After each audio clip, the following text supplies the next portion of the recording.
Prologue, the trade. Night had long since fallen on the village of Konoha.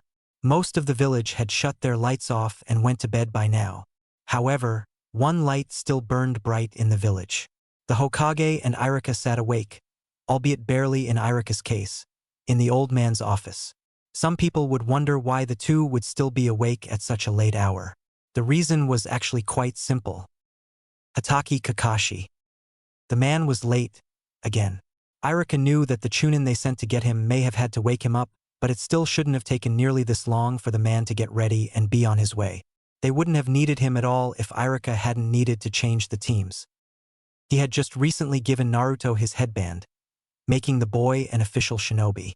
While he had done so gladly at the time, he was regretting it at the moment. Finding Naruto a team had been easy. He just made the mistake of throwing him in the group with a chronically late sensei, who they happened to need permission from before they changed his team.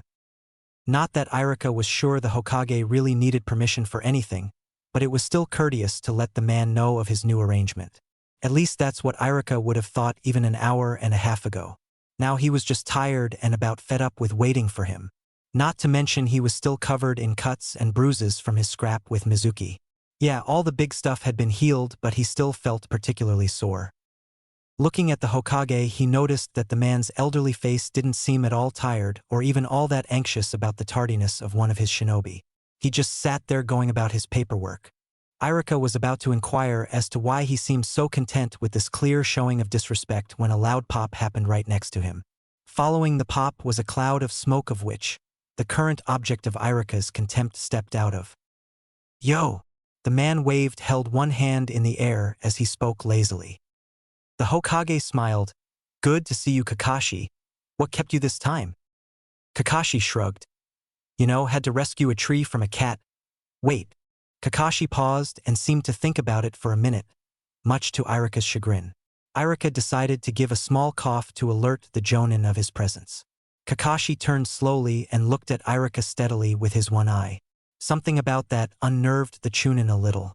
This stare-off continued 30 seconds until Kakashi's one visible eye appeared to smile at him. "Sorry, I didn't even see you there." Iruka wanted to retort with slander of some sort but stopped. The man was here. Might as well just end things fast. He could finally get this whole thing over with and get some well-deserved rest. With that thought in mind, he hurriedly pulled out a sheet of paper. "There was a change to the teams. Uzumaki Naruto has been swapped into your group." At least that was what he intended to say. Instead, the only thing heard was the door being kicked in and a voice loud enough to wake half the village. Dynamic entry. The green beast, otherwise known as Might Guy, leapt into the office. When he landed, he took a sweep of the room, but his eyes stopped when he caught sight of the hair that defied gravity itself. "Ah, my youthful rival, Kakashi. I see your flame burns bright this night as well. Tell me, my friend, what brings you to this place at this untimely hour?" Guy's assault of words was spoken in just as booming a voice as when he first entered, and Iruka felt like plugging his ears. Instead, he let out what sounded like a whimper, dropped the paper, and slid down into his seat, defeated. "Oh, Guy, when did you get here?" Kakashi said with disinterest and his nose deep in a bright orange book. "Damn!" Guy shouted, throwing his hands in the air. "I can't stand that hip attitude of yours. It drives me insane. If it were not 3 in the morning, I would challenge you to youthful combat. Alas, even I need to recharge my battery at night." Several thoughts came to Iruka at once. The first pondered on if there was a volume switch for this man. Seriously, did the man ever stop shouting? Another thought was much more horrifying. If this was what the man was like on low energy, he never wanted to see him fully charged. Third, but definitely not a thought to disregard, was the spandex-clad man's purpose in being here. Surely it was some form of divine punishment, which led him to wonder what he did to deserve it. As this train of wonder kept on going, so did Guy's voice. However, Guy paused his rant as he took note of the paper Iruka had dropped to the floor. In the blink of an eye, he snatched it up and was reading through its contents. Taking on a genin team, Kakashi? Might as well fail them now. None of them could compete with my Lee. Kakashi continued to ignore him and read his book. Undeterred, Guy continued, "Although I've heard of this Uzumaki Naruto. He sounds most youthful, It is a shame it is channeled into things such as pranks. Under the proper guidance, he could light a flame of youth so bright even the sun would seem just a flicker. Then how about a trade? You take Naruto and I'll take that Hyuga genius off your hands. Iruka's head suddenly snapped up, staring wide-eyed at Kakashi, the comment clearly breaking him of his depressed train of thoughts. Guy himself rubbed his chin thoughtfully. The Hokage sat in his chair. His expression had yet to change since Kakashi entered. The one-eyed jonin hadn't even pulled his face out of the book as he spoke. He took the silence as a chance to add more. If you are afraid of not being able to study more about the Juken style, then I have a solution. There was also a Hyuga in this graduating class. The heiress, in fact. Give me the female on your team and you can have her too. Guy's shiny smile seemed to make the room even brighter. It was true. He had been worried about losing insight on the Juken, but he would never admit it. The gentle fist fascinated him, and he would be damned if he lost a way to study it. Guy was also no fool. He knew that even though she was the heiress, she was the black sheep of the clan. While most Hyuga stood tall and arrogant, she walked hunched and meekly. But that in itself was a plus. Between him, Lee, and maybe even this Naruto, they could bring her out of that and make her much more youthful than her older cousin. It was decided. I accept Kakashi, but what do you say? Why don't we make this more interesting? Kakashi for the first time looked up from his book, but before he could inquire as to what Guy meant, Iruka interrupted. You can't be serious? He sounded exasperated. You can't simply trade teams, especially with a group that's been together for a whole year now. It just can't be done. He looked to the Hokage for support, but to his horror saw a gleam in the elderly man's eye. All 5 eyes were now on him. After a drag on his pipe and a long blow, he spoke. I would like to hear the rest of what Guy has to say. If possible, Guy's smile got bigger while Iruka's mouth seemed to hit the floor. A bet. Guy continued. The team that does better in the upcoming chunin exams is the winner of the bet. Simple as that. As for the stakes, you will finally show me what is behind that mask. Guy shouted the last bit, and again Iruka was sure half the village was awake now. You have to give up spandex, was Kakashi's quick retort. For life, he added as an afterthought. Guy seemed to pale at the terms, but it went away almost as fast as it appeared. He apparently had little doubt of failure. Looks like we got a deal then. They both turned to the Hokage. Guy bowed to nearly a 90-degree angle before speaking again. I would be honored if you would arrange this for us, Hokage-sama. The Hokage looked thoughtful for a minute. Guy seemed to be sweating profusely from his position but refused to stand up straight. Iruka chewed on his nails nervously. Kakashi looked as calm and uninterested as ever. Finally, the Hokage spoke. I'll accept to it on a few terms. Guy shot up straight so fast the Hokage felt his own back ache. If only he could somehow draw on his flames of youth. Firstly, you are both required to have your teams participate in D-rank missions for at least 2 weeks.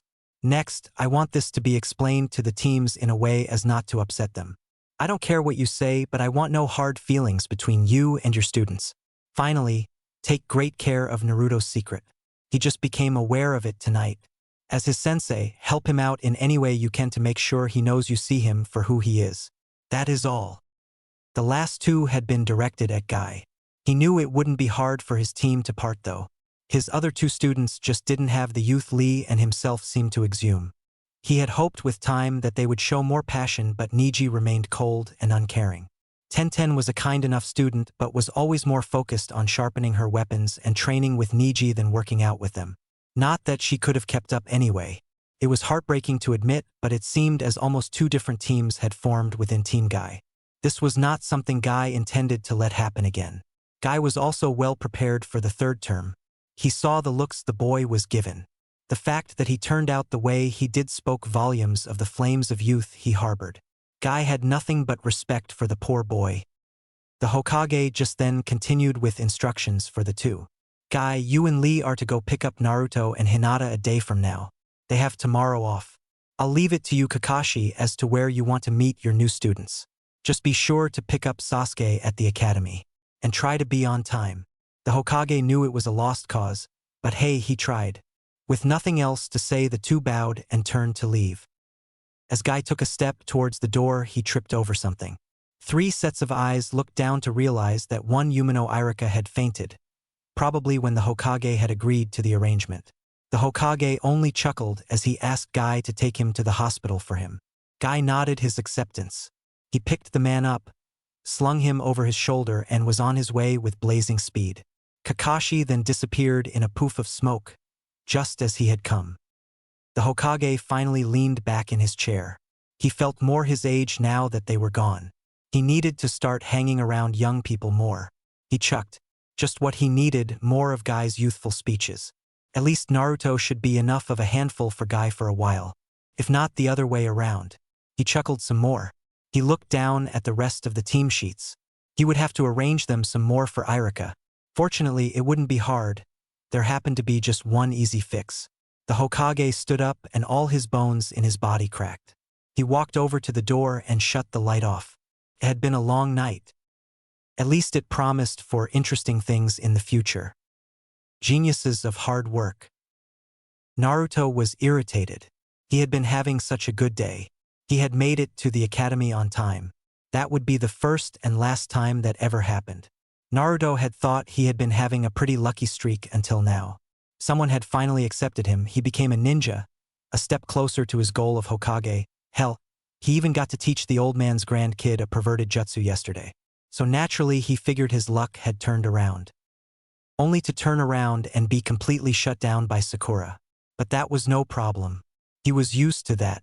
He was also quite upset when Sakura and him hadn't been put in the same team. It did help that she looked just as dejected when not put in a team with Sasuke. Instead, she had left with Shino and Kiba and some female jonin who had long black hair. Again, this wasn't the point of his concern. It also wasn't the fact that Sasuke and he had done something unspeakable. They had kissed. Naruto shuddered even thinking about it. He didn't even care when all the girls had thrashed him. Once again, this wasn't the current cause of his irritable mood. No, the problem was when they got called off into teams, he hadn't been put in one at all. Naruto wanted to know what the hell was going on. He was in the room with just Iruka-sensei, Sasuke, and Hinata. It made him feel better that at least they looked as confused as he was. In fact, Hinata happened to be just as confused as Naruto. She hoped that the fact that the three of them were the only genin left in the room meant that they were on a team, but something seemed off. Maybe they weren't made ninja after all and were being sent back. Maybe they would be told to quit altogether. Hinata could understand if they told her that, but not Naruto. He worked so hard and didn't deserve something like that. Surely he would find some way to overcome it though.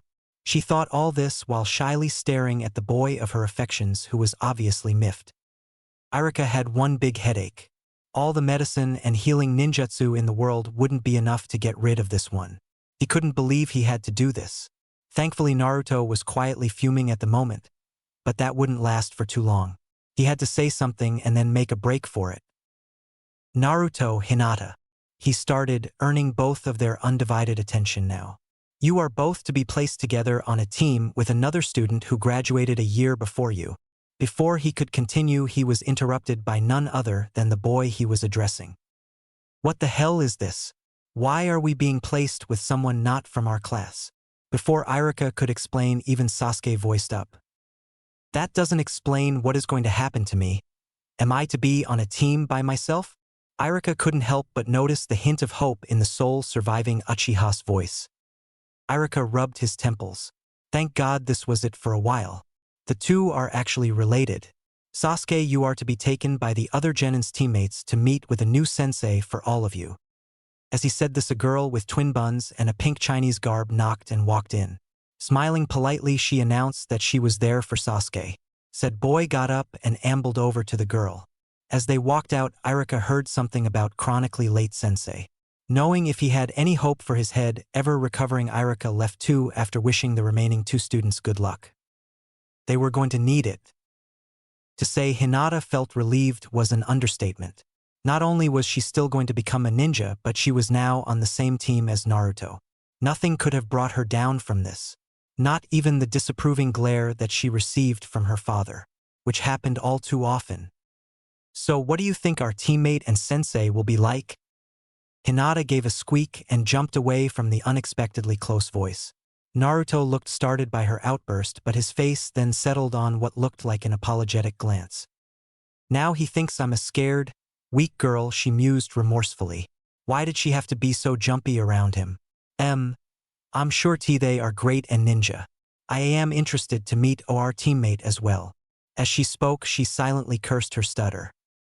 She summed up the courage to say more just when the door was kicked in and the glass on one of the windows shattered. Flying in from both ends were similar-looking men. Both of them clad in green spandex that made Hinata blush a little. The matching bowl cuts and thick bushes that appeared to be eyebrows weren't helping their appearance. Uzumaki Naruto. Hyuga Hinata.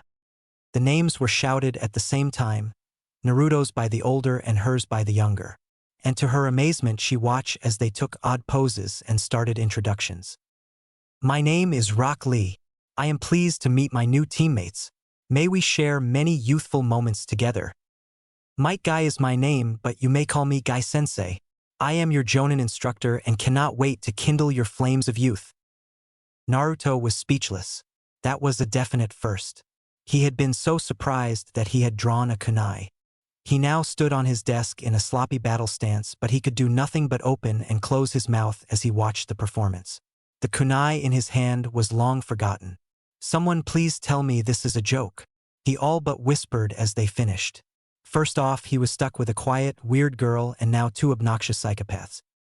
The psychopath with a chunin vest also happened to have good hearing. This is no joke, Naruto. Be prepared to be taught in the most youthful way possible. It begins now. Meet us at Training Ground 3. Just as he said it, they both disappeared in a green blur. Naruto couldn't believe it. Damn, that was fast.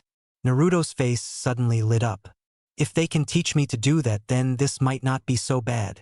Naruto quickly jumped down from the desk he was standing on and rushed out the window after them. Hinata looked around in shock in the now empty room. Then she slowly lowered her head sadly. They had left her behind. Hinata. She looked up in surprise to see Naruto leaning inside the window, scratching his head. Where is Training Ground 3 again? Hinata felt herself smile involuntarily. I'll show you.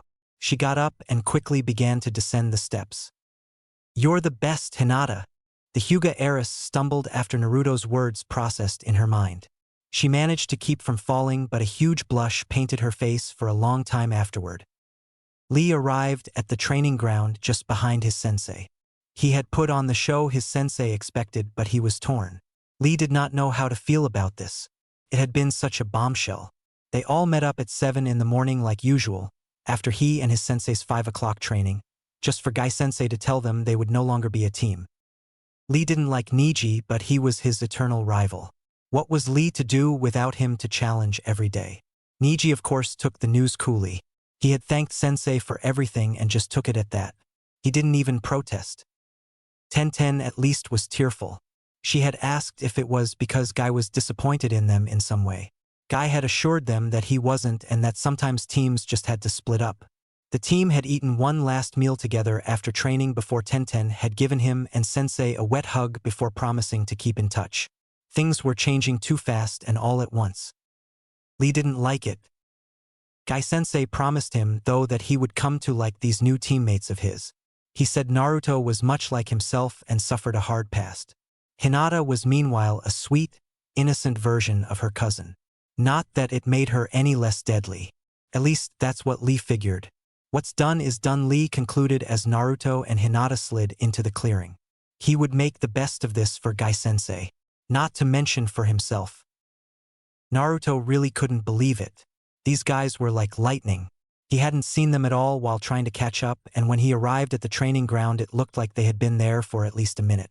They stood straight and tall and had apparently caught their breath. They were real shinobi. He was going to learn how to do that now. What jutsu did you guys use to make you do that? He said, walking toward them, trying to mask his heavy breathing. Guy let out a boisterous laugh that made Naruto flinch slightly. We did not use any kind of jutsu, Naruto. Then how did you move so fast? The blonde asked, his breathing already recovered.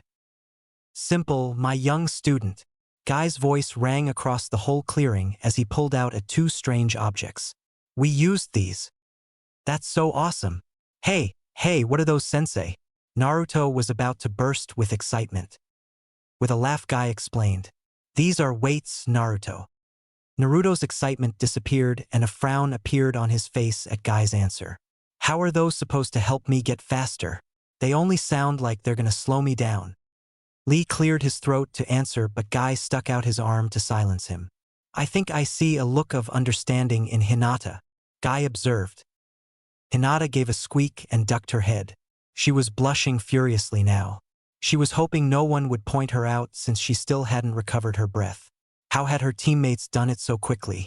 When she tilted her head up, Naruto and Guy were looking at her expectantly. Well, I think if you run with the increased W weight for a while, you build up better endurance. That way, when you take them off, you feel lighter and are able to move faster.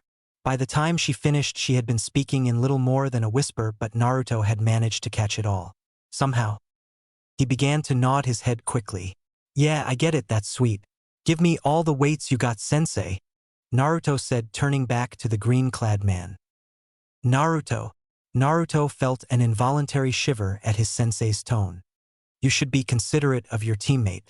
She will need some too. She is an invaluable asset to us now. As are you, of course. We must all work towards a common goal. Guy chided. Goal? Hinata managed to squeak out. Yes, Guy shouted, his loud voice returned. I shall strive to make all of you geniuses of hard work. Naruto and Hinata shared a confused look. Without needing a prompt, Guy jumped into his explanation. Geniuses are those born with natural talent. They hardly have to try and they succeed with ease. Sasuke in your class and Hinata's cousin and my former student Neji are considered geniuses. A scowl formed on Naruto's face at the mention of Sasuke while Hinata lit up in realization. Geniuses of hard work, however, aren't as lucky. We have to work hard. Train day in and day out to become the best we can be. In the end, though, it is worth it. We come out stronger because of our hardships and we stand above those who don't suffer the way we had to. We may not be as strong at first, but in the end we are superior. What you do with this newfound strength is up to you. However, I trust you to use it wisely. Guy shouted this last bit with his fist in the air and a leg up on some log that hadn't been there a moment ago. When he looked at Naruto and Hinata, he saw what he wanted. There was determination. Even the shy Hyuga had appeared moved, and he knew there was more than hope for her now. He would make them the best. Together with Lee, they would be an unstoppable force. It was too bad he still had one more test before they could truly become a team. Guy continued in a not as passionate shout, and so, we will begin by evaluating your skills. How are we going to do that, sensei? Naruto asked with his hand held high in the air. Glad you asked. You are both going to spar against Lee. Your goal is to beat him using your flames of youth. Naruto was about to ask what he meant by flames of youth but decided against it. One passionate speech a day was his limit. Okay then. Settle into your stances. Remember, aim to kill and hold nothing back. You won't be able to beat Lee any other way. Any questions? Naruto had died at the sound of a challenge. He licked his lips. This was going to be good.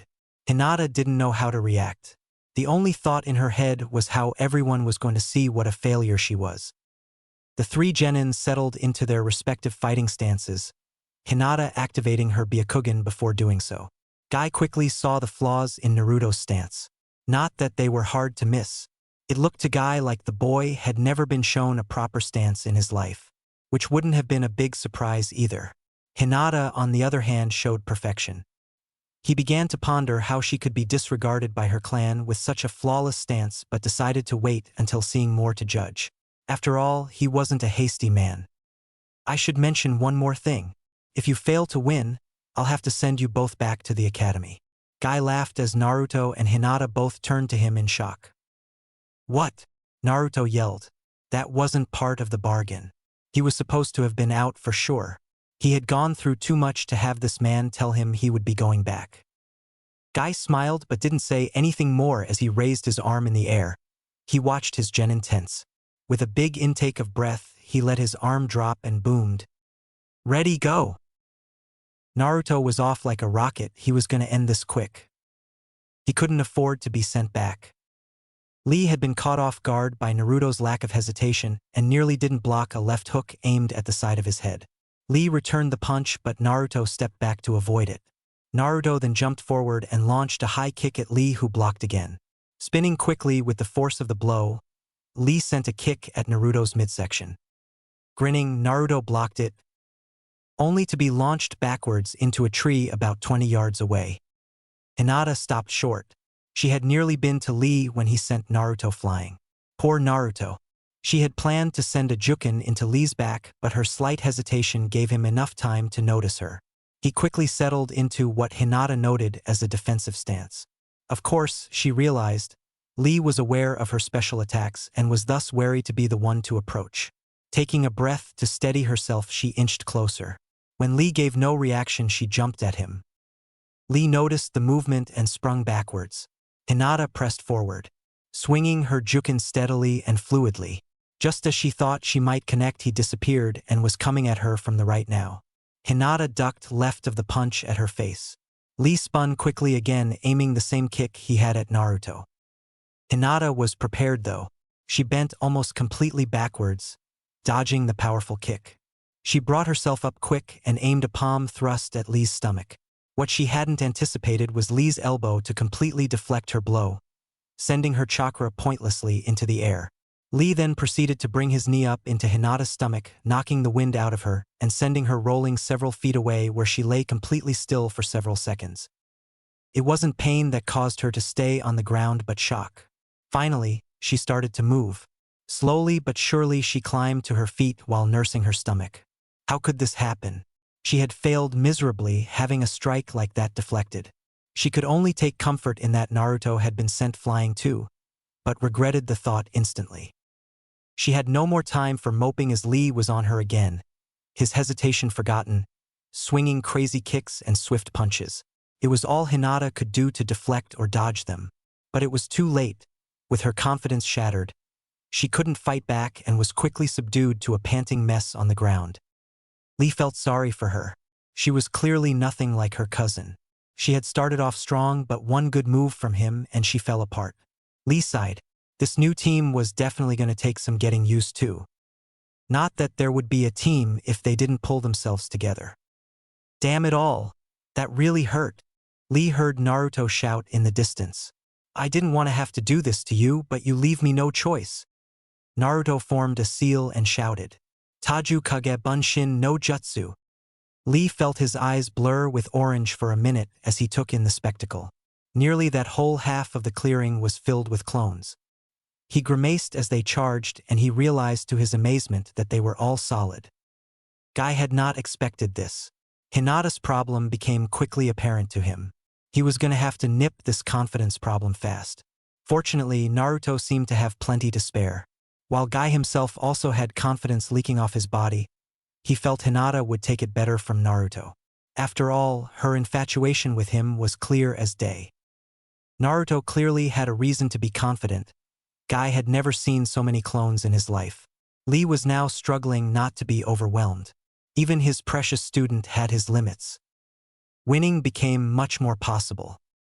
Hinata watched as Lee danced away from the clones. They swung, screamed and kicked at the slightly frightened genin as he ducked, rolled and threw in a punch wherever he could. But he was not being given a lot of room. However, there were also too many clones coming at once. More often than not, the clones ran into each other, popping themselves out of existence. The clones were clearly not coordinated at all, and Lee started to gain a small edge. Rolling clear of two clones as they collided into each other, Lee slipped 4 shuriken out of his back pouch and whipped them into the crowd, dispelling many clones. He then charged forward through the gap the shuriken had just created. Jumping up, he delivered a spinning kick into another Naruto who flew into more clones, dispelling them all. Hinata, can you stand? One clone said to her. The girl in question wasn't sure or not if she was in heaven or hell. Naruto was all around her and she was sure she was red as a tomato. Not trusting her voice, she nodded and slowing stood up. Guy-sensei was stressing teamwork to me, and he's right. Naruto started. I don't know what you can do, but there has got to be something. Bushy brow over there is dropping my clones left and right. Naruto grimaced as one of his clones was hit in a nasty spot. Asking for help wasn't something he was used to, nor did he like it. However, it was clear that there was no way he was going to win this. Lee was starting to gain ground. I gotta help out. If you see an opening, take it, Naruto said while running into the fray before Hinata could protest. Lee was really smiling now. At first he had been scared, but this was turning out to be a great workout. Niji had never challenged Lee in a way like this, and the clones just seemed to keep coming. Lee felt one latch onto his back. Doing a back flip, he snagged the clone by the collar and whipped him at 3 more clones before landing in another group. With a spinning kick, he dispelled 8 more. Lee was outright laughing now. This seemed to irk the clones as they attacked with renewed vigor. It didn't seem to make much difference.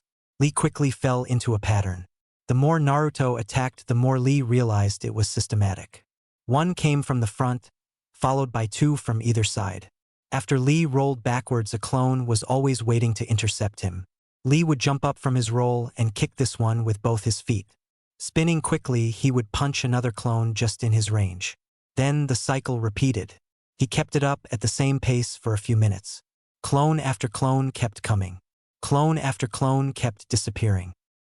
Just as he thought the number of clones was dying out, he turned and threw a punch right into Hinata's outstretched palm. Lee yelped in pain as he felt his arm go numb. She had seen Lee repeat the same pattern over and over, so she placed herself right where she knew his fist would be. Not wasting the effort, Hinata stepped forward and landed another strike in his ribcage. Lee staggered and the clones were on him. Lee was knocked onto the ground. He was pinned and defeated. A loud clap echoed across the clearing as the clones began to pop out of existence. "Well done, both of you, all of you," Guy shouted proudly to his students. "I have not seen such a vibrant display of youth in a long time." Naruto gave a loud whoop. They had done it.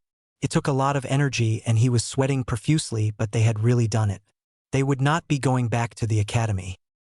Lee, with the clones off him, rose quickly to his feet and bowed before his sensei. "Forgive me, Guy-sensei.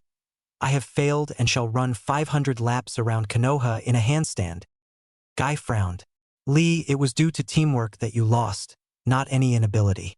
For not understanding this, I want you to do 1,000 chin-ups with one hand." "Oh, thank you, Guy-sensei," Lee shouted. "You are always so merciful. I shall get started immediately." Having said this, Lee took off to the nearest place to accomplish his task. Guy watched him, tears of happiness springing from his eyes. Naruto stared between the two but couldn't figure out what had just happened. Hadn't he just punished Lee? And yet the boy had seemed overjoyed at the thought. He looked to Hinata to see if she understood, but he noticed that she had a spacey look and doubted she even knew what had transpired. Why was he stuck with all the weirdos? Hinata had indeed not heard a word of anything. She was too stunned. She could never have pulled something like that off before. Yet when Naruto asked her to, she found that failure at that point would have been more than unacceptable, and she had done it. Together with Naruto, it was like all her dreams could come true now. She was brought out of her musing by Guy-sensei's hand on her shoulder. "I'm proud of both of you," he started. "I have seen a lot we need to work on, but fear not, we shall start early tomorrow. Lee and I start training at 5 in the morning. You are welcome to join us, but if you choose not to, I ask that you meet up here at 7. Naruto couldn't believe it. 5 in the morning? He asked for clarity. Guy nodded. Yes, it was necessary to get Lee to where he is today. As I said, he is a genius of hard work. While you may have beat him, bear in mind that Lee had his full weights on. As you may have noticed, Lee has very weak chakra, and thus cannot perform ninjutsu or jinjutsu. He is left with merely taijutsu. Even that was in poor shape when I discovered the young orphan boy doing extra training. But we have made this a strength to him. While he cannot perform a clone, he can now punch through solid rock. Naruto was miffed that Lee had been such a tough opponent while weighed down. Yet, at the same time, he now felt an odd level of closeness to him. Here was another genin like him who couldn't even do a simple clone. They were both even orphans, and now they were both under Guy-sensei's tutelage. Naruto knew right then that this team was right for him. They may have all been weirdos, but then again, wasn't he? Now, moving on to our attire, while you were sparring, I decided the amount of weights you would use without hurting yourselves. Naruto, here are yours and these are yours, Hinata. Guy said while handing his students the weights. Remember to wear these at all times, even while eating and sleeping. Don't take them off unless instructed by myself. He watched as they slipped them on and saw them nod at his instructions. Naruto's excitement and Hinata's shy smile. Guy knew it was time. You are ready, he shouted, noticing the confused looks between the genin. Ready to wear the most fashionable set of clothes in ninja history. As he shouted, he whipped out two smaller versions of the spandex suits worn by Lee and himself. Hinata couldn't help it. She visibly blanched. There was no way she was getting in that, and she could only take comfort that Naruto must be feeling the same way. Looking over, her face fell in completely horror. Naruto was looking at the spandex akin to how he gazed at Sakura. Hinata wasn't one to be about looks, since she wasn't much to look at, but she knew liking Naruto the way she did would be much harder if the boy was in that suit. She had to end this fast, but could she bring up the courage to tell her crush she didn't think he would look good in it? Would he even care? Stealing her resolve, Hinata spoke, I don't think I could be seen in something like that. Hinata started carefully. Naruto had now turned his eyes to her in disbelief. Hinata pressed on anyways. It would be frowned upon by my father if I returned dressed in that. Hinata didn't have a better word for it. I apologize if I offend you by refusing, but I cannot accept it. Hinata bowed politely when she finished. Guy, for his part, only nodded thoughtfully. This time Naruto cleared his throat. I guess I can't accept either, sensei. I wouldn't want to make Hinata feel left out in the group. Could, hurt teamwork? Or something. Naruto didn't know why he did it. That outfit looked so cool there, blowing in the wind. No, don't look at it. Must resist. Naruto also didn't expect Guy's reaction. The man broke into a smile too big for his face and too bright to not have been from the effect of some kind of light jutsu. Ah, Naruto, you learn so quickly. I am not at all hurt by your rejection, but am proud to see that you have taken what you've learned to heart. Naruto felt himself flush at Guy's praise. That is all for today, Hinata. Enjoy the rest of your day. Naruto, come and walk with me. We have things to discuss. Now Naruto gulped as Hinata gave him a worried look. Fear not. You have not done anything wrong. I just have some advice to part on to you. Naruto nodded and turned to Hinata. I don't know about you, but I'll definitely be here at 5. I can't afford to fall behind you and bushy brow, he said enthusiastically. Hinata nodded quickly, her face once again red. I will also be here at 5. She just couldn't pass up the opportunity to be with him, no matter how early. Naruto and Guy smiled at her before she turned around and began the walk home. She still couldn't believe the good luck of being on Naruto's team. She would just have to make sure he kept away from that spandex. She didn't know what to make of Guy-sensei and Lee yet. They were different, and yet they seemed so much like Naruto-kun. So she supposed she could really get to like them. She was stuck with them after all. Guy watched her walk a while, his smile still big and bright. Naruto considered asking him how he did that when the man turned to him, his expression suddenly grim. He had obviously waited for Hinata to get out of earshot. I wanted to discuss something serious with you, Naruto. Naruto couldn't help it. He gulped. The seriousness on the man's face was uncharacteristic. Naruto wondered where it came from. Maybe the man was better at faking his smiles than even himself. What do you mean? Damn, he was picking up Hinata's stuttering habit. He was gonna have to turn that around. Tell me, Naruto, what is your dream? Naruto sighed with relief. This was easy. You mean you haven't heard? I am going to become the greatest Hokage this village has ever had. That way no one will be able to look down on me and disrespect me anymore. So you want people to see you as yourself and not the fox? Naruto was pulled out of his dreamland at the mention of the thing that ruined his life. His face grew much more serious. Being Hokage is the only way to get them to realize I want to protect them, not destroy them. It is the only way to truly become me, Naruto said. An oddly dark look settled on his face. That is not true, Naruto. What of Icharaku? What of myself? We see you as you, not the fox. Naruto looked surprised when Guy included himself, but Guy continued before he could interrupt him. I guarantee you Lee and Hinata will also see you as who you are when they find out the truth. They won't find out. Naruto said quickly. I'll never let it happen. What if you're wrong? I would lose the team I just finally got. That really slows down my Hokage plans. Naruto was shouting now. I'm just saying be prepared for possibility of them finding out. Missions are dangerous. You never know when its chakra may show itself. Guy said, still calm. Besides Naruto, don't fear. I will never let this team fall apart. We are inseparable from today onwards. Naruto's look of shock returned only to be replaced by what appeared to be tiered happiness. Guy couldn't stand being this serious. Time to be more youthful. So remember Naruto. I expect to see your fire burning bright tomorrow morning. Lee and I will not take it easy on you. His big, bright smile returned. Naruto wiped his eyes and matched Guy with a smile just as big. Don't worry. I'll have you and Lee run ragged in no time. My flame will drown out the suns on my way to become Hokage. After saying this, Naruto swore he felt his own smile start to glow slightly. That was definitely something to look into. It was late at night again. Guy now stood atop a water tower in a handstand while waiting for his youthful, chronically late rival.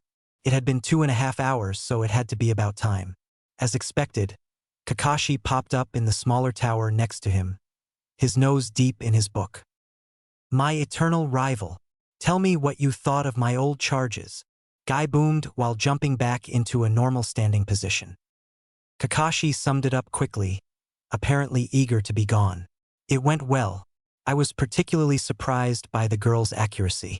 The Hyuga kid is also astounding. With them so far ahead, it will be easy for me to focus on Sasuke. The only thing I'm concerned about is that Hyuga boy's temper. Guy frowned at this. What do you mean? The kid shut down Sasuke's tenketsu when he made a remark about him being a lowly branch member of a clan. The girl had been friendly enough at first, but that comment seemed to set her on edge too. Teamwork is going to be the toughest part in a group of geniuses. Kakashi sighed out the last bit. Guy nodded. He knew of Niji's complex, but to beat the Uchiha survivor to a pulp was taking it far. They would just have to work it out themselves. They weren't his to help anymore after all. But something was still bugging him about what Kakashi had said. Did you really just want to trade so you could focus on Sasuke?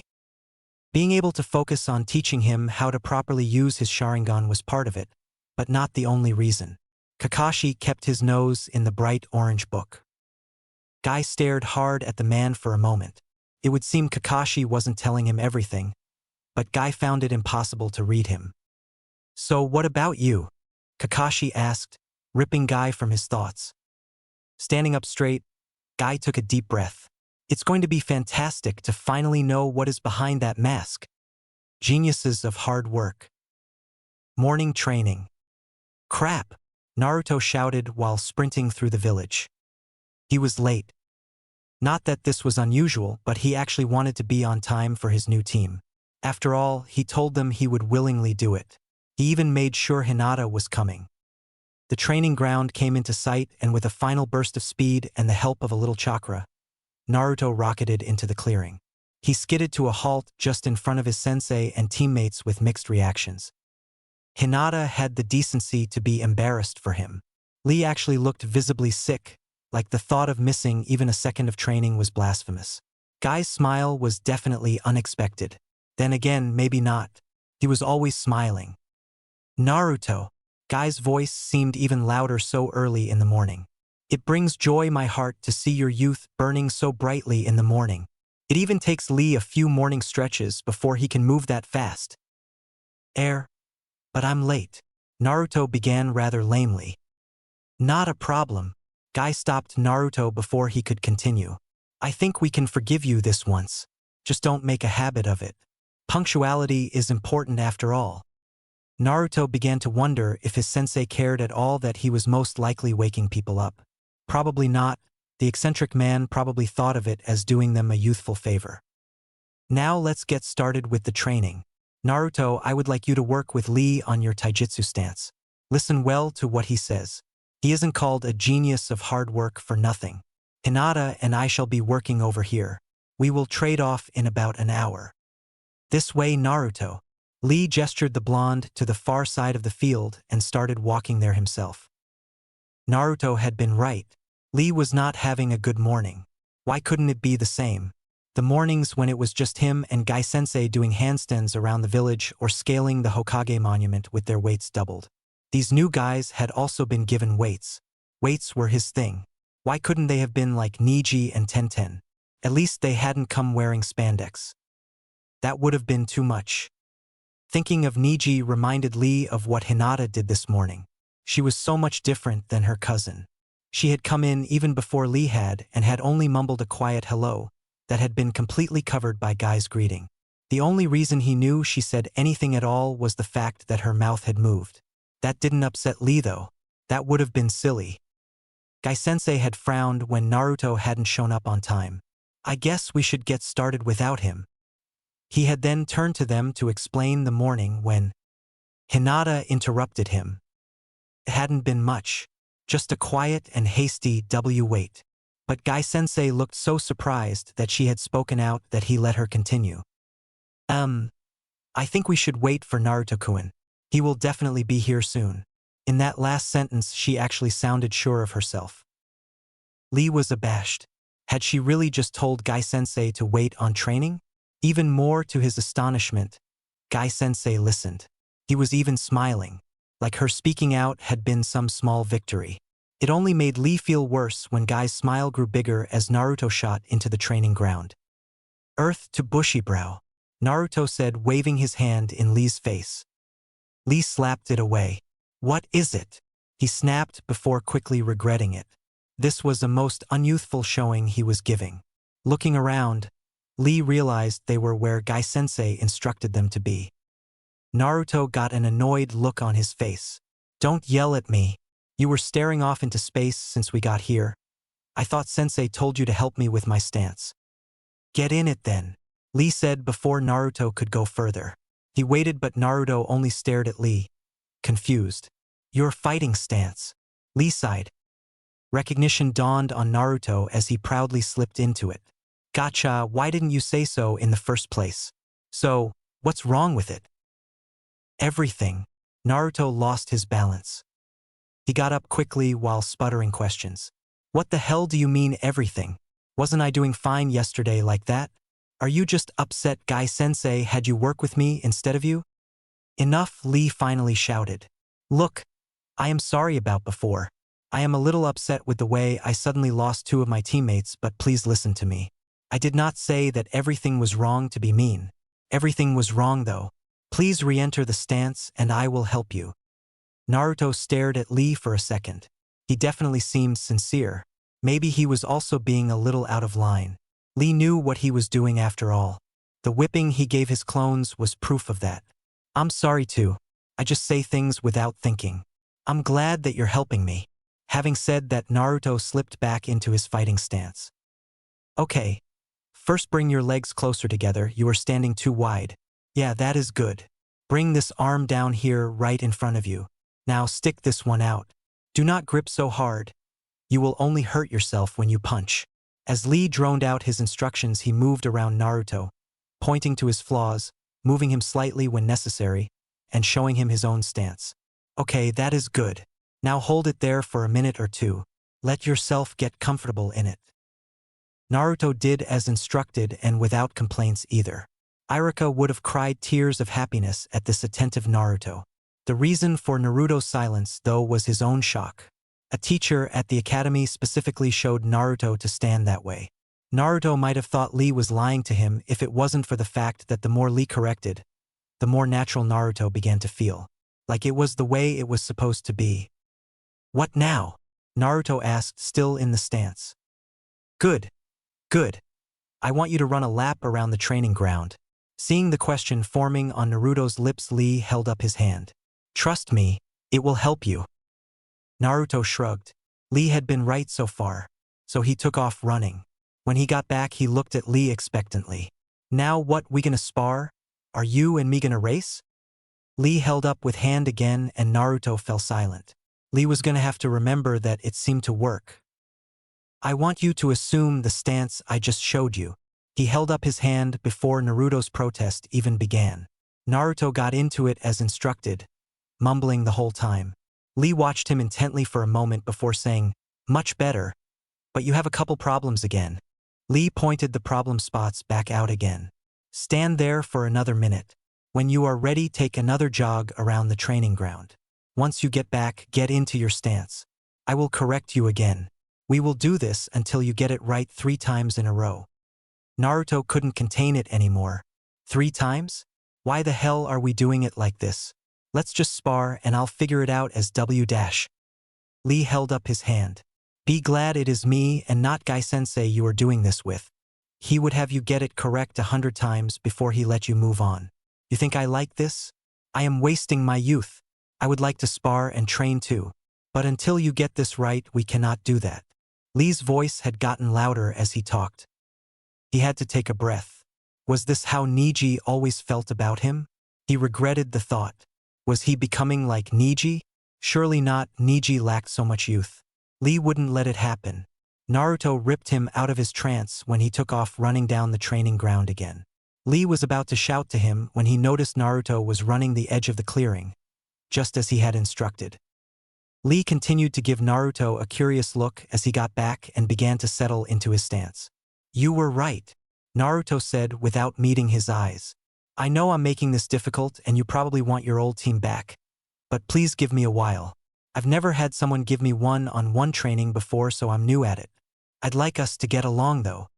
Lee couldn't help it. He got a little teary. What would Guy-sensei say if he saw how low his flame had dimmed today? He had to fix this fast. Wiping his eyes, he gave Naruto his biggest smile. Yash! Fear not, Naruto. You shall have this down in no time. Our flames shall burn brightly together, and we will show the world a sparring match unseen to this world. That was more like it. Guy and Hinata started out much differently than Naruto and Lee had. Before we begin, I would like to talk about some things. Guy started, looking down at Hinata, who stood straighter when he began talking. Guy waited for her to give a nervous nod before continuing. I am not a man to mince words. Some of what I say may seem harsh, but I don't mean it to be in such a way. I am trying to help you. Guy had a feeling that Hinata wasn't foreign to harsh words though. A feeling that made him slightly sick to his stomach. He watched as Hinata nodded again, her posture slouching ever so slightly. I was your cousin, Neji-sensei, just before I was yours. That boy was a true genius. I wouldn't be surprised if he stood higher in strength than your father someday. Hinata's head whipped up at that last comment. Stronger than father? Did he have any idea the rage her father would have gone into if he heard that? He might activate Neji's seal just on principle. She was about to protest when she noticed the look in Guy's eyes. Hinata knew she wasn't the best at reading people, but she knew this look. He was expecting something. Maybe he expected her to be just as strong. He was going to be sorely disappointed. Guy frowned, but only for a second. This one was perceptive. When she had spoken up against him earlier, he had been proud that she had said something. Her confidence was showing its way through. It seemed that confidence came and went with Naruto though. He had a lot of work to do. Might as well let her know, he just said he didn't mince words after all. Hinata wondered what was with the silence. When she looked back up, he was still smiling. You, however. Here it came, a complete list of her failures as a person and that he was disappointed in her. Have major confidence issues, but other than that your stance is nearly perfect. You strike well and know when it is wise to make a retreat. Hinata again snapped her neck up. It was going to snap right off if she kept doing that. Did she just hear him right? Surely he was confusing her with her younger sister, Hanabi. Before she had a chance to correct him, however, Hinata, assume your stance. We are going to have a light spar. Come at me with everything you got. Don't feel bad when you can't get me. I am a jonin after all. Guy laughed aloud at his attempt of a joke. Hinata couldn't even bring herself to smile nervously. When Guy stopped laughing, he continued. I will only block and dodge. This is about constantly attacking and not losing your nerve. I know you will do me proud. Done talking, Guy settled into his fighting stance. He watched Hinata take a few calming breaths before settling herself into her stance. Like last time, it was perfect. How could this girl give herself so little credit? What had that family done to her? Guy mentally shook his head. His youth was better spent fixing what the family destroyed, not wondering how. Anyways, now wasn't a good time to think. She was coming. Hinata charged straight at her sensei. He brought his elbow up and blocked a juken strike to side. Just like Lee did last night. She faltered, her eyes lingering on the dissipating chakra. Don't look at it. Next attack, Guy said sternly, since shouting probably wasn't the best thing for her right now. Not that it mattered. Her stance loosened and her attacks lost their ferocity. Guy wanted to tell her stop, but that would just give her time to mope and think about if he was disappointed in her. Then an idea struck him. Dodging to the right from another poor swing, he put it so her back was to Naruto. Now was the time to hatch his plan. What is Naruto doing watching us? He is wasting his youth by not training as I instructed him.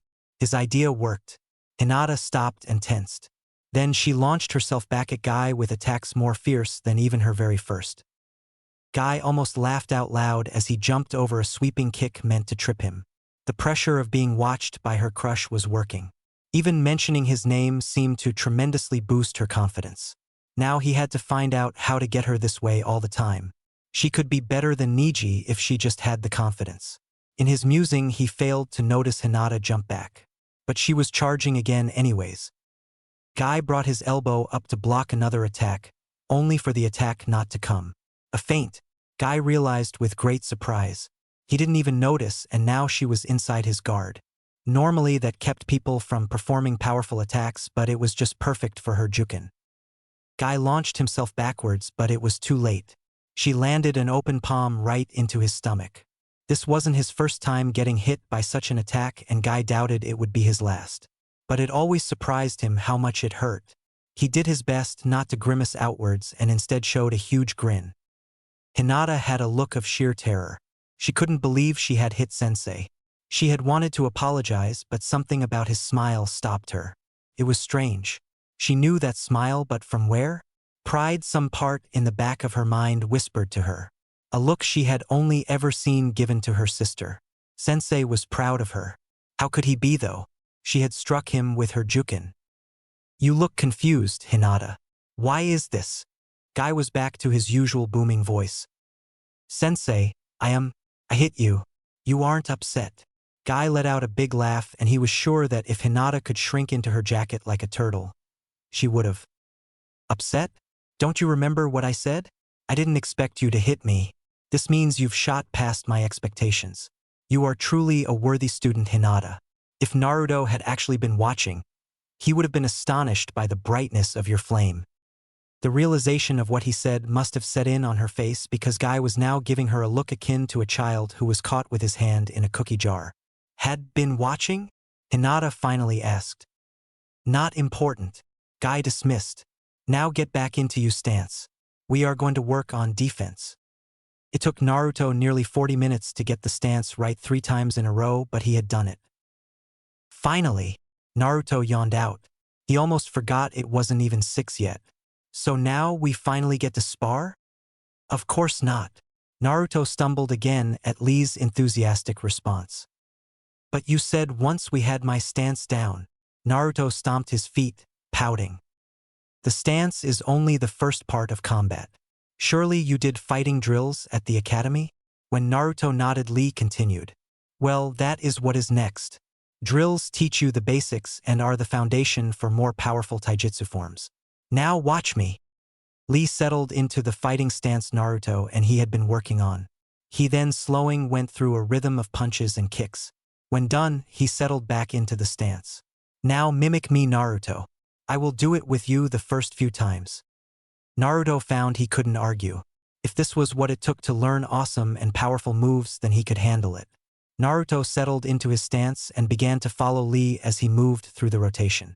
Strangely, Naruto found it oddly relaxing. After about the 4th one, Lee stopped. He watched closely now as Naruto moved about what he was shown. If Naruto made a mistake, Lee would point it out, and the next time through Naruto would have it fixed. They did this until they heard Guy-sensei and Hinata approaching. Excellent, Naruto. That is all for now, Lee shouted. He then turned to Guy-sensei. Naruto stopped what he was doing and also turned to face him. Guy seemed to nod in approval. I take it you made good progress, Lee? Yes, Naruto's stance is perfect now. I did exactly as you instructed, and we were working on the first drill for the remaining time. Guy nodded again. Very good. We shall switch now. I will teach Naruto some more for a while. Meanwhile, I want you and Hinata to spar. After each round, I want the two of you to discuss what you think you and the other did wrong, but more importantly, what you did right. Guy gave a meaningful glance at Hinata as he spoke the last bit. She barely managed to hold his eye contact. It was an improvement, not much of one, but Guy was taking victories where he could. Let us go, Naruto. Guy turned to walk away. Naruto nodded and started after him. Wait, Naruto, Lee called. When Naruto turned to listen, Lee spoke. I know we did not start out right today, but I am glad to have someone so full of youth on my team. Naruto nodded. Yeah. Thanks for being so patient with me, bushy brow. I feel like I'm already a lot closer to becoming Hokage with just what you showed me. With one last big grin, Naruto set off after Guy. Lee was shocked. He dreams of becoming Hokage? He hadn't meant to ask to anyone in particular, so when Hinata answered, he gave a small jump. If Hinata noticed him jump, she did not show it. Naruto-kun trains very hard all the time. He was the dead last of our year, but it definitely wasn't his fault. No one ever took notice of him, though. The only way he got anyone to look at him was by pulling pranks. It was so sad for me to see him that way, but he has overcome every obstacle. It isn't just a dream for him. He will be Hokage. Her eyes stayed on Naruto's back the whole time. Lee was speechless. He had hardly heard this girl say two meek words. Now she had firmly stated an entire paragraph about Naruto. Either Guy-sensei's youth had broken through to her already, or there was something else afoot. Looking back and forth between her and Naruto, he realized it was the latter. Hinata turned and saw Lee staring. It then seemed to register what she had just done. Her face became red and she was immediately looking down while mumbling apologies. So Naruto was the dead last? Lee said thoughtfully, ignoring Hinata when she looked up in surprise. It is funny. I was the dead last in my year. It is like we have a team of failures gathered. Is that not it? It was kind of funny. Hinata had just had similar thoughts herself. At least, Lee continued, that is what I would say if I was feeling unconfident or my flames had dimmed. Instead, I say we look to the future and do our best with hard work. Lee pumped his fists in the air. His eyes were ablaze. Hinata couldn't help it. She smiled slightly. Where did her teammates pull their confidence from? I think we should do what Guy-sensei requested of us.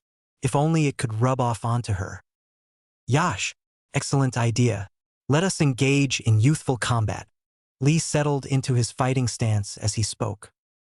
Hinata ran through the seals to activate her Byakugan and then settled into her stance. Ready, go! Lee shouted. Hinata just stood there. Guess expecting a charge from you would be as Lee was cut off as Hinata lunged at him. Crap, Lee thought, ducking low. He jumped backwards but upon landing immediately launched himself forward. He had planned to catch Hinata off guard. Instead, she blocked his solid punch with her forearm. She returned fire with a chakra-enhanced one of her own. Lee jumped back again, avoiding the attack. Guy-sensei has already begun to bring out your youth. Lee didn't let her lunge while he was talking catch him off guard this time. He knocked the Jukin aside. Hinata stumbled just a little, but it was enough. Lee dropped low and brought his legs around in a sweep. It landed perfectly and Hinata was sent painfully to her backside. The whole exchange had lasted less than a minute. Right? Positives and negatives. Lee plopped to the ground cross-legged. Start with me and then move on to yourself. Also, do not be afraid of offending me. Knowing your weaknesses is the best way to improve after all. Hinata lifted herself into a sitting position to match Lee. With some hesitation she began. Why, you were very fast and your punches did quite a bit of damage even when I was blocking. That leg sweep you performed was perfectly timed. Hinata paused. Negatives. Lee repeated. Why, you were predictable in your lunges. You also lose focus when you speak. When I blocked, you took an extra second to recover. It all tumbled out of Hinata's mouth quickly, and her face flushed with embarrassment. Before she could apologize, Lee stopped her. Good, now yourself. Hinata seemed to think hard for a second before starting. I stumbled at Positives first. When Hinata looked like she was about to protest, Lee again interrupted. While knowing your weaknesses is good, not working on your strengths can have equally disastrous results. That was one of the first lessons taught to me by Guy-sensei. Lee stared at Hinata as she seemed to consider his words. I took the first opening I noticed. Hinata finally started. I was also able to block your punch. Excellent. Lee jumped to his feet. Now let us go again. Lee held up his hand. It seemed to work on more than just Naruto. I am sure you know what you did wrong. We will discuss it after our next round. Now come. Lee motioned her forward with his hand. Naruto, tell me what you know of ninja teams. This was not what Naruto had expected. Some awesome move training. Maybe a sweet teleportation jutsu. But not a lesson on teams. Still, Naruto didn't want to risk getting Guy-sensei's disappointed voice again. It was truly something that could give him nightmares. Yes, sensei. I know teamwork is important. Naruto was proud of himself. He had remembered yesterday's lesson. Good. Now what else? What else? Naruto repeated. Damn. How am I supposed to know about these things? Why does it matter anyways? As Naruto wondered these things, he searched his brain for an answer. Miraculously, one came. They operate in teams of 4? Naruto more asked than answered. Correct. Guy gave Naruto a thumbs up. Now tell me, how many clones can you create?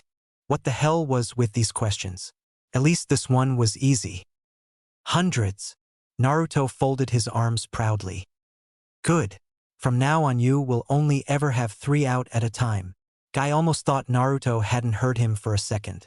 In fact, Guy wasn't sure Naruto was even breathing at that moment. Guy cleared his throat to continue when Naruto erupted. What the hell do you mean 3 clones? Do you know how low of a number that is? Maybe you didn't hear me, but I said hundreds. Why should I limit myself? Doesn't that go against all your flames of youth talk?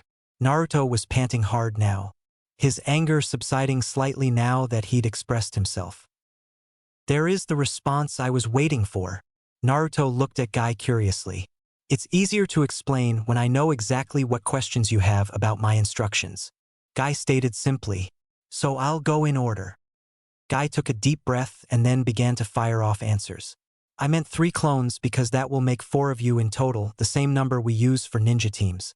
I am very capable of counting to 3. I am a jonin after all. I did in fact hear you say hundreds, but that it a waste of chakra. Yesterday, when sparring against Lee, you had more clones running into each other before they could even get to him. While it is true that you didn't give Lee much room to fight, the same could also be said for your clones. Not using your full power is not restricting your youthfulness in any way. It is, in fact, preserving it. If you are engaged in combat with another ninja and he thinks 3 clones is your limit, imagine how surprised he would be when a 4th clone snuck up on him. In the ninja world, surprises can kill. Naruto flinched at that last statement. Any more questions? When Naruto shook his head, Guy continued, not winded at all from his long talk. Excellent. Because I have more for you. Naruto only grimaced. Tell me, Naruto, what ninja art do you think I specialize in? Guy pointed dramatically to himself. Taijutsu. Naruto had been apprehensive about more questions, but if they were like this it wouldn't be too bad. So, what do you expect to learn from me? Guy was now pointing at Naruto. Taijutsu. Naruto said a little louder this time. Excellent. Now what kind of taijutsu do you think I'm going to teach you?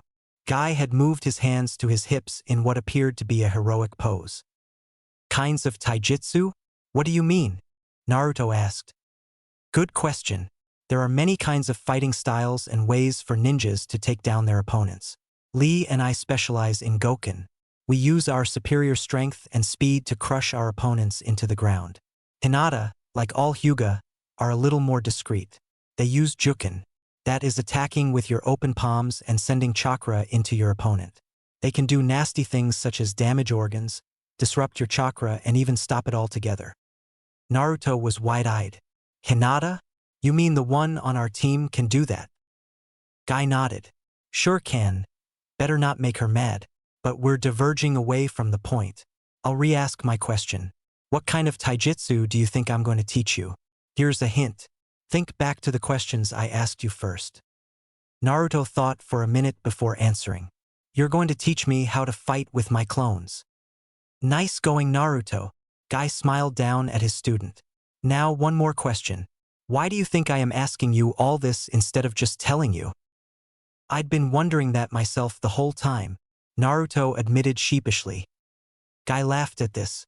It is because you need to learn to think for yourself, Naruto. You show signs of being an excellent fighter, but you lack the ability to think things through. I am going to help you with strategy. Your clones will be all about teamwork and utilizing them to the most. Now tell me, what could you and 3 clones accomplish together in combat that you couldn't by yourself? Easy, we could attack him from all sides at the same time. He'd never see it coming. Naruto nodded proudly to himself. This is what I mean, Naruto. Guy's words interrupted Naruto's self-appreciation. You only think of the most obvious things. You don't look underneath the underneath. Your clones could do so much more. If you were in the air and kunai were flying at you and with no other way to dodge, a clone could grab you and throw you out of the way. You could also use your clones to get higher by jumping off of them. This would give your opponent an unexpected aerial attack.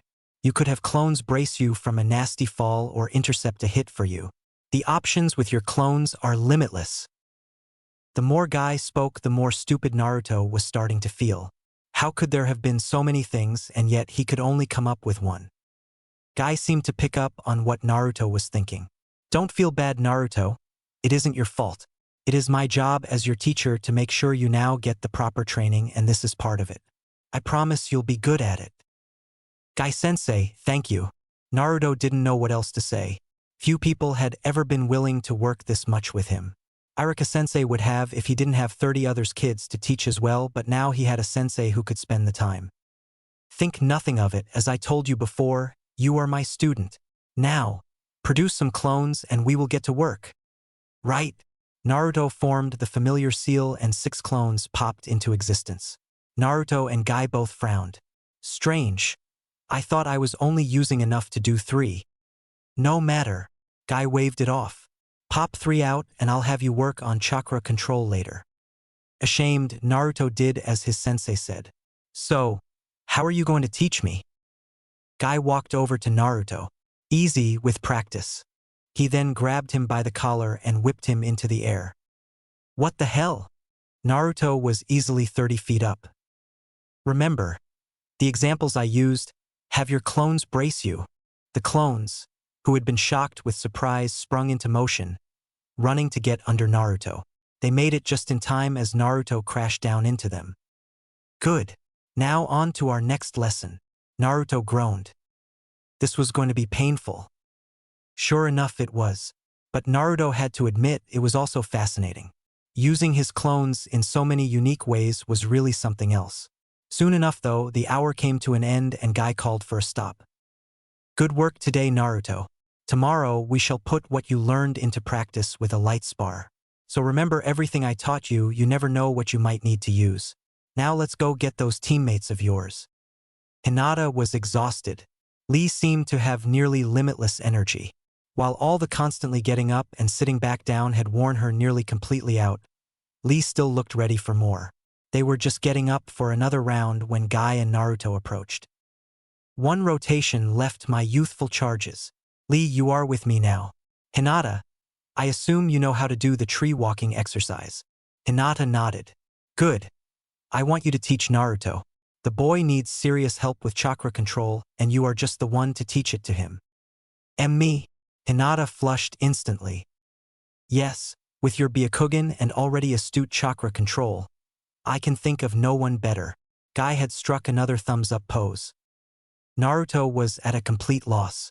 He looked back and forth between his sensei and Hinata. Finally, he couldn't take it anymore. Hey, what's this tree walking thing you're talking about? Hinata is your partner this hour, Naruto. Ask her and I'm sure she'll tell you. Meanwhile, Lee and I have our own youthful agenda to get to. With that, Guy and Lee bounded to the other side, leaving Naruto alone with Hinata. So, Naruto began. What is this whole tree climbing thing you guys were talking about? It is W walking up trees W with your feet. Hinata barely managed to squeak out, her face getting redder. Naruto was oblivious. Really, like without using your hands? That's awesome. I can't believe you already know how to do that. Hinata couldn't believe it. Naruto had just called her awesome. I was taught by my F family. It was necessary to work on chakra control. I get it. You need good chakra control to do those cool punches you do. Huh? Man, your family must be so sweet. Naruto nodded proudly to himself, having figured it out.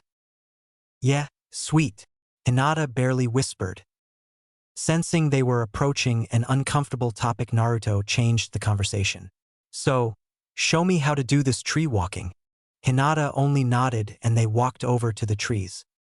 When they got there, Hinata began to explain. All you have to do is focus your chakra into the soles of your feet. Having said this, Hinata began to climb up the tree. Too much chakra and you launch off, too little and you just slip down. Hinata was now standing upside down on a branch. That is so awesome.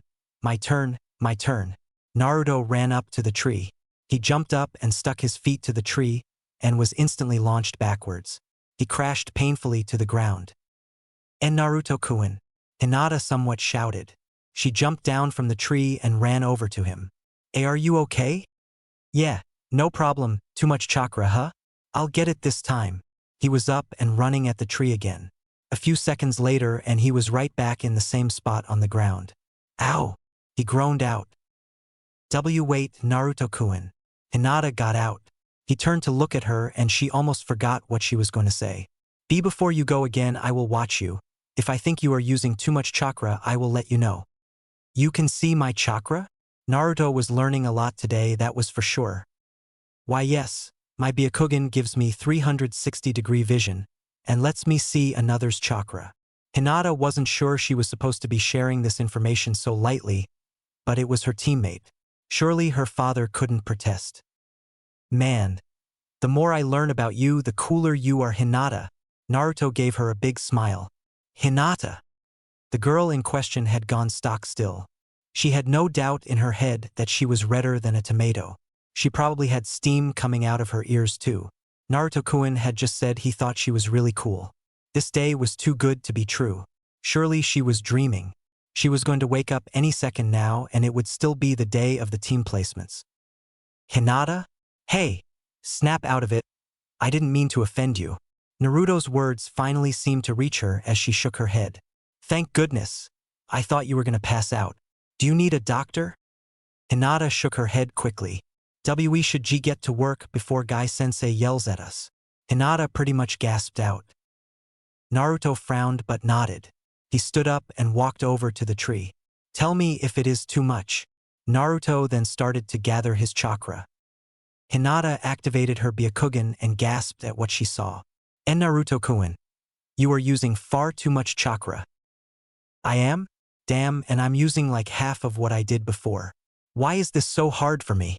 Naruto focused more and began to drop the amount he was using. Hinata thought hard for a moment. She then decided to risk asking a question. And Naruto-kun, how is it that you have so much chakra? And not even my father has as much as you. Hinata instantly regretted the question. Naruto dropped his gathered chakra altogether and went very still. Is that so? Naruto gave a nervous chuckle. I must just be really awesome then. I mean, the future Hokage needs a lot of chakra, right? Hinata nodded quickly. Why yes, that makes sense. She couldn't help but feel even worse when Naruto's face showed total relief. He then went back to channeling his chakra.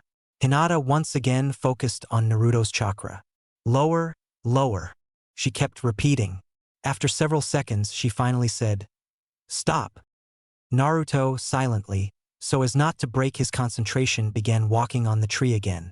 This time, instead of launching off, he actually stood in place. With another hesitant step, Naruto began walking up the tree.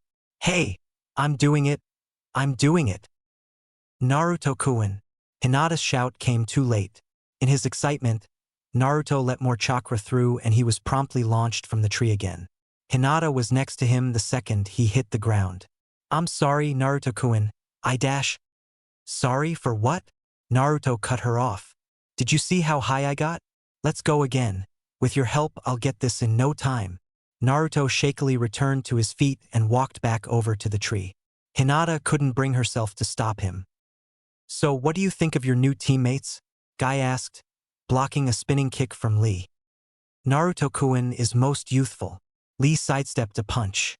Returning a punch of his own, he kept talking. "You were right.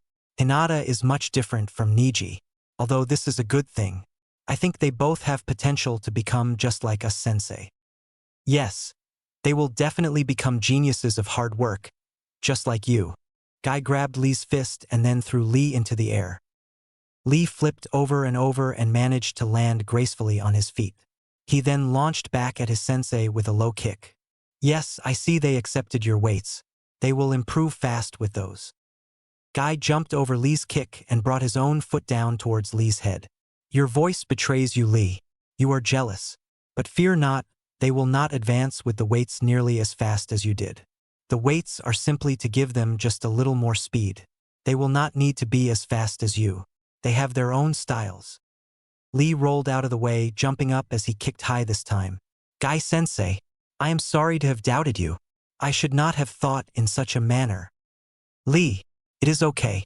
I could never stay mad at you." Guy ducked the kick. He then launched at Lee with both arms open. Lee mimicked his sensei and they ended up in a tight embrace. Tears streamed down both their eyes. "Guy-sensei. Lee. Guy-sensei. Lee. What the hell are they doing over there?" Naruto asked. He was dusting himself off from another nasty fall. Hinata only shrugged. "We got some real weirdos on our team, but you know I like 'em. They mean well for us." "I feel the same," Hinata whispered. "I was thinking," Naruto started. "I feel kinda bad that we turned down Guy-sensei's spandex, but maybe we could go out later today and buy some new clothes. We could get something green to match them. Only if you want though. I'm not good at clothes shopping myself, so it would help a lot if you came with me." Hinata was again wondering if this day was just a dream. She had at first been afraid Naruto was about to suggest they try the spandex. But instead, he asked her to go shopping with him. It was almost like a date. Hinata wanted to thank whatever god had put her on a team with those two who were still screaming each other's names. "Is that a no, then?" Naruto wasn't sure how else to take Hinata's silence. She almost seemed afraid of him at times. Maybe she knew about his prisoner? "I'd be happy to go with you." Hinata shook Naruto out of his thoughts now. "Really? Awesome. When sensei excuses us for the day, we could just head out together then." Hinata nodded her head vigorously. She had almost let the chance go. Naruto gave his sensei and older teammate one last look. "Anyways, let's get back to work." Hinata kept on nodding. The hour passed quickly and Naruto nearly had the tree walking down by the time Guy and Lee came over. That is all the training for this morning. The sun that was now peeking over the trees illuminated Guy's smile.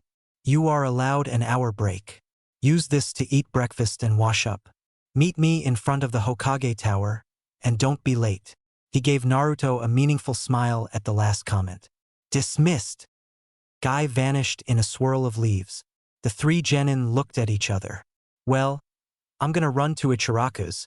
There's a bowl of ramen with my name on it." Naruto sped off without a second glance at his teammates. Lee looked after him. "Quite youthful indeed." He mumbled to himself. "I am returning home, Hinata. I shall see you in an hour." "Why yes, I am also going home for the hour. I look forward to our first mission together." Hinata bowed to Lee and then the two ninjas split up. 1 hour later and Guy's team was assembled outside of the tower. "Well done, team," Guy praised. "I just know that we are going to knock out these missions with youthful agility. Let us be prepared." Naruto could hardly contain his excitement. "Yes, finally, the best part of being a ninja. What kind of missions do you think we'll get? Maybe we'll be charged with protecting a princess of a foreign land. Or maybe we will get to slay some giant monster beast." Lee only looked sadly at Naruto while Hinata smiled slightly at his imagination. "Well, let's find out," Guy said, leading them into the tower and up the stairs to the Hokage's office. Without even knocking, Guy barged into the room. Team Guy with Naruto, Hinata, and Lee reporting for duty. "Hokage-sama." Guy rang out. "Ah, Guy," the Hokage drawled. I was wondering when you would make your way up here. I heard you all the way from the bottom. Yeah. Enough with the pleasantries, old man. I want a mission. Naruto was hit firmly on the head by his sensei. Sorry about him, Hokage-sama. His flames burn so brightly he forgets his manners. Guy almost swore he heard Naruto mumble something about people who didn't knock but chose to ignore it. It's all well, Guy. I just so happened to have a good mission for your team. Naruto looked up expectantly again. The Hokage tried hard not to let his smile show. The Inuzuka's dogs happened to be in need of a walk through the village. I am sure they would appreciate it if you took them. What the hell? Daily routine. To say Naruto was pissed off again would have been an understatement. Naruto was not out in the world saving princesses or fighting giant monsters. No, instead Naruto was in his home village walking dogs. Some ninja mission this was. Naruto hated dogs. Not that they seemed to like him either. Thankfully they were almost back to the Inuzukas. When their house came into sight, Naruto was reminded of when they first got there. Naruto had been surprised when it was Kiba who had greeted them that morning, although Kiba looked just as surprised.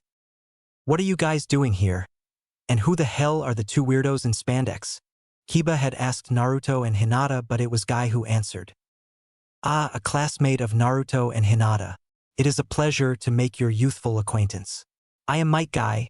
I am Naruto and Hinata's Jonin sensei. This here is Rock Lee and he is their fellow teammate. Kiba had to cover his ears. Sometimes having enhanced hearing was a pain. Is he always like this? Kiba seethed. You have no idea, Naruto whispered back. We are here to walk your dogs. It is the mission assigned to us. Kiba turned to Hinata as she spoke. Man, one quiet girl with three loud guys. Whatever, follow me. I'll lead you to my mom. She's in charge of all that stuff. Kiba stepped inside followed by Team Guy. The first thing Naruto noticed as he stepped in was the smell. It smelled like 100 dogs lived there. Naruto didn't know how right he was until a dozen came running out of an adjoining room. They were barking wildly and Naruto took a nervous step back. Hey, down. Come on guys, what's wrong? Sit. Kiba barked out orders to his dogs before turning around and giving the team an apologetic smile. They aren't usually like this. Sorry. I don't know what's gotten into them. They smell the boy. Sum, Kiba's mom, answered as she also walked into the room. She was staring straight at Naruto. Who, me? Why should they be mad at me? Naruto looked peevishly down at the dogs. You just have an odd smell about you is all. Sum waved Naruto's question off. Now, here are all the leashes. She threw a bundle of them which Lee caught. They need to go all around the village. Make sure that if they poop, you pick it up, and try not to let them attack anyone, including your orange teammate there. Sum was again looking at Naruto and he wasn't sure he liked the look on her face. He was pulled out of his recollection by Guy's loud knock on the door. Inuzuka-san, we have returned from our youthful mission with our flames burning even more brightly than when we started. The door flew open quickly. It was Kiba again. He gave a meaningful look to Naruto. Does this sensei of yours have a volume switch? When Naruto shook his head, Kiba scoffed. Anyway, show yourselves in. I was just leaving to meet with my team. Maybe we'll get an awesome mission. I hope we get to save a princess. Kiba was now walking off. Naruto couldn't help but feel a little sad for the boy who was about to have his dreams crushed. You guys wait here. I will go in and get this stamped and we'll be on our way for the next mission. Guy went inside, followed by the herd of dogs. After just a few moments he came back out. Okay team, let's have a quick lunch and then get back to the Hokage Tower for our next mission. Guy whipped out 8 ration bars and handed them out. 2 for each of us. Eat up. Naruto blanched as he crunched into his. What the hell kind of lunch is this? How can these things possibly be filling? Ah, Naruto, you have much to learn. Guy was in lecture mode now. These bars contain all the essential nutrients to keep the body going through a day of hard work. They are important in our diet and are the main food of shinobi on missions. So you better get used to the taste. Naruto didn't like it, but he ate it anyways. Guy-sensei had yet to be wrong. Soon they were off towards the tower again. At first Lee couldn't place the uncomfortable feeling he had been getting. The whole walk with the dogs and now to the Hokage tower, it felt like everyone in the village was glaring at him. Lee couldn't understand why they would glare at him, so he followed their eyes and realized it was Naruto. The entire village was shooting Naruto dirty looks. Lee couldn't fathom why they would be so mad at him though. According to Hinata, Naruto had pulled a few pranks. They couldn't have been bad enough to piss off the whole village though, right? Guy-sensei definitely didn't hate him, so he couldn't be all bad. As they walked into the Hokage's office, Lee turned his thoughts away from his teammate to listen to the Hokage give them their next mission. Excellent. The Hokage smiled at the team. Here is your pay for this mission. For your next mission, I would like you to assist the Ikomas with moving. They have all their boxes packed but just need them and their furniture moved across the village. As the Hokage spoke, he passed out their pay. Naruto made a grunt of displeasure but otherwise remained silent. Guy-sensei had explained to them the point of the missions, how they developed teamwork and were a great way to make quick pay. He had also thrown in that they were stuck with them for 2 weeks thanks to their team arrangement. Lee couldn't complain. Sure, he didn't like the boring missions, but they left it easy to stay in the village to have training time. As they set off to do their next mission, they started walking as they normally did. Guy-sensei and himself were in the front with Naruto just barely behind them. The orange-clad boy had stepped on Lee's sandals a couple times, he was so close. Hinata held a good distance back. Hey sensei, what do we gotta do to get off of this 2 week of D ranks? Naruto jogged up to the other side of their sensei to ask the question.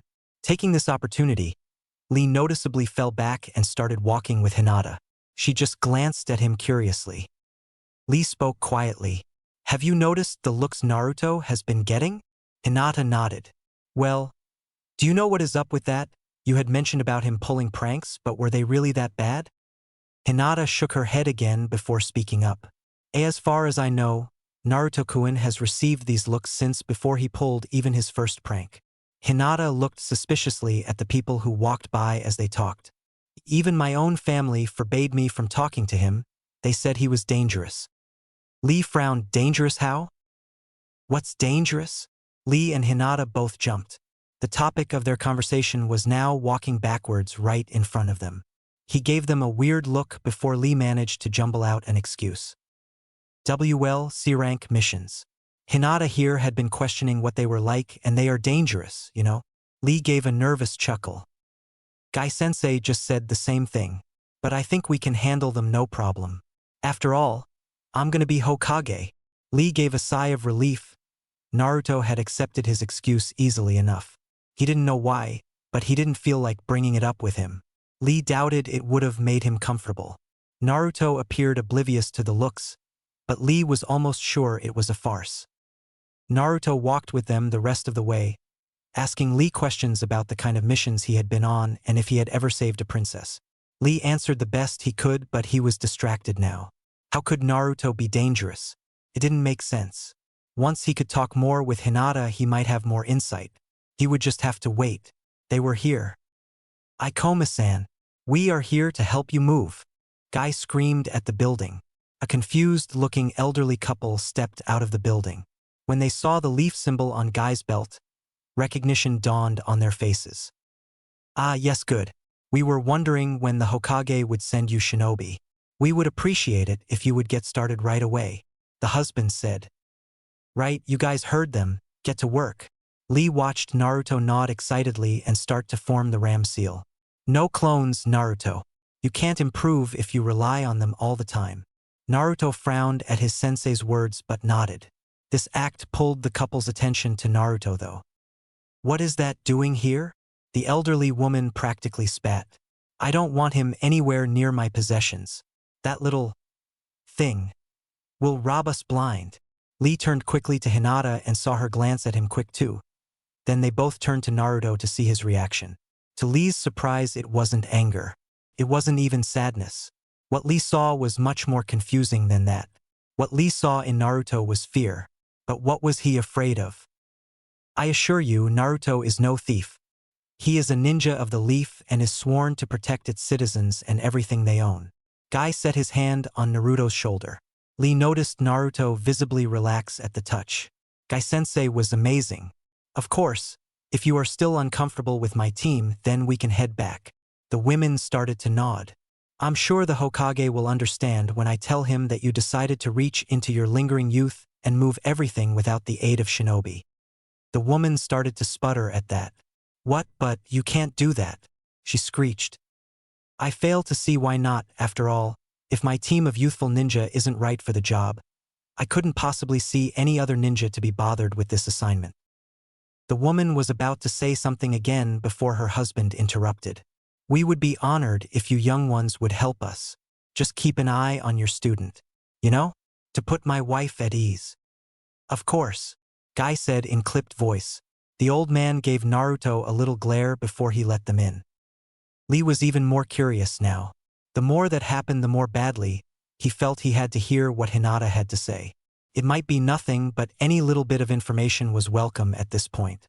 This outright hostility was not the result of pranks. Alas, he had no time. Between the four of them moving boxes and furniture at their own paces, he rarely saw Hinata during the time of the whole mission. That didn't stop him from trying to talk with their employers, though. Coming back from just doing a stack of boxes, Lee met the elderly man at the door. I was wondering. Lee hoped this was coming off casually. I did not know that my teammate had stolen things from people before. Where have you heard such things? The old man scoffed. Heard such things? You don't need to have heard them to know he's done it. The brat's a demon. They do worse than just steal. Lee was confused but tried not to show it. He had to hold a look of just casual interest. I am sorry. I am afraid I do not understand what you mean by demon. The old man seemed to be considering his answer, like he was nervous of saying the wrong thing. How strange. Unfortunately for Lee, he was interrupted. Lee, this is no time for breaks.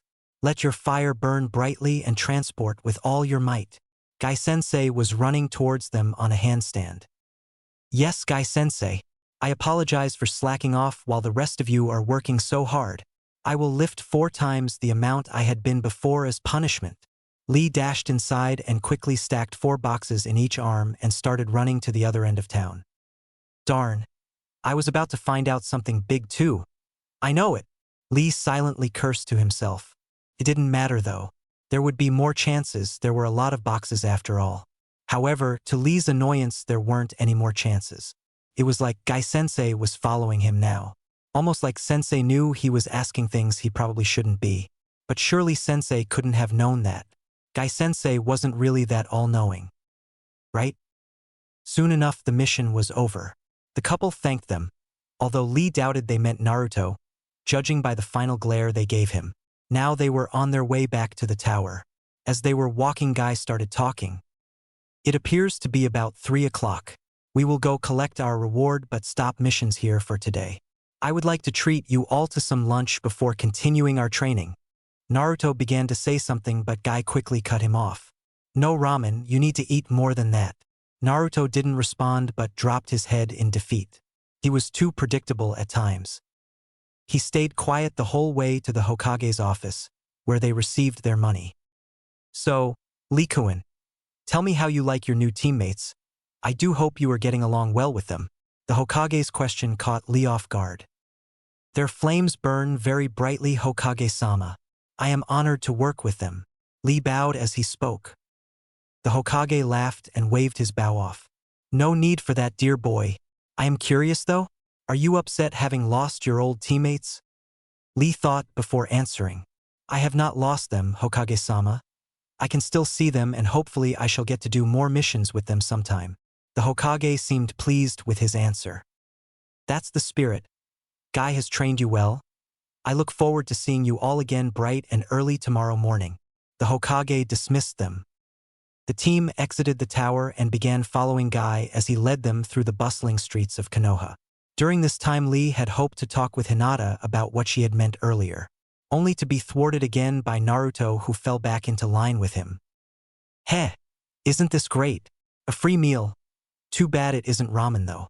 Naruto's huge smile looked awfully fake to Lee now that he was this close. Lee glanced quickly around to see the ever-present glares before responding. Yash, free food is fantastic.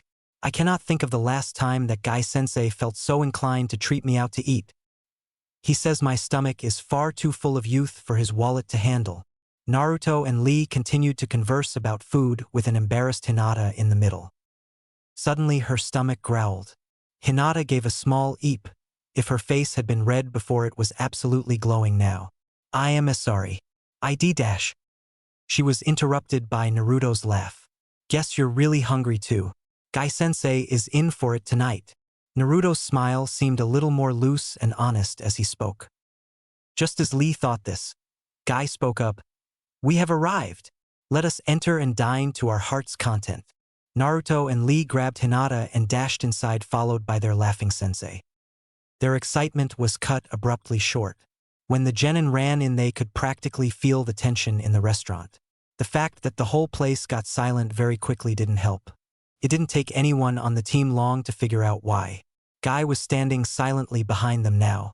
A waiter emerged from the back and quickly approached them, sweating profusely.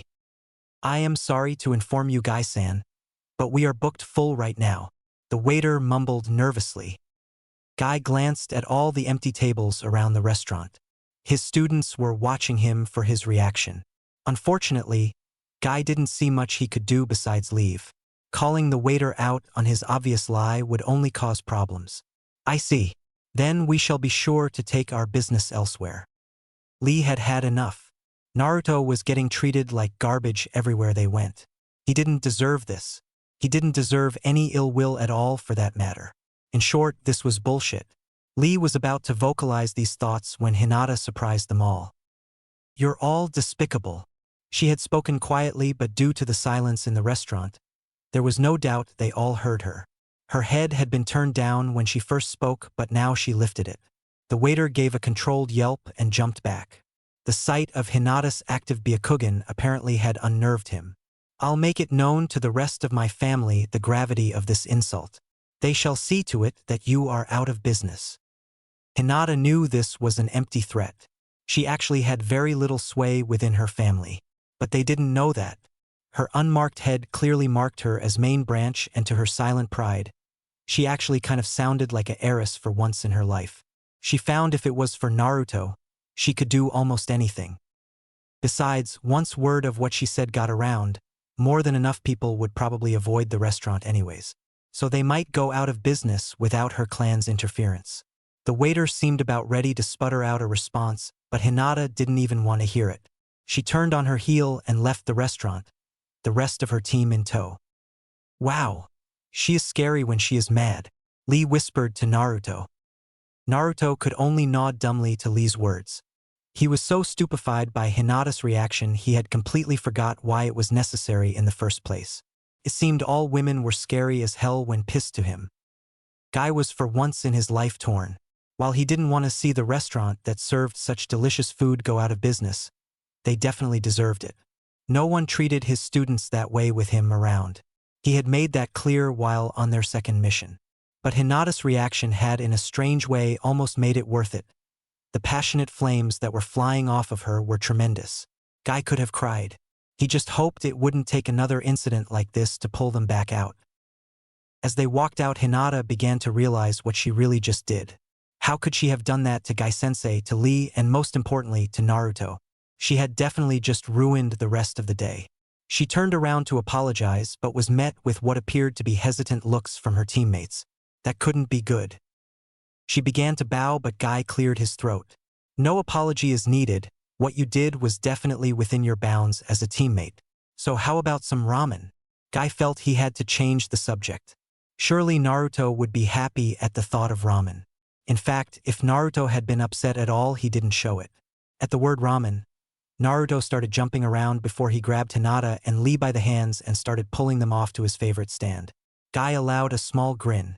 The wonders of youth. Naruto was actually quite relieved. He had expected his teammates to ask by now about the looks he was being given. He wasn't that unobservant. He saw them glance at the other citizens. He knew they saw the glares. When that old hag had called him a menace, he had been afraid they would ask about that too. How was he supposed to explain that one? Now this restaurant crap. He really had expected a, "Hey, what's up?" But instead his teammates got angry for him and were now trying to cheer him up. It made him feel oddly warm inside. He knew they were curious, but as long as they didn't ask, he was okay. He could always just blame it on pranks if they did ask though. And here we are, the greatest ramen stand in all of the Fire Country. Naruto stood looking at his team, both hands gestured to the stand. Naruto, you make an old man's heart warm. Lee looked over Naruto to see an elderly-looking man smiling brightly at them. Well, come have a seat and introduce me to these friends of yours. Naruto nodded. Come on guys, over here. He ran over and plopped himself on the far right seat. Lee sat next to him, Guy next to him, and Hinata on the far left. Alright guys, this old man is Tucci, the owner of the stand. That girl over there is I am Nichin. Naruto gestured to a slightly older girl as she came into view from behind the stand. Old man, I am Nichin. These are my teammates, Lee and Hinata. And this is my new teacher, Guy-sensei. Naruto gestured to the left as he talked. It's nice to meet you all, Tucci greeted. Naruto here is our best customer. Any friend of his is welcome here anytime. Lee liked this guy. Finally, there was someone who wasn't treating Naruto like scum, but more like family. Guy-sensei seemed to share his sentiments. Your fires burn most brightly. I see why Naruto comes here so much already. I can only imagine the excellent quality of your noodles. At the mention of food, 3 stomachs growled. The old man laughed. Sounds like we're making good business tonight. What'll you all have? The team ordered their food, and then made light conversation as they waited for their noodles.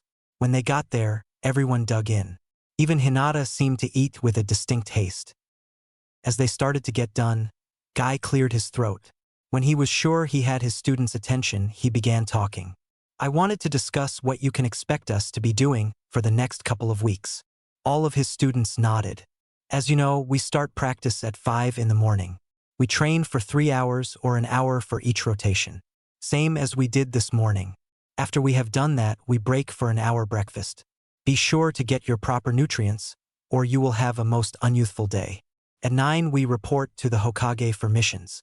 Some missions are longer than others, so we may only do a couple a day.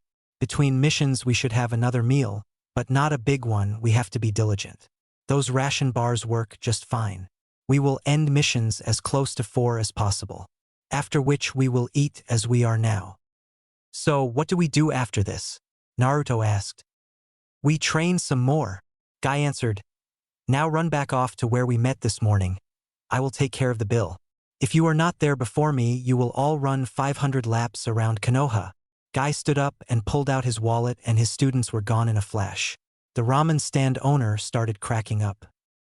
You sure are an interesting fellow. But then again, Naruto is an interesting kid, so I suppose it's only natural. That he is. His fire burns more brightly than most, despite all that he's been through. I offer my thanks to you for helping him out. I couldn't turn my back on him, he's a good kid. The old man waved off Guy's thanks. Just do me a favor and make sure that he and his teammates become fantastic shinobi. Guy smiled. Of course, I wouldn't settle for anything less. Now if you'll excuse me, I can't give them too much of a head start. I wasn't joking about those laps. Guy disappeared, leaving a laughing Tucci. Fortunately for the genin, they got there just before their speedy sensei. Good. I see you are improving already. Guy beamed at Naruto and a panting Hinata. Now on to training. Yes, so what kind of training is this? Some awesome taijutsu killing moves? Naruto guessed. It was Lee who answered. It is better than that. Better? What's better, ninjutsu? Naruto couldn't think of anything else better than learning sweet new moves. No, physical exercise. Lee pumped his fists in the air. There is nothing better than doing 10,000 push-ups, followed by 5,000 sit-ups, and then 100 laps around the Leaf Village as a cool down. Naruto's mouth hit the ground. What kind of workout is that? It sounds like suicide. He couldn't fathom doing all that and still being done while it was light out. Then it hit him that they may well be out until midnight. Wait, how long are we doing this for? Only until 7. Guy answered. It is almost 5 now. I won't start you at what I'm having Lee doing, but I expect you to progress fast. This workout is the best way to strengthen your muscles, and it puts those weights I gave you to the real test. Now, Lee, I like what you suggested. Get started. Yes, sensei. If I cannot finish in the allotted time, I will do 10,000 more push-ups with one hand and a boulder on my back. Lee leapt down and began doing push-ups at a rate that made Naruto sweat just looking at him. Great thinking, Lee. Let your fires of youth scorch the sky. Guy gave Lee the thumbs up. Is it just me, or does their crazy behavior just become that much crazier when we train? Naruto whispered to Hinata. She tried to suppress a giggle, but it slipped out. Her face burned brightly again, but Guy-sensei didn't give her long to think about that. For today, I am just going to have you do random exercises for a set amount of time. This is so I can get an idea of your limits, and then I will know how far to push you in the coming days. Let's take after Lee and start with push-ups.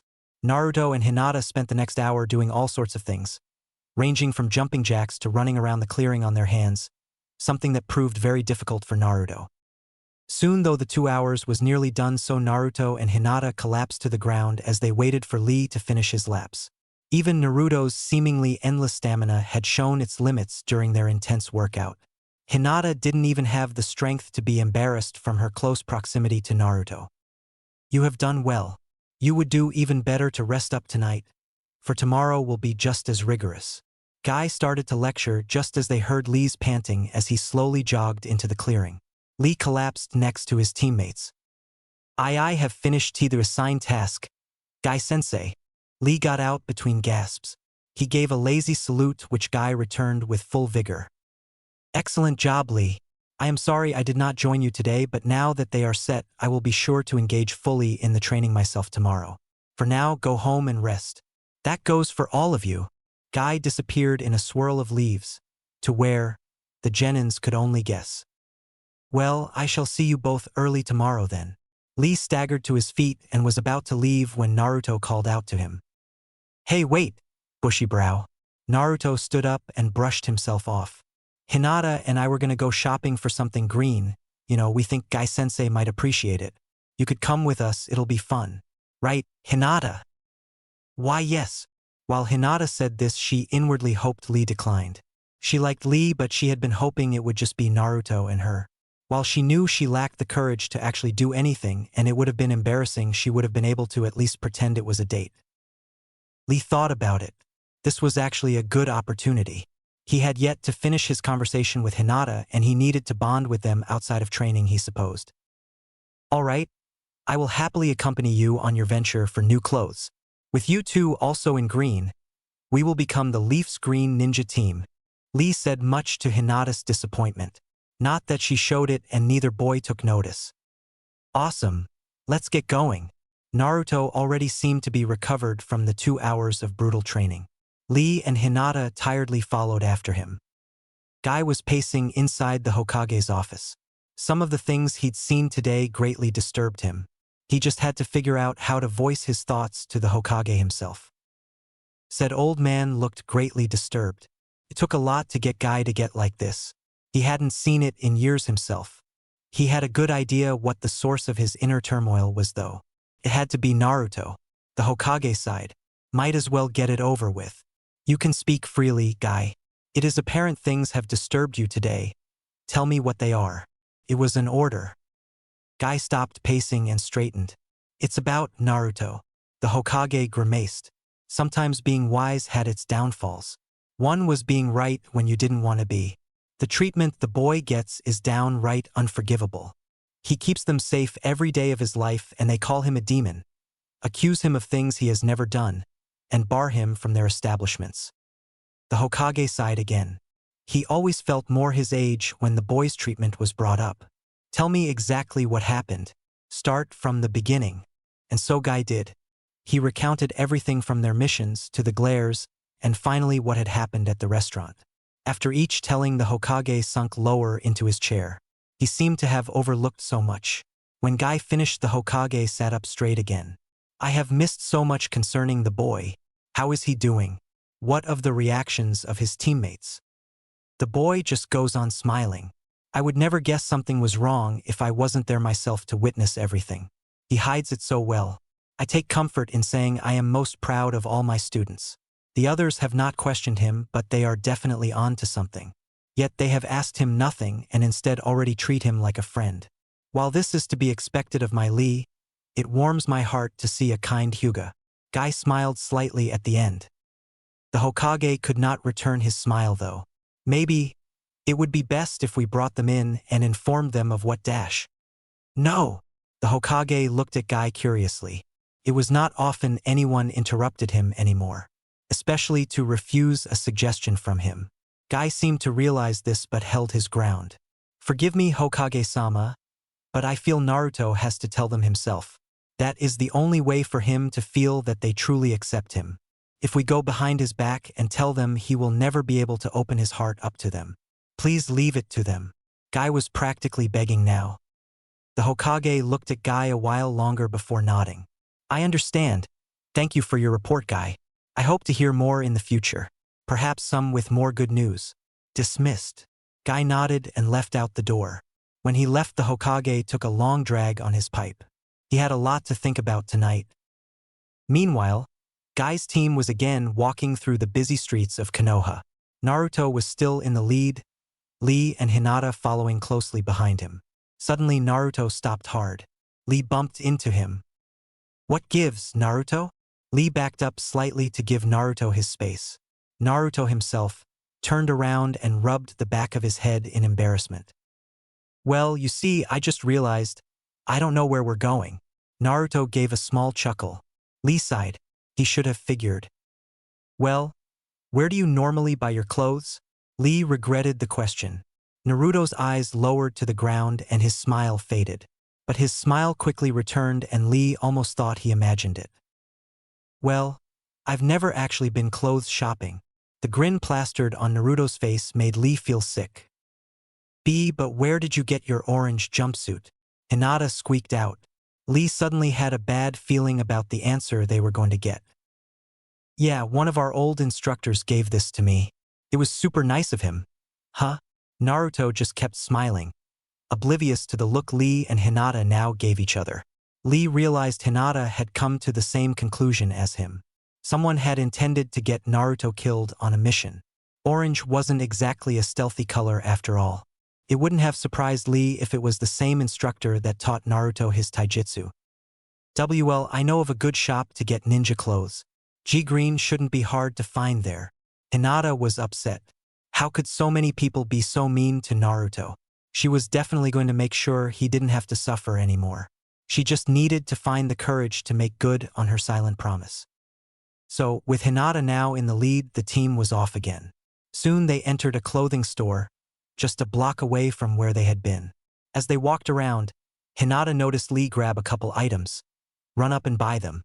He then went running to where Naruto was to help him choose. Hinata couldn't help but be curious as to what Lee had just purchased. She supposed she would find out soon though. Soon she was ready. She had found a nice hooded sweatshirt.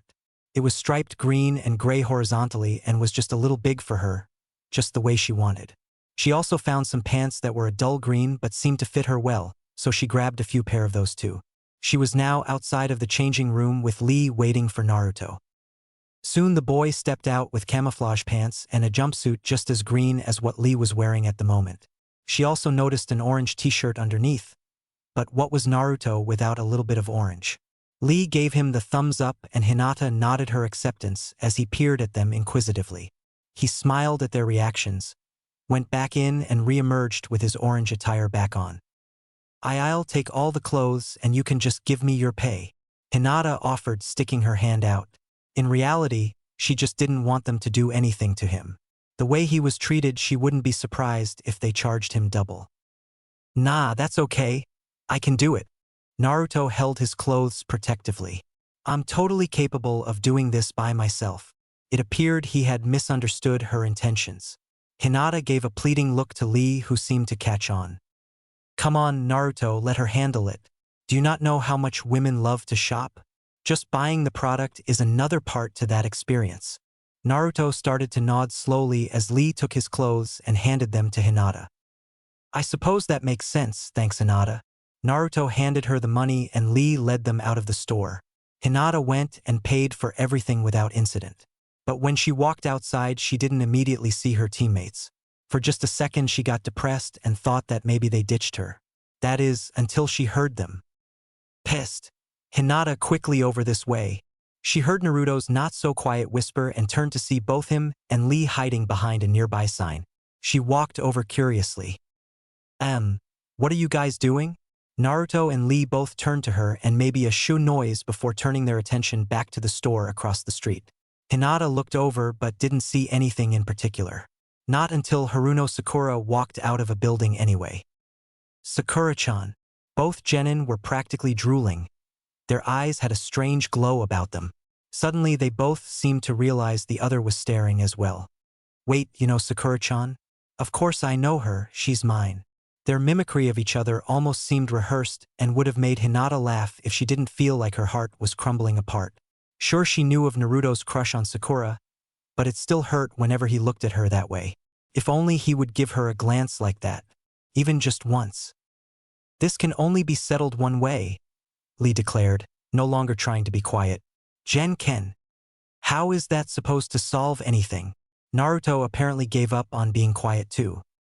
"Simple. The loser must give up on Sakura-chan and must help the winner get a girlfriend.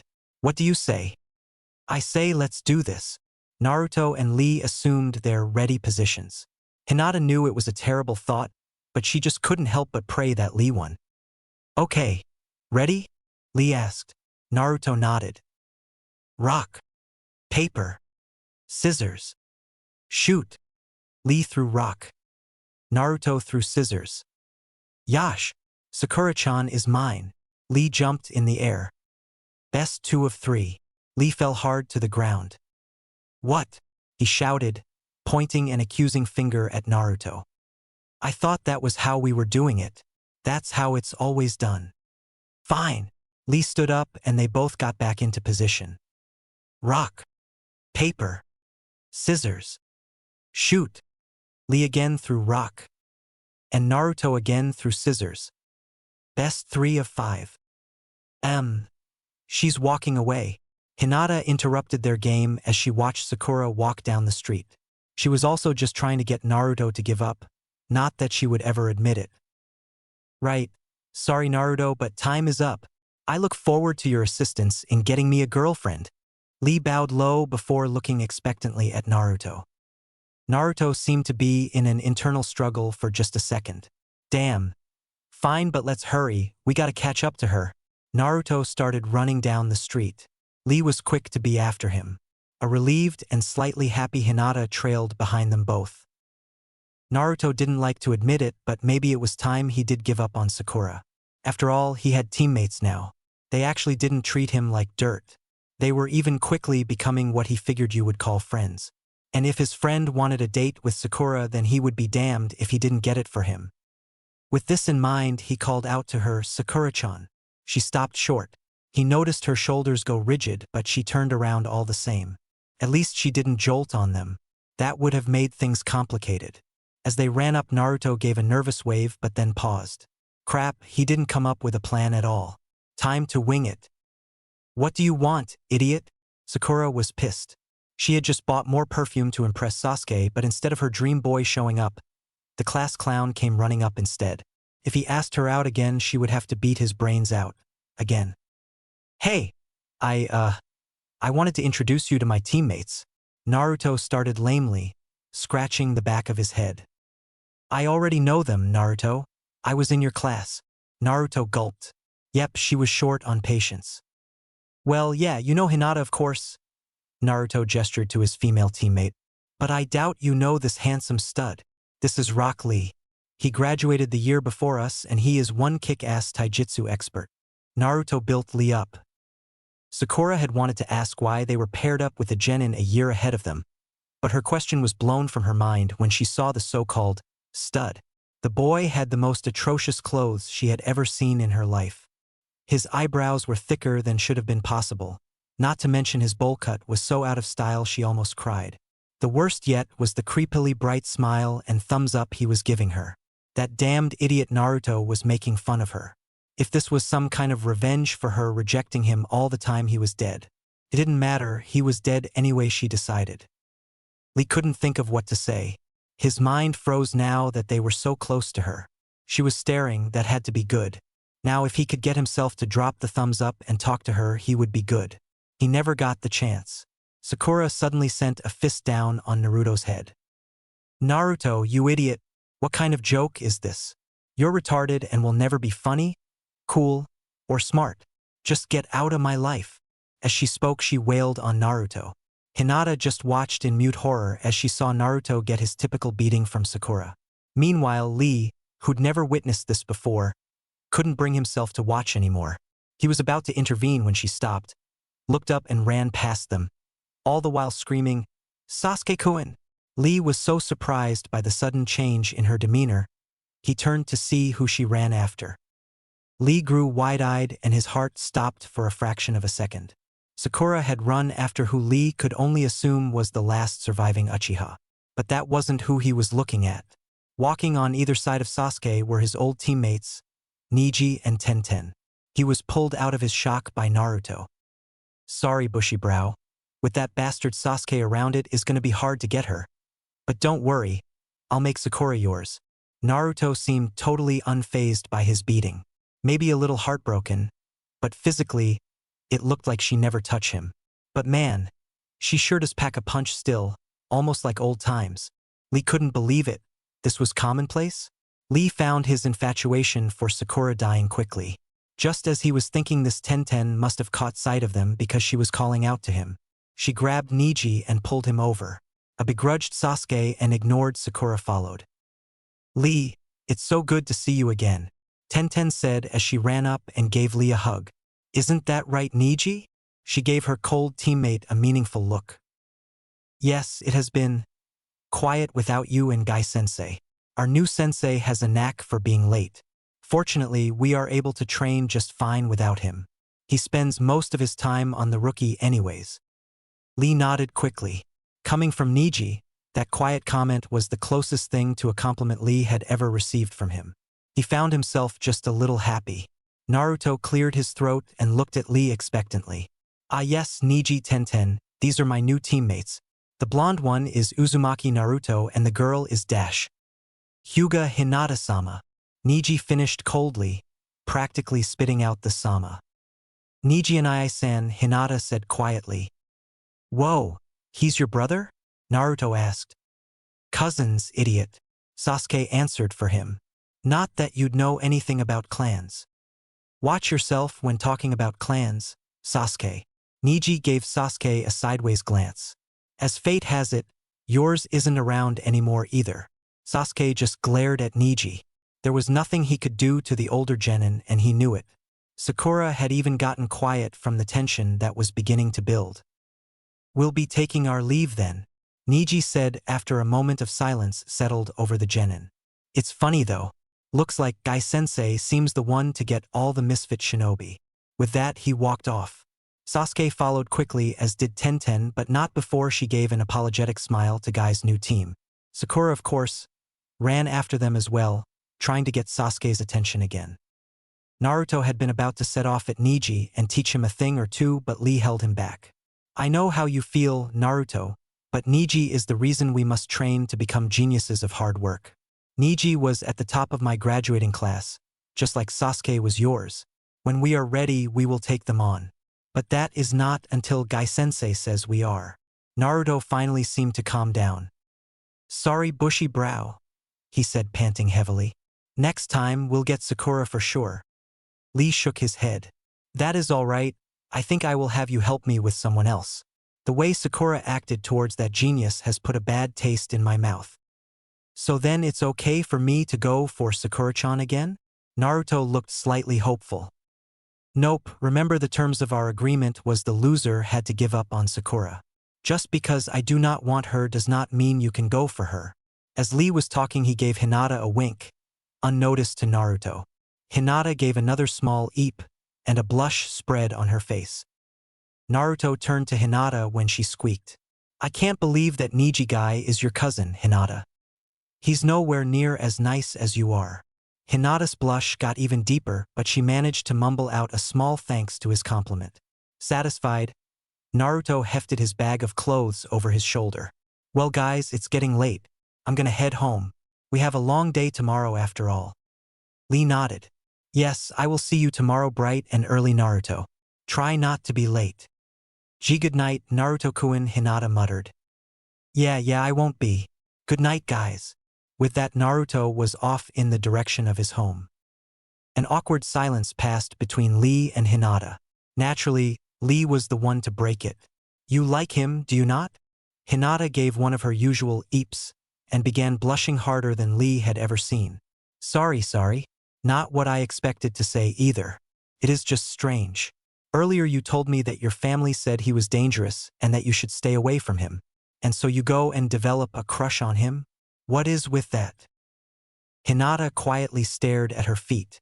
Took her a minute to gain her composure. No one had ever called her out on her affection for the boy. She knew she didn't hide it well, and yet no one had ever bothered to ask. Now when someone did, she didn't know how to answer, so she just tried being honest. Be back before we started the academy. I was being picked on by some boys. And Naruto came to my rescue and the boys beat him up. I just left him there. Lee had to stand close to hear Hinata. They were still in the middle of the street, which was still fairly noisy. After that, I started paying attention to him. I was fascinated by him. Everyone picked on him, called him names, and told him he would fail. But he just kept on trying. Anytime someone told him he would fail, he simply replied he was going to become Hokage. Hinata's voice was getting louder. I admired that strength he had, that confidence. To me, it looked like he was absolutely glowing. Hinata began to blush heavily again before continuing. Gradually, I just fell in love with him. He was everything I wanted to be. If I could be with him, surely some of that would rub off on me. And now I'm his teammate. It makes me so happy to be with him, and yet so sad to see the way he is treated. Hinata stood straight and looked at Lee suddenly. I have to know why he is treated that way, so I can help him, no matter what it is. Lee was shocked. He had definitely not expected that.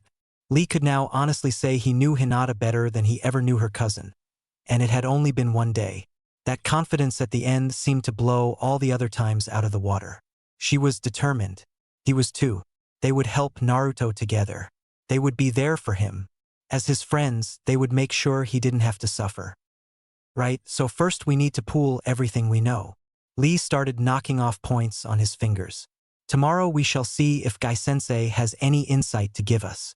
From there we will start doing things such as looking up stuff at the library and asking people who are close to him. There has got to be something. Hinata nodded. They both started walking down the street. Good, Lee said. We know dogs don't like his smell. Lee began knocking off points again as they continued their conversation into the night. Lee landed into the clearing where his team met up every morning.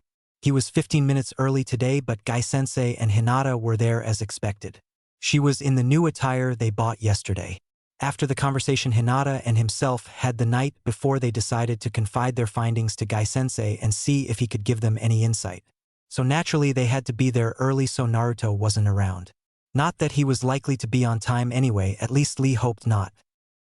Lee, Guy-sensei wasn't quiet even during this early time of the day. I see you have come earlier than expected. Hinata arrived here just 5 minutes ago herself. It is great to see your flames kicked so high this early in the morning. Guy-sensei gave them his nice guy pose as he talked. Lee hated to not respond to his sensei with his own youthful speech, but they had to get the talk over with.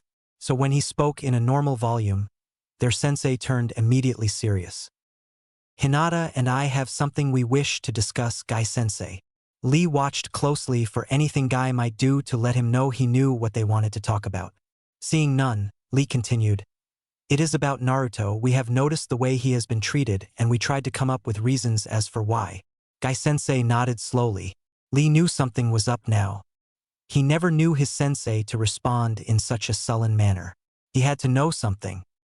We were hoping you would tell us anything you knew. Lee stepped away from their previous plan to present him the information and then ask. Hinata noticed this too but remained quiet. Lee knew their sensei better than she. He must have had a reason for not sharing their knowledge. Guy looked thoughtful. I cannot tell you, he finally said, his voice at a normal level now. Lee was about to protest, but Guy held up his hand. It is Naruto's business. You wouldn't want me unveiling all your secrets to him, would you? He gave both of the students a meaningful look. They both looked ashamed. Guy thought about it for a moment. He could at least give them one more clue. Besides, I am not too sure I would feel comfortable committing a capital offense. Both of them looked up surprised. What do you mean capital offense? Hinata's mind was spinning. One more piece of the puzzle had just fallen into their laps. It fit well with the piece that her family said he was dangerous. It would also account for some glares. If people had said something to get themselves punished through death, of course the family would blame Naruto. But that was only 3 pieces. They had come up with a lot of them. It definitely didn't explain the dogs, nor that seal she saw on his stomach when he gathered chakra. Or did it? Was that seal the offense? Funny question. Guy was back to his loud self. I thought you would know what a capital offense is. I bet even Naruto there knows. Hinata and Lee both whirled to see Naruto running into the clearing, also in his new green attire. Hinata began panicking. Surely he hadn't heard them at all. He was just arriving. But that didn't mean he wasn't hiding, listening. What would he think of her? Sorry, Guy-sensei. I didn't catch that. Naruto ran up panting. He didn't seem aware at all that they had just been talking about him. Man, I'm the last one again. I thought I was doing good getting here early too. Naruto looked down in defeat. He had even ran again so as not to be the last. Not a problem, Naruto. First or last doesn't matter. The important thing is you're on time. I am so proud to see you in green clothes as well. You make me so happy as a teacher. Guy patted Naruto hard on the back, tears falling freely from his face. Naruto stumbled a little from his sensei's strong touch but managed to stay on his feet. He wouldn't ever admit it, but even he was still sore slightly from yesterday. Now, we'll start the same as yesterday, Hinata. Come with me. Lee, make sure Naruto still remembers his stance. I want it done 10 times right today. After that, continue where you left off. Lee saluted his sensei as Naruto groaned. Guy led Hinata to the other side of the clearing. 10 times. Man, this sucks. Naruto went into his stance and looked at Lee to get his criticism. Lee couldn't help it. He looked at Naruto and was immediately lost in thought. Was it worth just asking him? Probably not. They only knew each other for a day now. It would probably take a lot longer than that for Naruto to come out and trust him with such information. The looks definitely made him uncomfortable, no matter how well he hid it. Come on, bushy brow, not again. Lee snapped out of it. You space out too much. You got some weird flames of youth or something. Lee smiled. Naruto wasn't quite up to him or Guy-sensei, but his talk was already getting there. Forgive me. I am pleased to tell you that your stance is perfect. Do your lap and get in it again. Lee was impressed. Naruto did it all 10 times without messing up.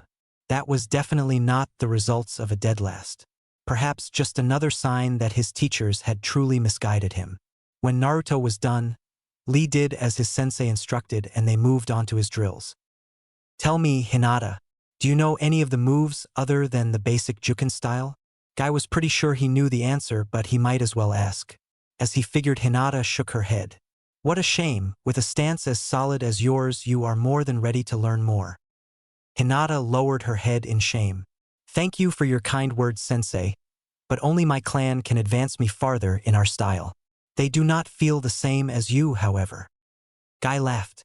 Hinata looked up in surprise. Was sensei making fun of her now? Did he agree with the clan? Fortunately for you, young Hinata, I happen to know a few of your clan's trade moves. I'm not called a taijutsu expert for nothing. Hinata was speechless. What her sensei said wasn't even possible. Guy must have caught her disbelief because he quickly added, Of course it is impossible for me to use your techniques. Not even my abilities are so great. But I have enough of a general understanding to teach some of them to you. Hinata started to say, I don't think my clan would dash. Your clan cannot dictate what I teach you. If they have any qualms, tell them to take it to my boss.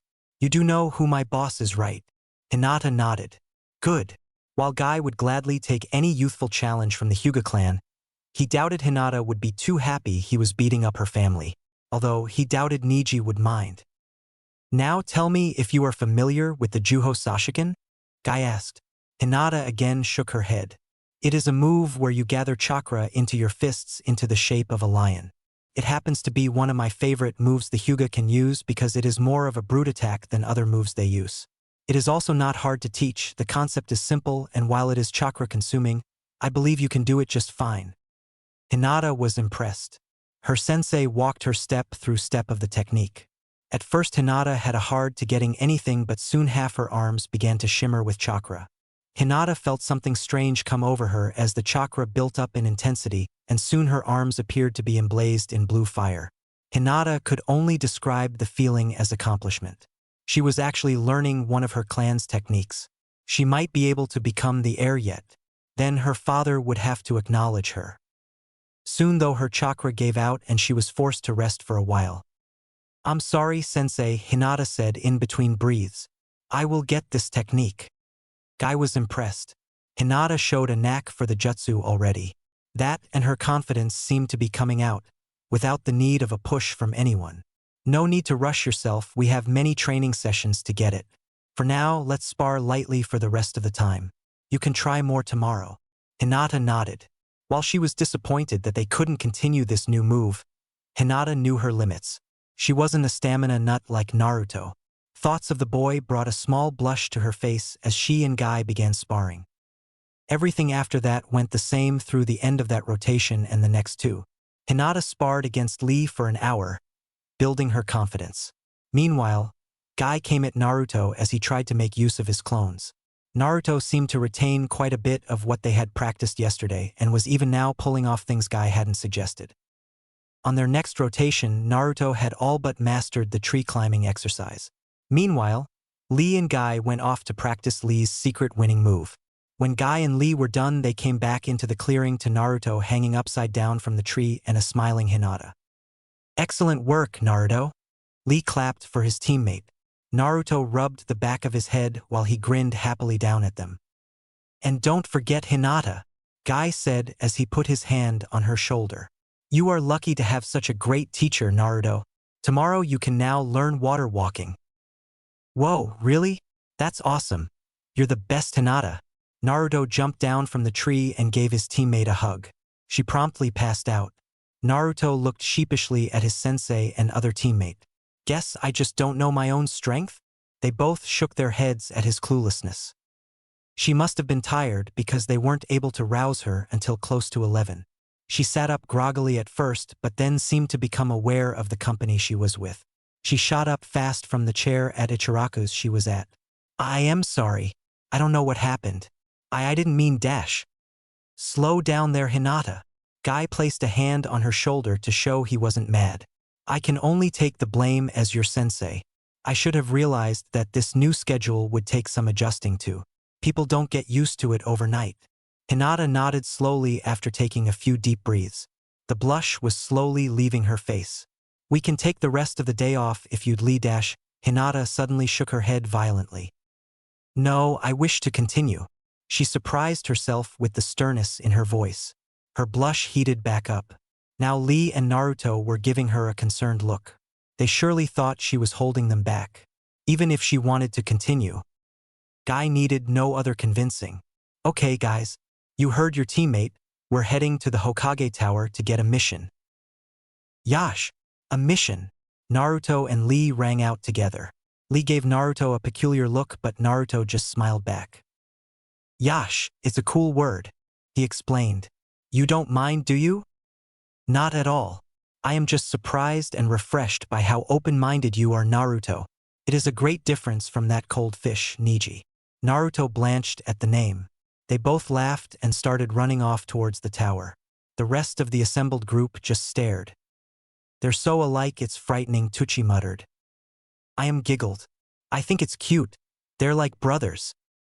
"Speaking of family, I was meaning to ask." Tucci addressed Guy, who gave him his full attention. "Is that Lee fellow your son?" Hinata actually looked up curiously at that. She had been kind of wondering the same thing but decided not to ask.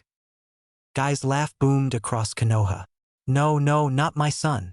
While Lee does look like me, the eyebrows are much too different. Mine are much thicker. Although Lee does try to imitate my daring good looks and I would give him an A+ on his attempt, there is just no comparing to the real deal."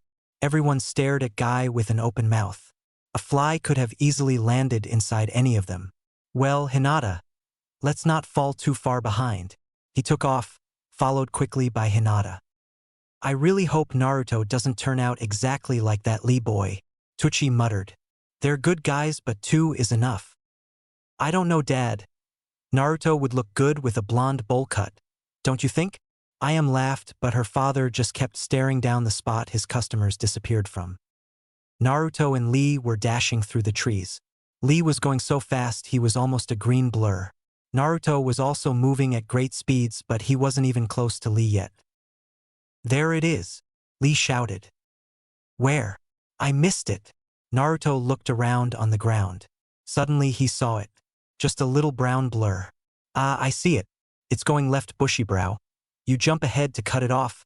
I'll stay behind it. Roger. Good thinking, Naruto. With a great jump, Lee flew far ahead into the trees. Once he landed, he quickly turned around and dove. Naruto dove for the blur at the same time. It was trapped now. At least that's what they thought. The blur jumped high, and with nothing in between, Naruto and Lee collided into each other. Hard. The blur, now distinctly a cat, landed nimbly on top of them both. Much too nimbly for its overweight self.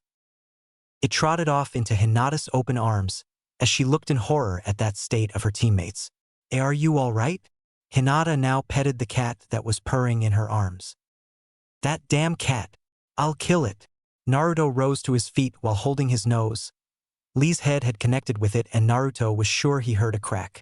The cat hissed at Naruto. Lee just laid on the ground, holding his head. I have fought bandits on C-rank missions that lacked a fire as intense as that feline's. What a truly worthy opponent to have in this village. Worthy is right. Guy landed on the ground near his team. You need to increase your weights again, Lee. That cat is faster than you yet. After this mission, I will get you more. After that, we can begin our afternoon training. Guy started leading the way back. I can't believe it took us 5 hours to locate and find that damn cat. Naruto was glaring daggers at the object of his speech. The cat all too eagerly returned to glare. Hinata knew it shouldn't have been funny, but the sight of Naruto with his bloody nose, in a stare down with a cat, made her giggle. Naruto, for his part, tried to look offended. What, you're on his side, aren't you? And no, Naruto-kun. I wouldn't ever betray you. Hinata had taken him literally, and the other context of her words caused her to blush deeply. I'm joking, it's okay, Hinata. I know you're too nice to do something like that. Naruto was oblivious. He simply thought he'd offended her. Lee watched them with an amused smile the whole way. The team sat breathlessly under a tree after their evening exercise. Guy stood over them smiling proudly, his chest heaving heavily thanks to his own rigorous workout. Naruto shivered slightly at the thought of what kind of training his sensei had to do to be able to wear out himself out like that. The man's energy had seemed even more vast than his own. Well, that was quite the workout. Naruto yawned tiredly as he stood up. I think I'm gonna go get me some ramen. You guys wanna join? Naruto looked at his teammates. Yash, my fire is barely flickering, Naruto. I shall go home and to let it rekindle over the long night. Lee jumped up but stumbled. He had clearly overexerted himself with his increase in weights. Naruto looked at Hinata. I have a few things to do before I will return home, but I'll see you tomorrow, Naruto-kun. All right, I'll see you all tomorrow then. Naruto turned around and strolled off. They all watched him go. When he was just out of earshot, Guy spoke. Good luck with your hunt for knowledge. When they turned around, he was gone. How did he know? Hinata looked mystified. Simple, he is Guy-sensei. Enough said. Hinata looked over at Lee. So what is the plan? I will explain in a second. Lee began rummaging through his back pouch. Here we are. Lee pulled out a scroll and unrolled it. With a quick hand sign, a bag from the store yesterday was there. What is that? Hinata peered over curiously. This is the official start of our investigation. Lee whipped out a deerstalker cap, a magnifying glass, and a smoking pipe. Lee was soon blowing bubbles from the pipe and looking at the grass with his magnifying glass. I don't understand. Hinata stared blankly at Lee. It is elementary, my dear Hinata. Every detective needs a hat, pipe, and a magnifying glass. They cannot go detect stuff without it. Lee nodded at his own brilliant reasoning. Hinata just shook her head. The plan. Also elementary. Hinata wanted to groan. They were wasting time. We start at the library. Hinata wondered if the pipe helped him come up with such a genius plan. Pissed. Hinata, come look at this. Hinata sighed for the umpteenth time that night. She had just found another book on types of seals and was setting down to read it. Lee was waving her over to the book he was looking at. Not that he could read it with his magnifying glass making the words big and blurry. At least he was quiet, kind of. They had almost got kicked out upon entry thanks to her teammate.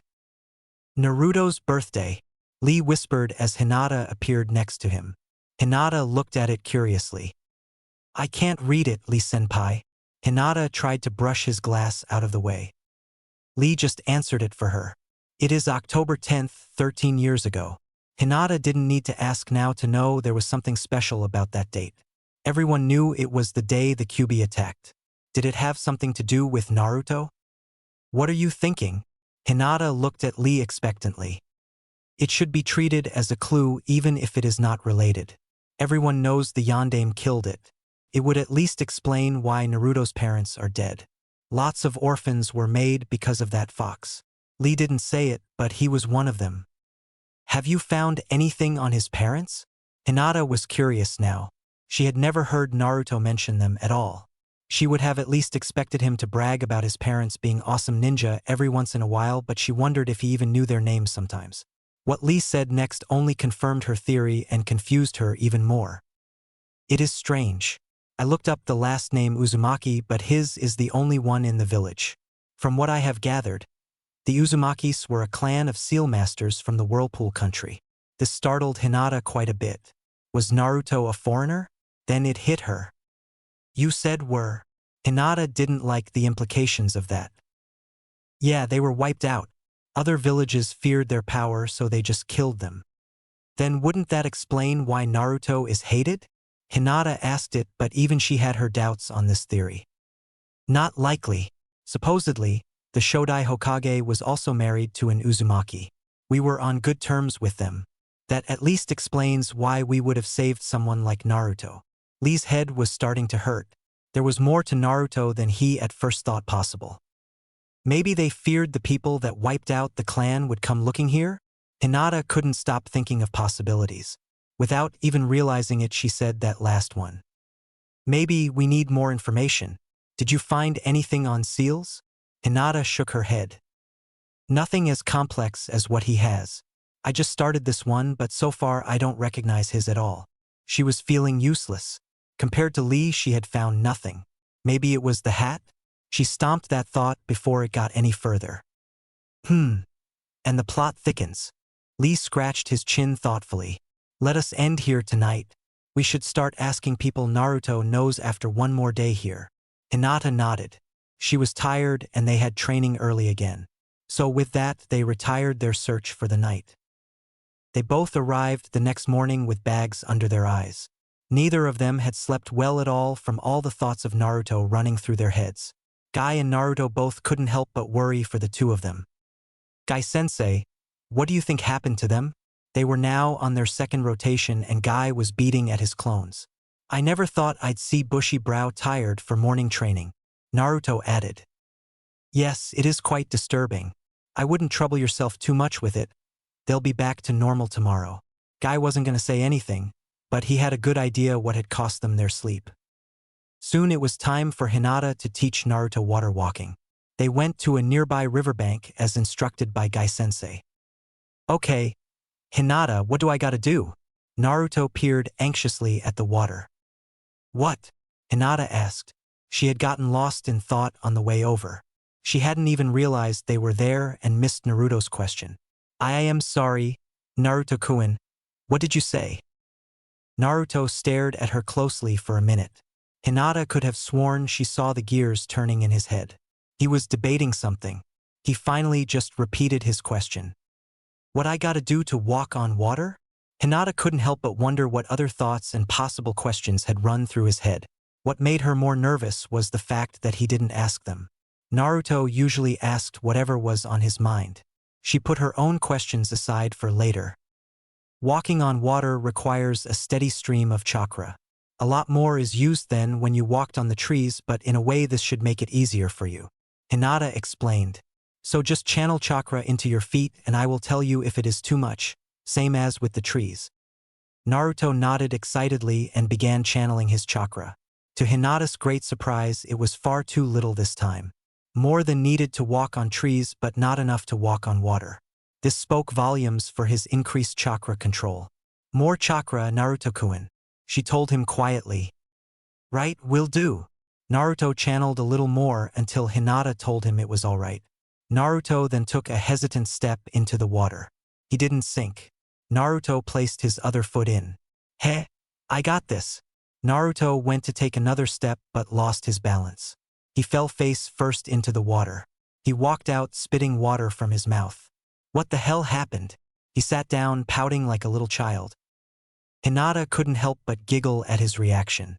The funny way Naruto did everything could always make her laugh.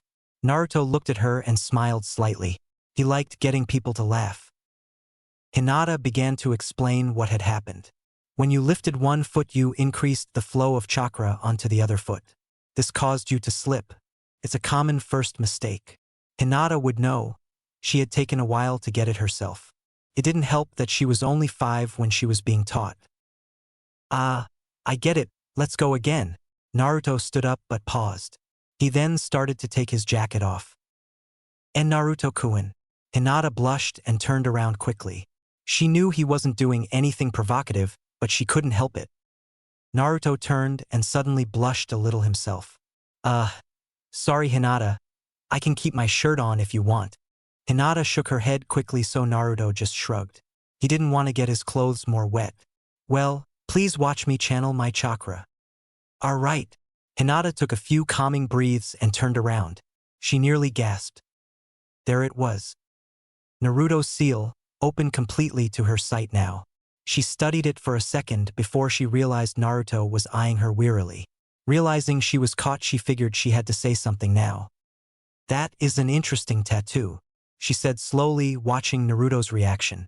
He had been very tense, but some of it seemed to leave as she spoke. She realized she had to ask.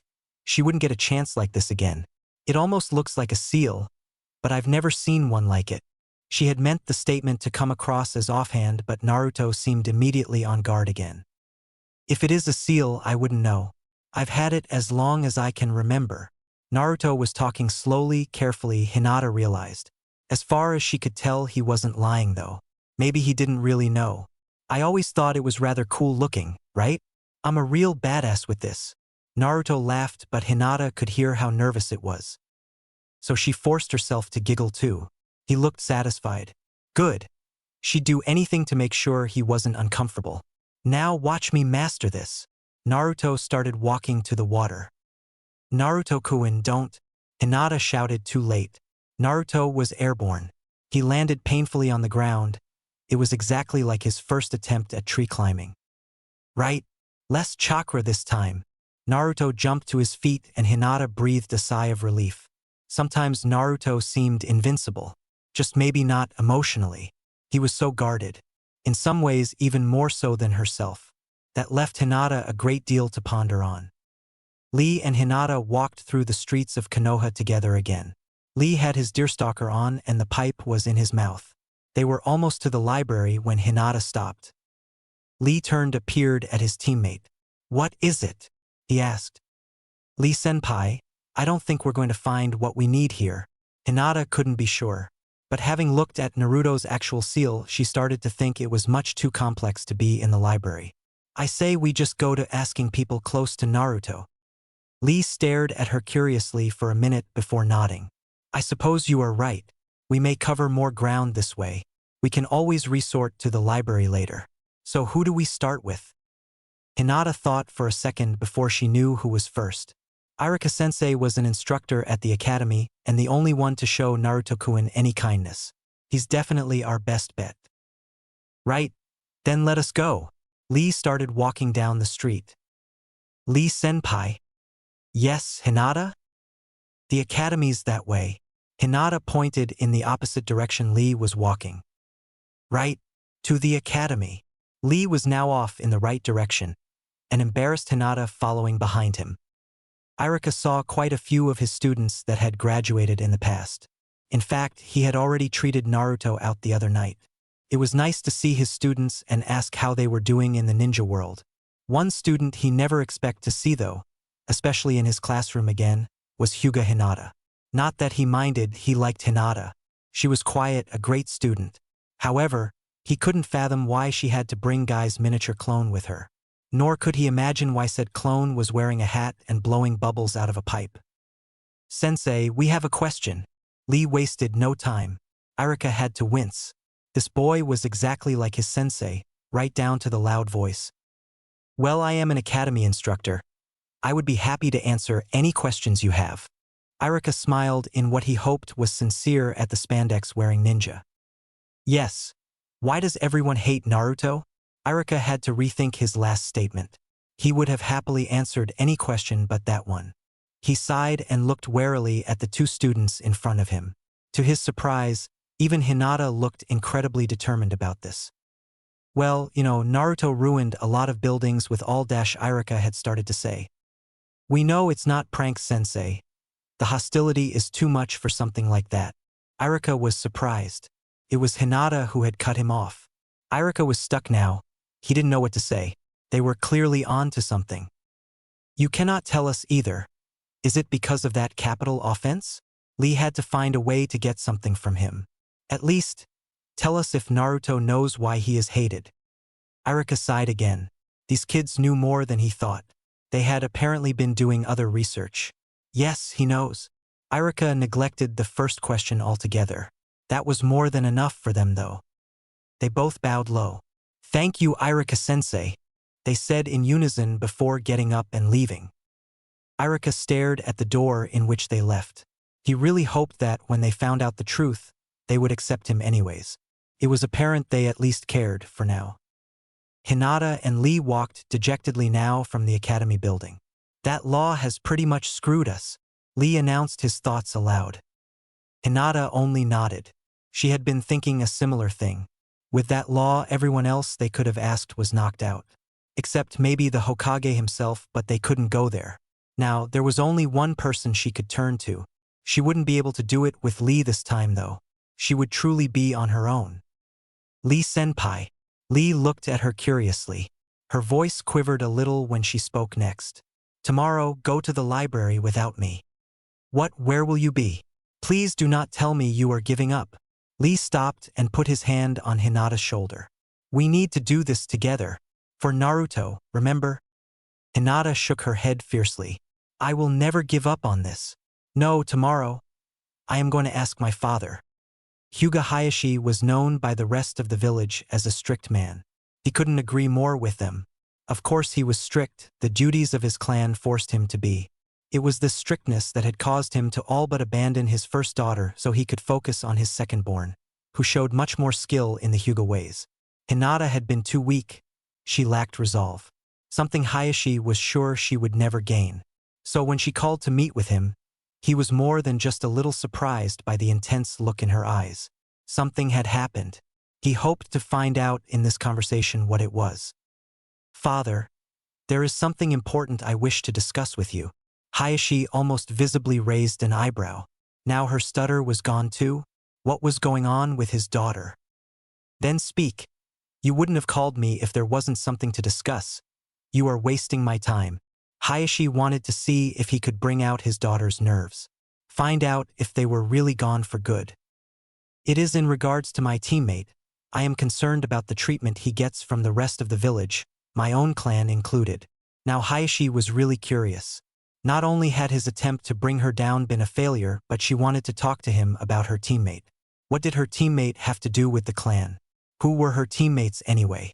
Hayashi realized he hadn't even bothered to ask who she was teamed up with. Just another part of the exile of his daughter. He practically didn't talk to her anymore. He had missed a lot, he realized. "Yes, your teammates. Who are they again?" He watched his daughter narrow her eyes the slightest of a fraction. It would have been lost on anyone else but him. She had apparently not missed that he didn't know her teammates to begin with. "Rock Lee and Uzumaki Naruto."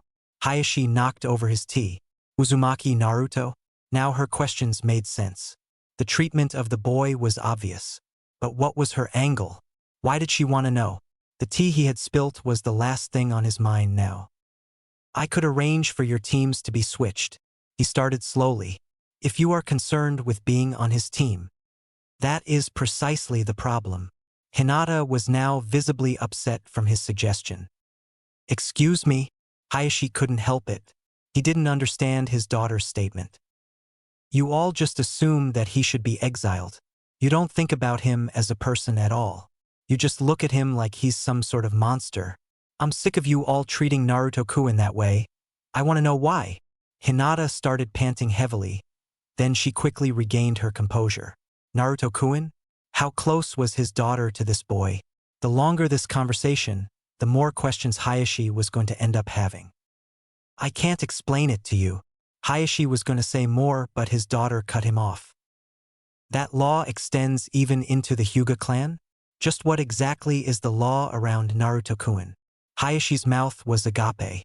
Not even Hanabi would dare cut him off while he was talking. What's more, Hinata knew of the law. At least that there was one. He realized he had to end this conversation fast. I will answer this one question, but the conversation is over after this. Hinata nodded ever so slightly. At least she was willing to compromise. Shortly after Naruto was born, a law was passed that we are not to speak of what causes us to hate him. This was to keep your generation from knowing. He was supposed to live happily. Instead, all the parents of your generation told their children to hate the boy but not why. So they did. The law was a failure, but it is still in place and punishable by death. The only one who can tell you is the boy himself. Thank you, father. Hinata stood and left the room. Hayashi rubbed his temples. He had missed so much with his daughter. It was obvious that this Naruto boy was the reason for this drastic change. Hayashi could only hope that it continued. Even if he didn't like the boy, he looked down. He could think about that later. He had tea to clean. When Hinata closed the door, she took a deep breath. That may have been the hardest thing she had done her whole life. She had been constantly afraid of her father to snap at her, call her worthless, something, anything but what happened. Instead, it had been her father who broke composure and knocked over his tea. While she didn't get the answer she wanted, she at least got another puzzle piece. She would have to tell Lee tomorrow morning. Lee and Hinata settled into their fighting stances. Hinata launched herself at him. She swung hard, but Lee ducked and performed a leg sweep. Hinata back flipped out of the way. When she landed, she swung low this time. Lee side-stepped out of the way and brought his knee up to connect with her stomach. Hinata jumped over the knee and rolled on the ground. When she got back up, Lee was coming at her again. Hinata smiled. Now was her chance to tell him she had another puzzle piece. He would be caught off guard and she could land a hit. I figured out his secret. Hinata stumbled. Did Lee really just say that? She didn't have time to think about it as Lee clocked her in the side of the head. Hinata dropped hard. Lee settled down on the grass and smiled proudly at her. Hinata ignored the throbbing pain in her head as she sat up. She had to know. You figured dash. Sure did. Lee gave her the thumbs up. I know exactly why the village fears him now. Hinata couldn't take the suspense. Well, what is it? She asked in a hushed whisper. Naruto is. Lee paused for dramatic effect. Yes, what? Hinata leaned in even closer. A human exploding tag. Hinata stared at him for a minute. Her mouth hung open. Really? That was what he'd come up with? She suddenly couldn't believe she had gotten excited for that. Figured. Lee must have saw the doubt because he started talking quickly. Look, it makes sense. We could not find what seal was in the book, probably because it was forbidden. A seal that blows you up is bound to be forbidden. I mean, that is why parents tell us to stay away from him. They fear he could blow up at any time. They are scared. It also explains the dogs. You know how they get scared before a storm because they can sense it? It the same here. What about the law? Hinata seethed. For the first time in her life, she found it hard to control her temper. What about everyone calling him a demon? How do those fit into your brilliant idea? It's a work in progress, but listen. I think we're heading in the right direction. Lee was starting to get nervous. Hinata was looking pissed. Hinata sighed. You're right, Lee-senpai. She smiled sweetly at him. I am. Lee didn't like that smile. Of course. Let's spare some more now. Hinata stood slowly and settled into her stance. Lee gulped. He had a feeling the rest of his time with Hinata was going to be painful. Naruto walked slowly through the streets of Konoha. It was 5:30 in the morning. Today was Sunday, and as Guy-sensei had explained the night before, they would have every Sunday off completely to themselves. Naruto had cheered at this announcement. While he liked his new team a lot and all the training was great, he needed time off. He would at least enjoy sleeping until 2 in the afternoon. At least that was what he thought. Yet he found himself up at 4:45. Try as he might, he just couldn't force himself back into sleep. So he gave up and decided to walk around the village. As Naruto soon discovered, the village was boring at 5 in the morning. No one was up, and as such there was no activity. At least no one was glaring at him. Without even thinking about it, Naruto walked into the training ground where his team always met up. To his surprise, Hinata was also standing there. Her back was turned and she hadn't noticed him yet. So he got her attention. "Yo, Hinata! You couldn't sleep either." Naruto didn't think he had been quite that loud, at least compared to Guy-sensei, but Hinata jumped and squeaked in surprise. She turned around and waited for Naruto to walk up to her. "Good morning, Naruto-kun." Hinata bowed and smiled slightly at him. "No, I couldn't sleep. It just doesn't feel right anymore. I unconsciously ended up here." Naruto chuckled at what she said. "That's pretty funny. The same thing happened to me. It's so boring in this village in the morning. I wonder what Bushy Brow and Guy-sensei do. They are probably running laps around the village." Naruto laughed hard at Hinata's answer. She blushed after she spoke. When had she gotten so good at just talking to Naruto? A week ago it was so hard just to stand close to him. "You're really funny, Hinata. I never would have guessed that before. You were always so quiet and weird when we were in class." Hinata looked down as Naruto spoke. He thought she was weird, but he had also just said she was funny. His opinion must have changed, right? Hinata wanted to laugh. She never would have thought that second part a week ago. She would always stop at the negative parts, but lately it was getting easier for her to think more positive thoughts. "You know what else is kind of funny?" Naruto said. "A week ago, everything seemed so different. It feels like I'm a completely different person now." Hinata smiled again. "I was thinking the same thing just now. I'm glad to have been placed on a team with them. And more importantly, on a team with you," Hinata added in her head. She didn't have near enough confidence yet to say it aloud. Maybe someday soon she would. She could only hope. Naruto gave Hinata a big smile. She was so much different from Sakura. Hinata never hit him or yelled at him. She was really nice. Thoughts of Sakura almost immediately brought him down. He had told Lee that he would give up on her, but it was proving hard to do. Feelings just didn't disappear. Thinking of that bet brought up another thought. He needed to get Lee a girlfriend still. Suddenly a light bulb went off in Naruto's head. He knew how he could spend the day. "Hinata!" Naruto shouted suddenly. Naruto placed his hands on her shoulders and looked her right in the eyes. "Why yes." Naruto's shout caught her off guard, and she found his look very unnerving. "I have a very important question to ask you. Please answer me honestly." Naruto's voice was deadly serious. "Don't worry about hurting my feelings. I won't be upset if you say no." Hinata's mind was spinning. A question? It wasn't possible. Did Naruto want to ask her out on a date? It was all developing too fast. Visions of Naruto and herself holding hands, going to the movies, and eating together came into her mind almost too fast to comprehend. "Will you go out with?" Here it came. All she had to do was say yes. Hopefully she didn't pass out. "Bushy brow." Naruto finished. "You wait, who? Lee-senpai?" Hinata didn't understand. What had just happened? Naruto thought she liked Lee? That wasn't possible. Had he noticed them spending time together? Yeah, Lee Bushy brow, same thing. You remember I promised to get him a girlfriend? Well, that's what I'm gonna do today. I will get Bushy brow his first date. It'll make things really easy if you like him though. The only thing I'll have to do is find him." Naruto nodded happily to himself while it all clicked together for Hinata. Naruto didn't want to go out with her, but he also didn't think she liked Lee. He was just making good on his promise. That meant Hinata wasn't doomed to failure yet. "Sorry, Naruto-kun, But I don't like Lee-senpai that way. Hinata pressed her index fingers together. There is someone I already like. She said it. Maybe he would pick up on it? Naruto's brow furrowed as he looked at her. You like Sasuke too, huh? Not a big surprise though. All the girls like that jerk. Hinata's mouth was agape. That had not gone as planned. It was time to backtrack. Her heart wouldn't be able to take this much longer. I don't like Sasuke-san. She tried to say more, but her mouth stopped working on her. Really?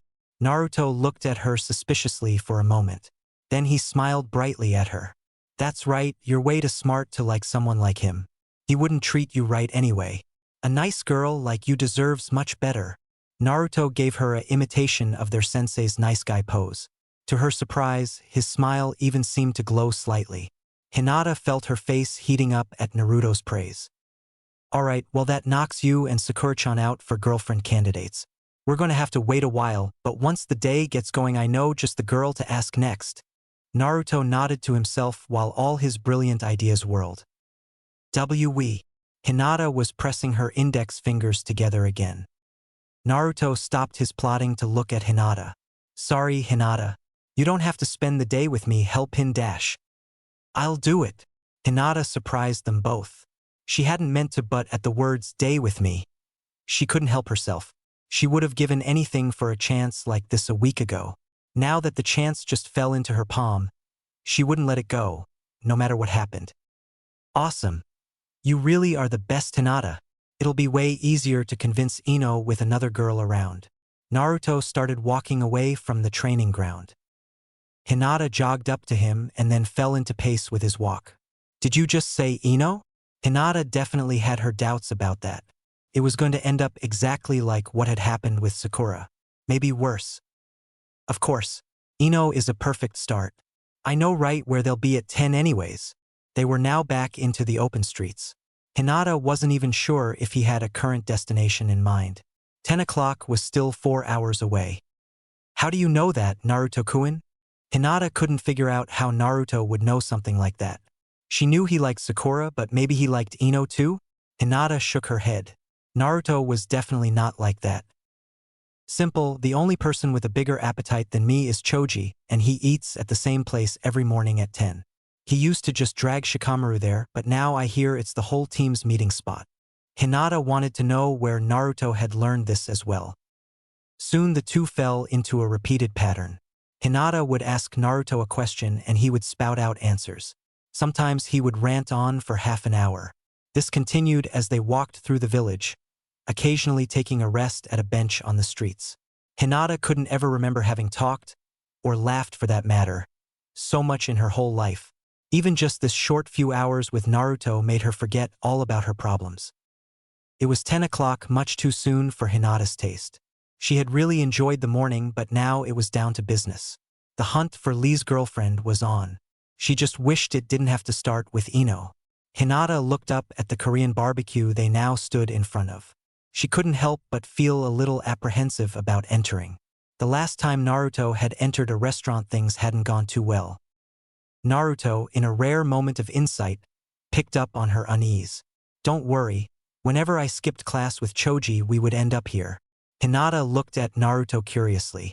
She had been under the impression that he had always been alone. She didn't know when he had cut class it had ever been with anyone else. Then again, there were a lot of things about Naruto she didn't know. Her train of thought was interrupted as she noticed he was going in. Naruto pushed the door open and walked in, followed closely by Hinata.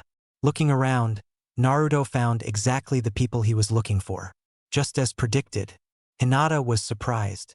She had actually not expected to see Ino here. But here she was, albeit she didn't look happy about it, with her teammates and the one Hinata assumed was their sensei. Naruto walked on over. What's up, guys? Long time no see. Team 10 looked up at Naruto. Ino and Shikamaru groaned while Choji ate his food a little faster, like he was afraid Naruto was going to take some. Hinata almost giggled at the thought. Their sensei was the only one to actually reply. Hey there kid, the name's Asuma. I see you know my young students here. So tell me, to what do we owe you this pleasure? Asuma watched Naruto carefully. He was well aware of the boy's reputation as a prankster. He didn't want to end up on the receiving end of his pranks.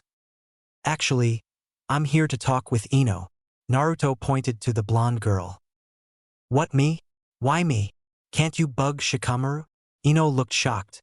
Her mentioned teammate said something about troublesome blondes, but she decided to ignore it for the moment. This new development was much more curious. Naruto had never really talked to her. The only girl Naruto ever really looked at was Sakura.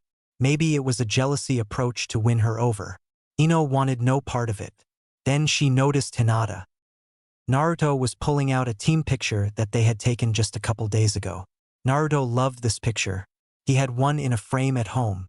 He had made a copy though so she could show the girls just who Lee was. Not that looks were a great approach, but the girl who accepted might as well know what they were in for. Oh ho! Ino was now in between Naruto and Hinata. Naruto hadn't even seen her move and jumped when she spoke up. He almost dropped his picture in surprise. This sure is cute. The two of you on a date, huh? Hinata blushed heavily and suddenly found her feet very interesting. Even dressed similarly. You two are just so adorable, Ino squealed to herself. We're not on a date. Naruto deadpanned. Ino nearly fell over. Then why the hell are you here? I thought maybe you were going to ask me about getting her flowers. Ino was getting pissed. Just what did this kid want? I want you to go out with someone, Naruto said in his serious voice. What? Who? Is he good looking? Is it Sasuke-kun? Naruto's seriousness caught her off guard, and she found she couldn't help but be a little curious. This guy right here. Naruto indicated to the part of the picture Lee was in, and Ino peered curiously. His name is Rock Lee, and Naruto never got to finish his sentence as Ino sent him out the window. Naruto landed painfully on his back outside the restaurant. Thankfully, it was an open window with no glass. Is this some kind of joke, Naruto? I should kill you. Yep, she was pissed. Naruto had expected as much, but he had been hoping. Hinata quickly ran around from the side of the restaurant to him. Are you okay, Naruto-kun? She bent over him and offered her hand to help him up. Naruto grabbed it, and just as he got up he saw Ino, kunai drawn, stepping out the window. Time to go, Hinata. Without letting go of her hand, he took off down the streets, pulling Hinata along the whole way. They weaved through the streets that were steadily filling with people. They didn't have to go many blocks though before Naruto decided it was safe enough. Phew, that sure was close. I really thought she was going to kill me. Right, Hinata? Hinata. Hinata's voice wouldn't work. For that matter, her brain wouldn't work. The only thought that kept running in her head was, I'm holding hands with Naruto-kun. Hinata could have died right there and she would have been content. Naruto just then realized they were still holding hands and immediately let go. Sorry, Hinata. I didn't even realize. Naruto couldn't think how to finish. He was too scared. If he had done that to Sakura, he would have been 6 feet under by now. Surely Hinata was going to snap at any second. With the warmth of his hand gone, Hinata managed to find her voice. I don't mind, Naruto-kun. Naruto was astonished. She wasn't going to kill him? You don't? Are you sure you're not mad? Your face is pretty red.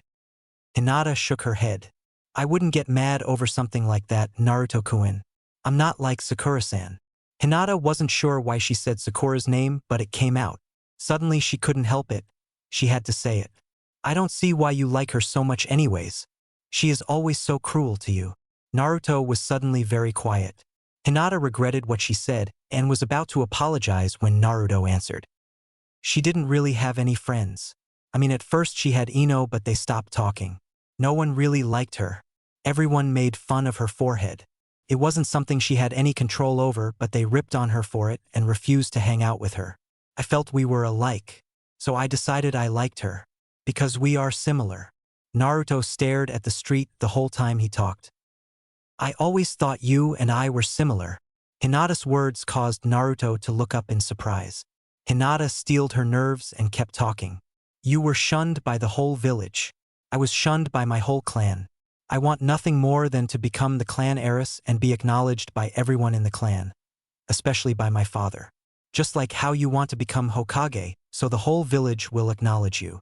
It was Hinata who was now staring at the street. Naruto was shocked. He had never known that about Hinata.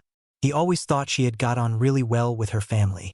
To think that they treated her like the village treated him made him angry. Your family is a bunch of morons. Hinata now looked up. Anyone who would treat you, the nicest person I know, like garbage are the lowest form of scum I can think of. No one treats my teammate that way.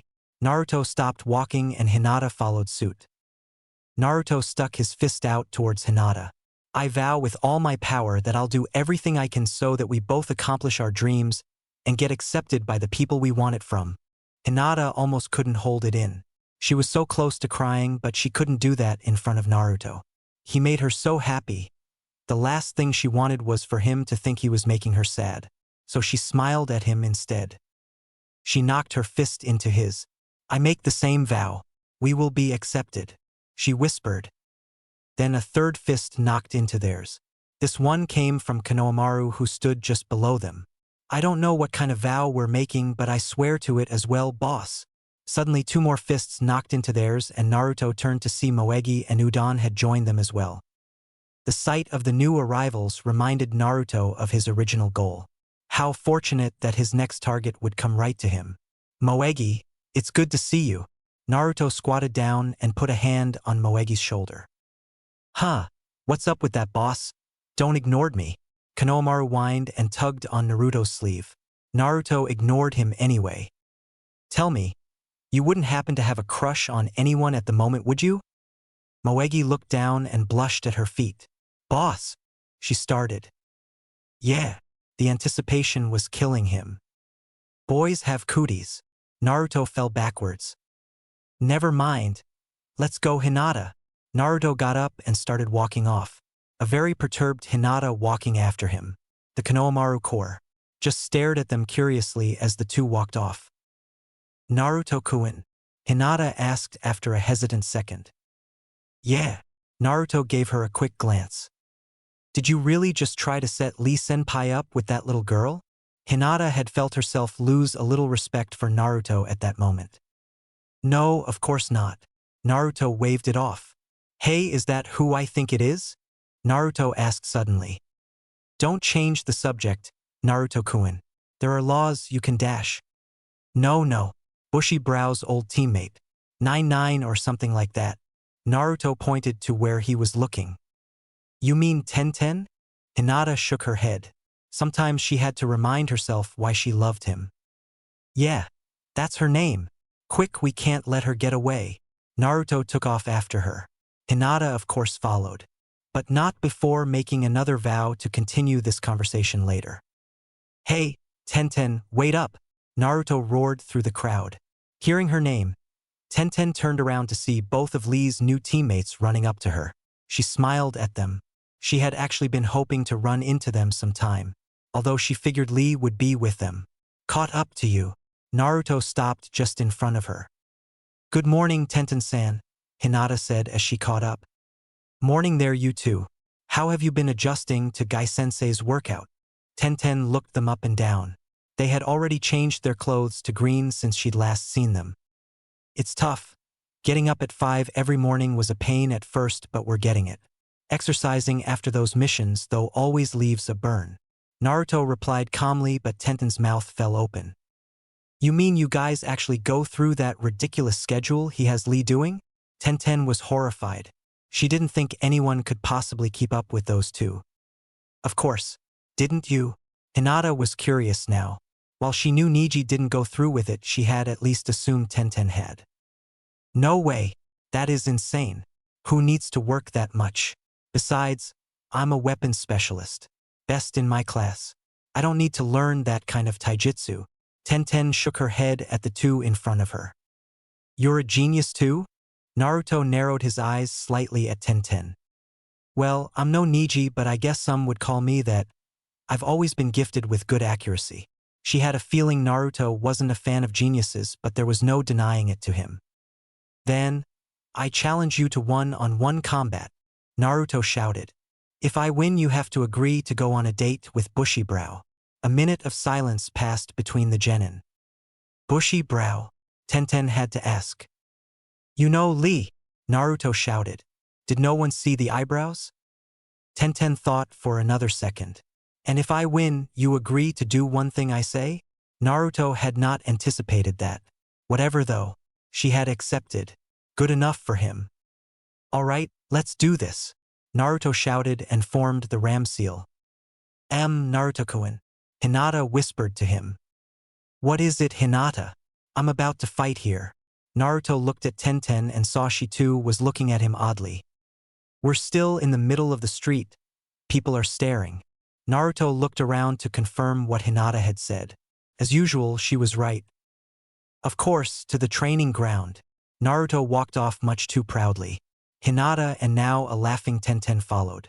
This was going to be easier than she thought.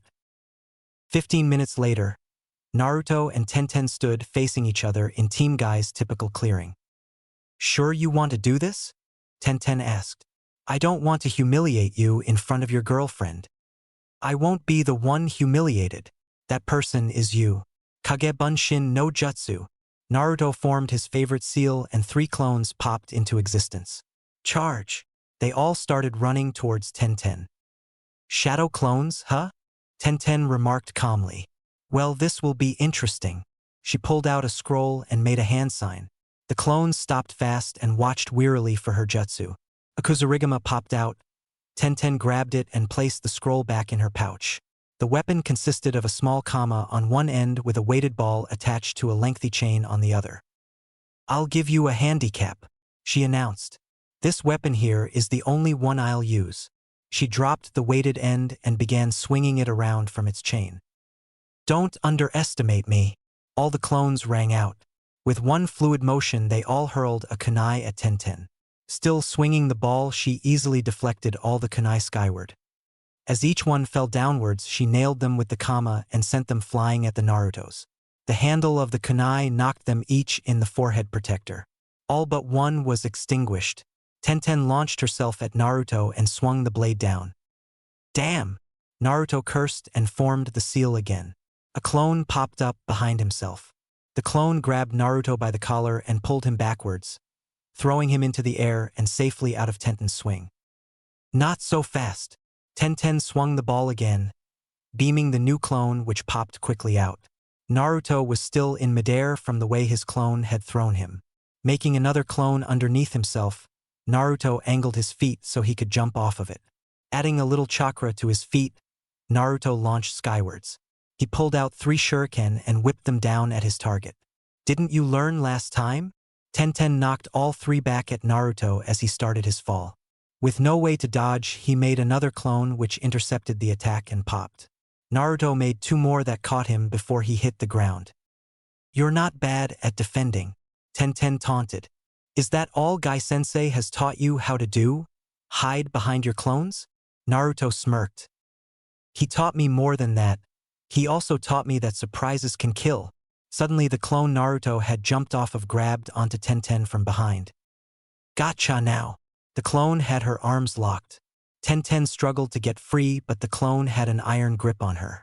The other 3 Narutos started to charge her now. Tenten thought fast. Fortunately for her, Naruto was much shorter than her and his clone's feet weren't on the ground. That meant he couldn't anchor himself to it. Tenten pushed the chakra into her feet and launched herself upwards, clone and all. The clone clearly had not expected that and loosened his grip just for a second. It was enough though for Tenten to break free. With a spinning kick, she sent it crashing down onto the other Narutos. Still in the air, she began spinning the ball again. Naruto lost all his clones and was bowled over himself from the shock of the impact. He was just getting to his feet when the chain began spinning around him. It quickly wrapped itself around the young genin and he toppled over. Tenten then landed roughly on top of him and pushed her blade to his throat. My win! She grinned coyly down at her captive. Naruto-kun. Hinata ran up to her blonde teammate, worry apparent in her eyes. Don't worry, Hinata, Naruto gasped out. It was hard for him to breathe with the chain wrapped tightly around his body and a girl sitting on top of him. I'm all right. You got spirit, I'll give you that, Tenten remarked as she stepped off of him. She summoned the weapon back into her scroll and then offered Naruto a helping hand. Naruto ignored it and slowly got to his feet, gasping hard. Hinata wanted badly to go over to him and lend him her shoulder, but she didn't want to further hurt his pride. Tenten had got him pretty good. Naruto-kun, she said quietly to herself. Not quietly enough though, because Naruto heard her. Hey, don't worry about it, Hinata. Stuff like this is nothing new to me. Naruto gave her a smile that she instantly knew was fake. That loss is nothing to be ashamed of. I'm a genin a year ahead of you. Of course there is going to be a gap. The important thing is you caught me off guard with that clone. Not even Sasuke-san has managed to get me like that yet. I did better than Sasuke? Naruto looked up with a new sense of pride in his eyes. Knowing he did better than that jerk was the best news he had heard all day. Tenten smiled. Don't let it go to your head though, I still kicked your ass. Now I believe you owe me a favor. Naruto gulped. He couldn't imagine what this girl would ask of him. Tenten stepped closer and put a hand on both Naruto and Hinata's shoulders. Naruto was really nervous now. She had a really serious look on her face. Take good care of Lee for me. I know it may not seem it, but I worry about the guy. He was a good teammate and I'm trusting you guys to keep him happy for me. Naruto let out an instant sigh of relief. That was it? He smiled broadly at her. No problem. Bushy Brow is our friend too. There's no way we'd let something happen to him. Hinata nodded her agreement. Tenten smiled again. I'm glad to hear it. Now, go find him a good girlfriend. Yes, Naruto and Hinata said together. The two teammates now sat dejected at Icharaku's. Every idea so far had failed. Sure, they'd only tried 4 girls. 5 if you counted Hinata. Yet nothing had worked out at all, and now they were out of girls they knew. This sucks. Naruto voiced their thoughts for them. I mean, sure, he dresses a little strange, but they didn't give him a chance at all. I mean, really, who believes in cooties anymore? I thought only girls were supposed to have that anyway. Naruto ranted. Please don't bring up Moegi-chan. Hinata muttered darkly. She had still not entirely forgiven Naruto for that, although she had kept her word and talked to him about it already. Sorry, Naruto mumbled. Even Hinata was scary when mad. At least she hadn't hit him. What seems to be troubling 2 of my favorite customers. Tucci had just arrived from the back to see the 2 depressed genin. No girl will give Bushy Brow the time of day, Naruto exclaimed. He's a great guy. If only someone would give him a chance, they would see that. Naruto was back to his rant. Bushy Brow. Tucci scratched his head. That older teammate of yours? He needs a date. I promised I'd get him one, but so far I got nothing. Naruto hit his head on the counter. I may be able to help you out. Tucci smiled evilly at his daughter as she emerged. What's with that look? I definitely didn't like it. Naruto and Hinata stood on the edge of the village. They had finally got Lee a date, but to their horror realized they had no idea where Lee was at all.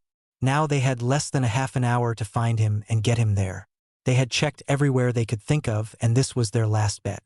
Hopefully their crazy teammate was running laps around the village. They actually didn't have to wait long for their teammate to come running into sight. They both released a breath they hadn't realized they'd been holding. Lee smiled brightly when he saw his teammates. My youthful compatriots, how bright it makes my day to meet you here. Perhaps you have been running laps as well. Bushy Brow, listen up, we gotta hurry, Naruto said urgently. Lee caught the urgency in his voice and became serious. Do not tell me someone is hurt. The village is not under attack, is it? No, we got you a date. But if you don't get to Icharaku's, soon you're going to be late. The urgency still very much in Naruto's voice.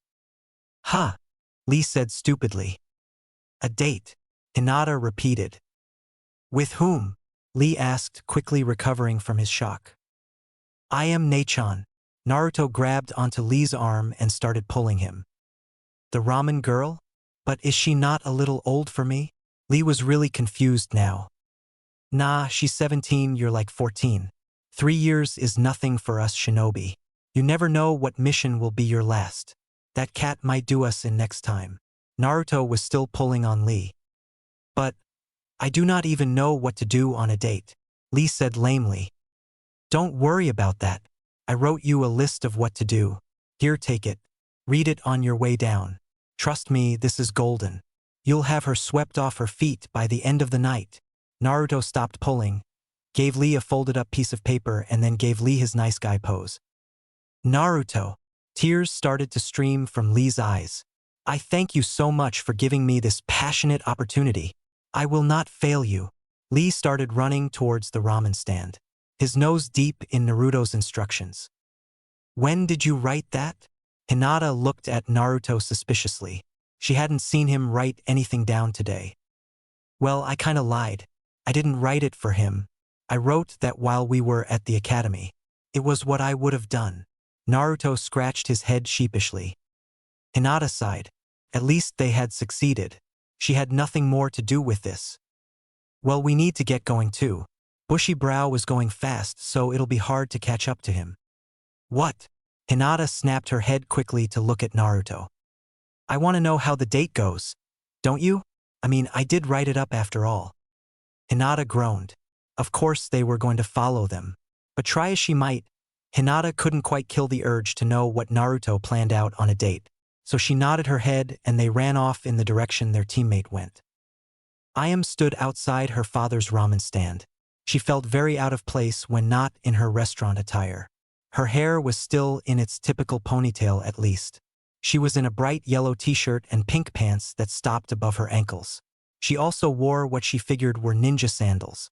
Almost every ninja in the village wore them after all. She couldn't believe he had talked her into doing this. The nerve of that man she called father. He had told her she spent too much time in the kitchen and not enough trying to find a boy. He had said he was doing it for her own good. Ayam wouldn't have had any qualm if it had been a good-looking boy, or at least one her age. Instead, she got Naruto's crazy teammate, Naruto. The only reason she had even said yes was that damn pathetic look he had given her.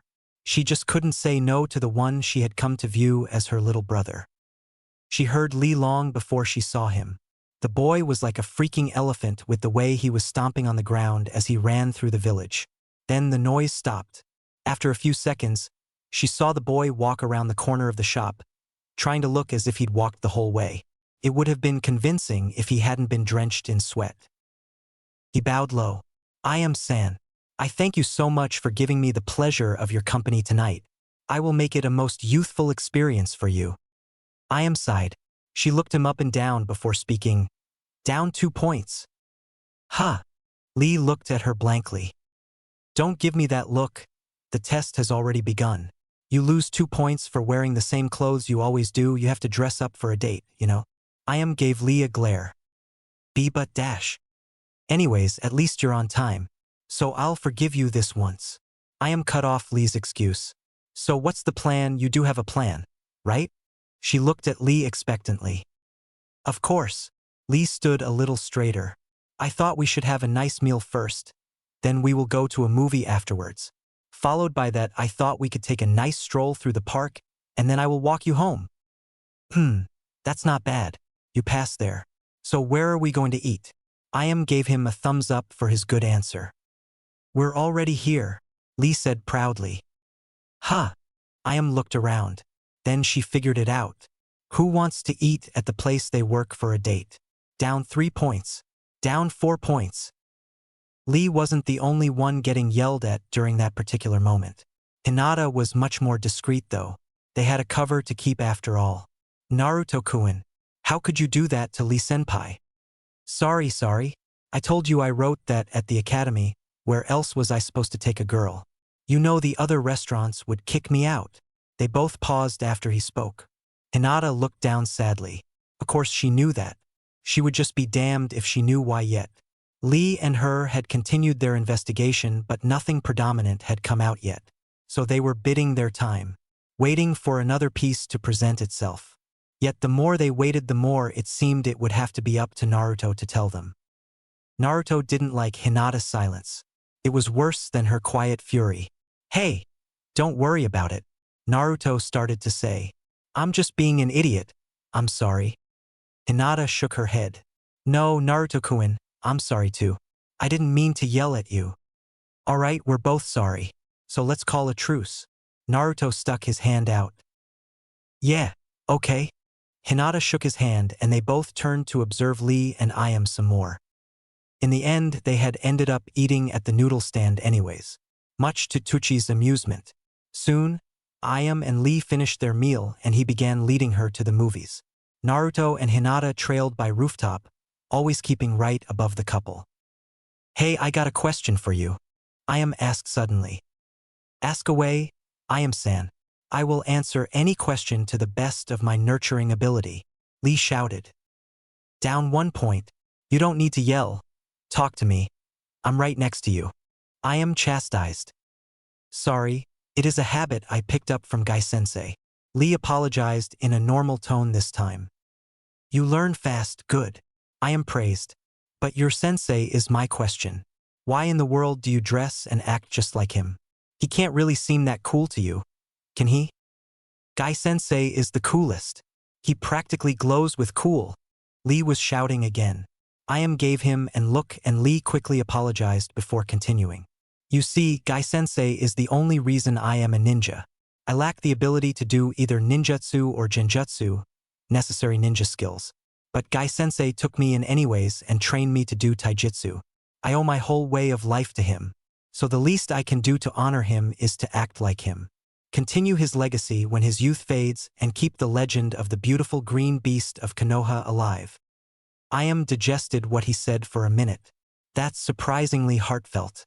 I think I'm starting to see why Naruto-kun respects you so much," she added. "Naruto respects me?" This new information surprised Lee. "A real lot. He always talks about how hard you work and how he plans to train even harder so he can be a great ninja like you. It's nice to see he has someone he can idolize who's close to his age. You know, he didn't have friends as a kid." Ayam looked towards Lee as they walked down the street. "Yes, I do, but I do not know why. Pains me so much to see the villagers treat him that way. I feel like if I could just figure out why, I could help him." "You would not know anything, would you?" "I'm afraid not," Ayam said quietly. "I have a feeling my father knows, but he won't say anything. He says the best way we can help him is to be there for him. Let him know we care. What's done is in the past and we have to move forward, for his sake." Lee nodded. "Your father is a wise man. Unfortunately, his words do not hinder my need to know this secret. I will find out what it is." Lee held up his fist. Naruto sneezed. Hinata and him jumped back, hoping that their targets hadn't heard. "Man, I want to know what they're talking about," Naruto whined. "Can't you hear them at all?" Hinata shook her head. "We are too high up. We can't get closer and risk them catching us though. Besides, they need a little privacy." Hinata couldn't imagine how embarrassing it would be to find out you were being spied on during a date. The least she could do was give them time to themselves. Finally, they arrived at the movies. "What would you like to see, Ayam-san?" Lee looked up at the choices. "You pick. You're the man, aren't you?" Ayam crossed her arms while looking at Lee. "Yes." Lee walked up to the ticket booth. "I want 2 tickets to the scariest movie that is playing." Lee placed his money on the counter. Ayam got wide-eyed. "Scariest movie? I don't want to go see a scary movie." "Too late, Ayam-san. I am the man and I chose the movie already." Lee gave her the thumbs up. "I think I am getting pretty good at this role. Do you not agree?" He held out her ticket. Ayam rubbed her forehead. "You have room for improvement," she mumbled while taking the ticket.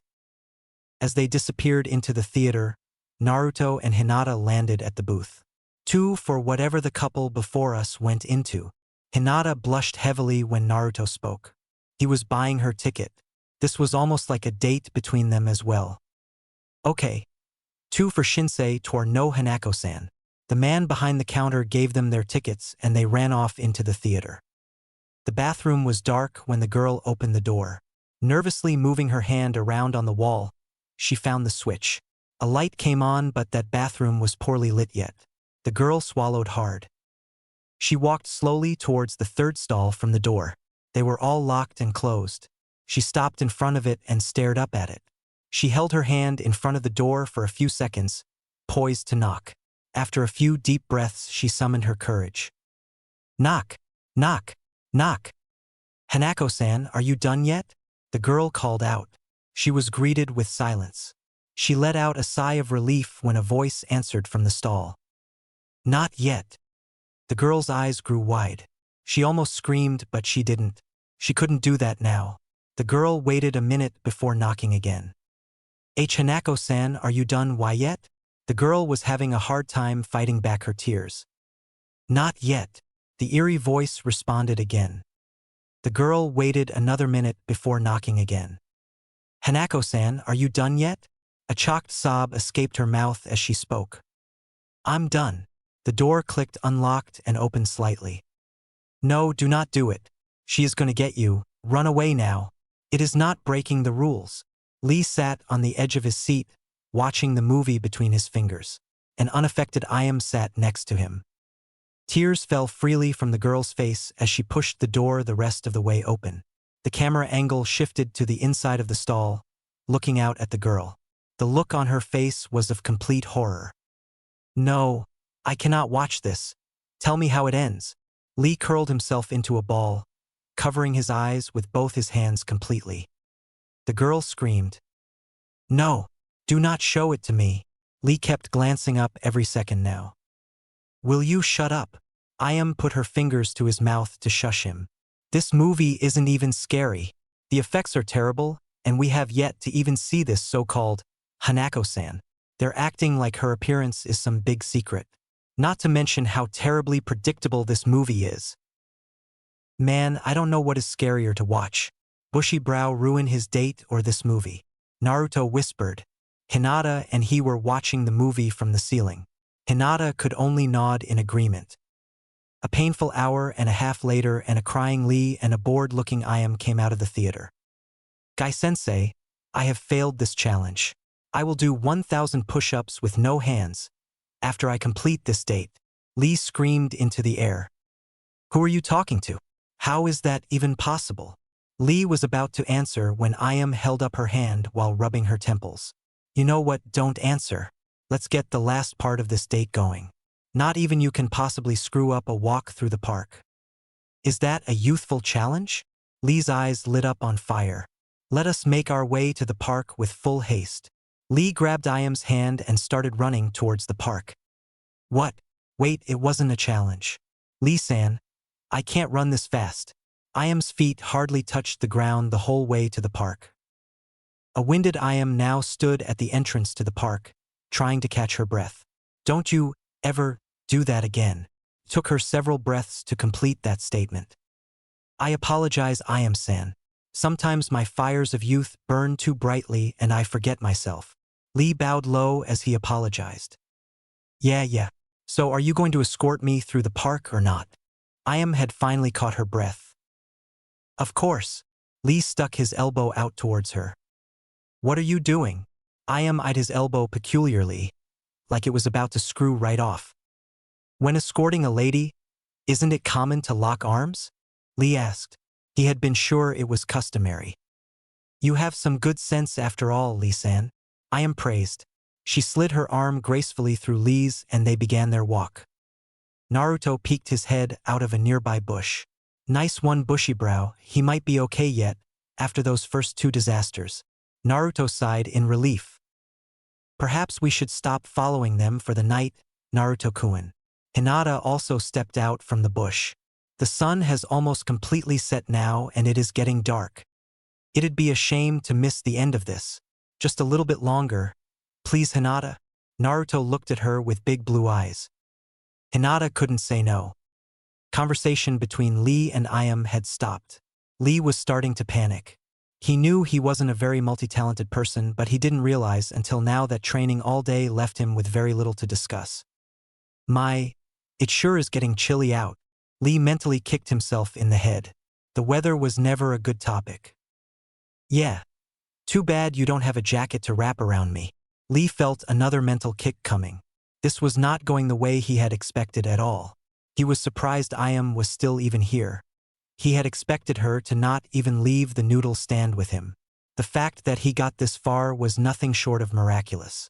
He could only silently thank Naruto for his good fortune. Lee looked ahead and internally cursed his own bad fortune. 3 men were walking up to them and Lee didn't like the way they were eyeing Ayam.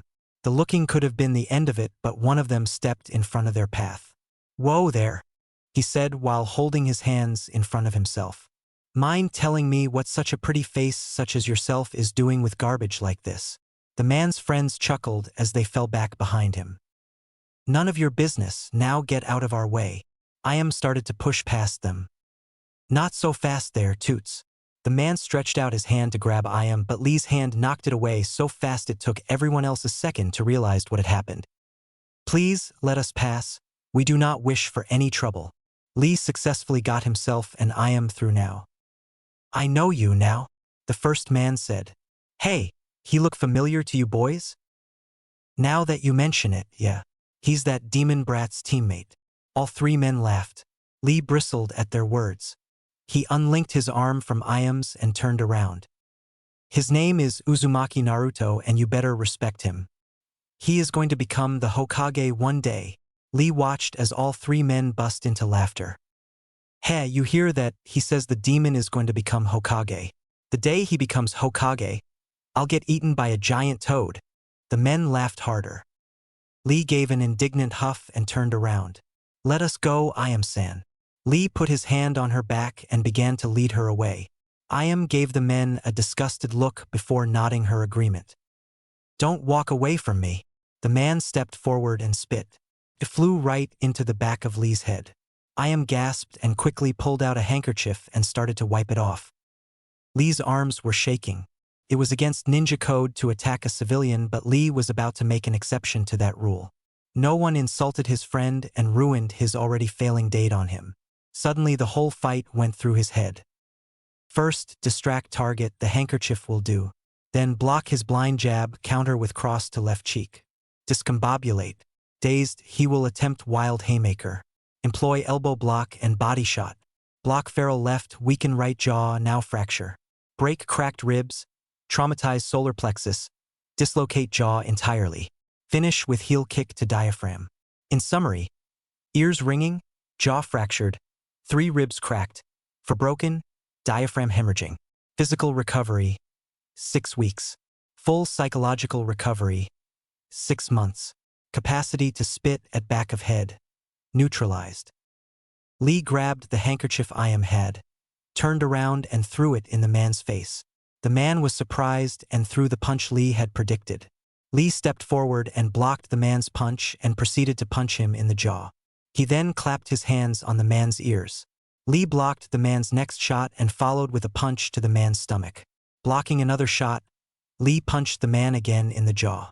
Then he punched the man twice more in the stomach and another shot to the jaw. Lee then jumped and kicked his opponent clear in the stomach, sending him sprawling. The whole scene happened in less than 6 seconds, leaving all spectators in a mix between confusion and wonderment. Lee walked up to his date and bowed. I apologize for that intrusion, Iam-san. Shall I escort you home now? Why yeah. Iam was seldom speechless, but what Lee had just done left little room for her to be much else.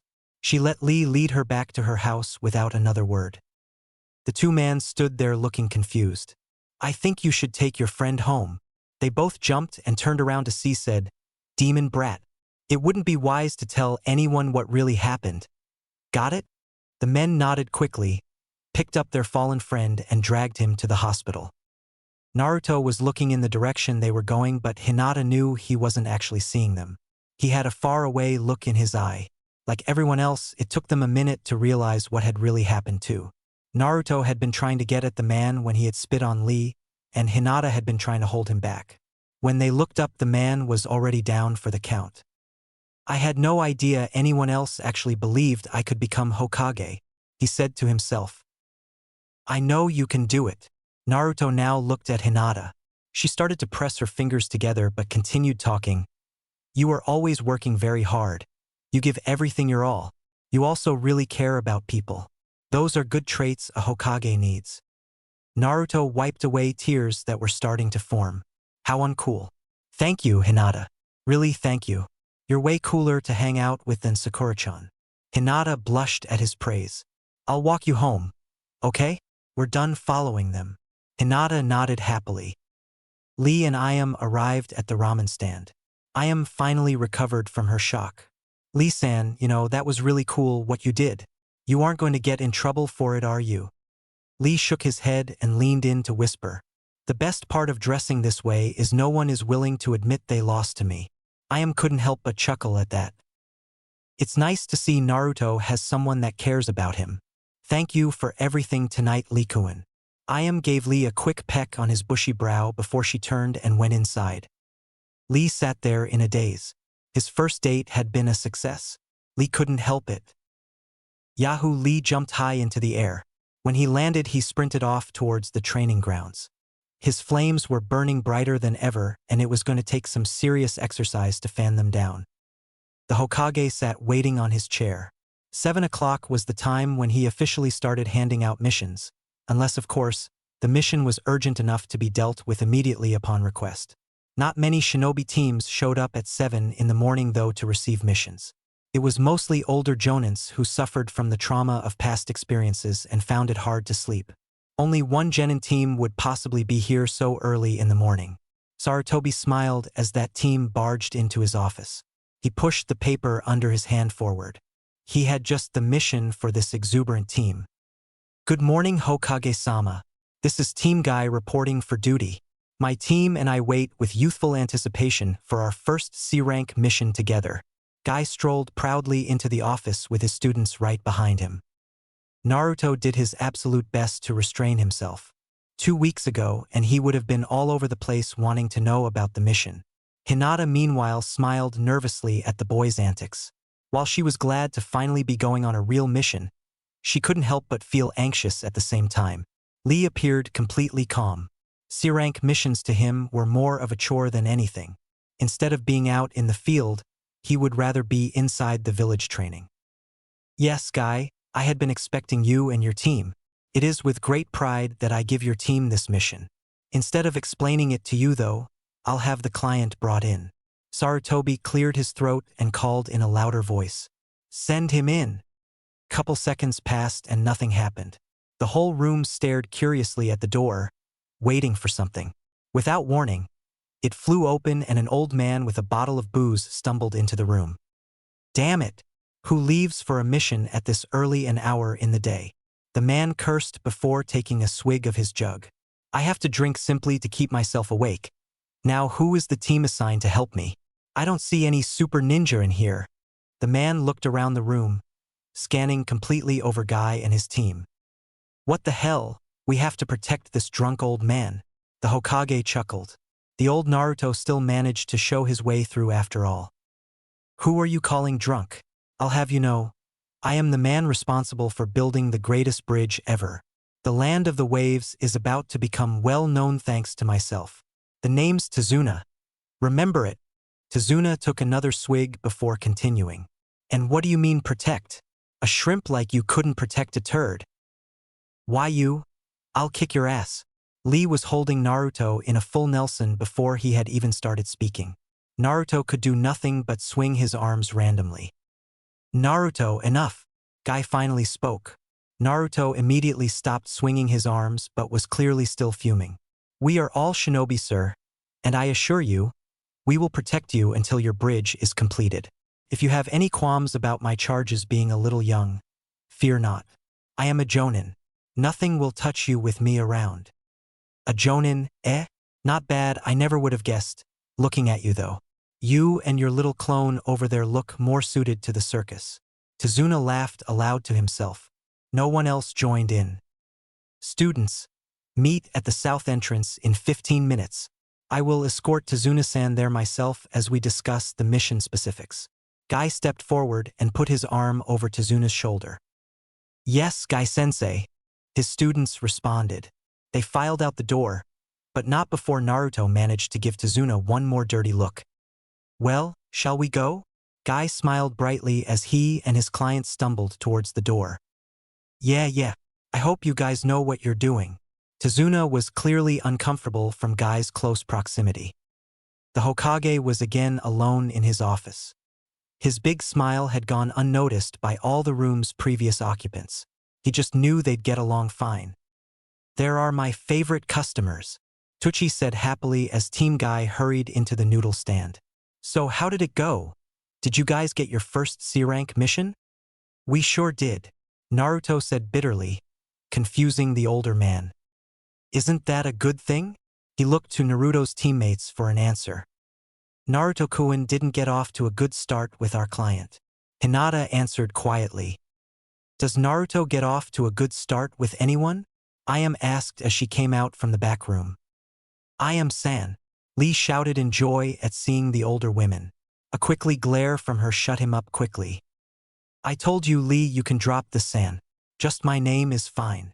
She decided not to scold him for his loud voice. It would take a long time to break him of that habit. Oh, yes, of course, Lee said happily, a deep blush on his face. So when do you guys leave? Tucci cut the two of them off before they could say anything more. 15 minutes. Naruto took a seat at the stand. I need at least one bowl before we leave. We might be gone for a few weeks. A few weeks? Ayam asked in surprise. Yeah, we're helping some old man finish a bridge. Naruto grumbled. Some C-rank mission. So you guys won't be fighting anyone? The older girl sounded slightly relieved. Well, we are bodyguards, but the chances of us fighting anything stronger than bandits is slim to none. Lee answered easily, earning a concerned gaze from Ayam. They are shinobi after all. Tucci threw down a bowl of ramen which Naruto began to inhale immediately. I'm sure you'll all come back safe. Of course. Lee nodded exaggeratedly. Well, you guys be careful. Ayam looked at all three of them now. Hey, no worries, Naruto said as he finished drinking down the broth. We've been training like mad. I bet Hinata could defeat everyone no problem. But you better save some for me. Okay? Naruto turned to his female teammate. Hinata's face turned slightly pink, but she smiled him. I'm sure there will be more than enough for you. Naruto nodded. There better be. Just thinking about it makes dealing with that old fart seem worth it. All right. Well, you guys better go. You don't want to keep your client waiting. Tucci chided the group lightly. Right, come on guys. Naruto set off with newfound fire. Hinata giggled slightly and followed after him. Hey Lee. Before the spandex-clad boy could go, Ayam called out to him. He turned back to her questioningly. When you get back, we should go on another date. No horror movies though. Lee's face lit up in a huge smile. Yes, I shall be sure that we finish this mission in a most youthful fashion so that I may return to you in due time. Yeah. She was used to dealing with his weird speech by now. You better hurry or they'll leave you behind. Right. Lee saluted the two before turning or running after his team. Ayam watched them go down the road before she noticed her father was staring at her. A strange smile on his face. What are you looking at? Oh, nothing, Tucci said as he went back to preparing noodles. Damn it. What is taking them so long? Naruto stomped his foot impatiently. He and his teammates stood just before the gates that led out of Konoha. Its massive doors hung wide open, waiting for someone to cross them. The temptation for Naruto was almost too great. He really wanted to get out there and get the mission underway. Crappy client or not, it was finally a C-rank mission. They'll be here soon, Naruto. Lee responded. He was leaning against the wall next to the gate. It has only been 20 minutes. Guy-sensei is with a civilian, so naturally it'll take a little longer. I'm sure they'll be here any second now. Hinata reassured her blonde teammate. She stood right next to him, twiddling her thumbs nervously. Yeah, I know. I'm just so excited to get out of this village.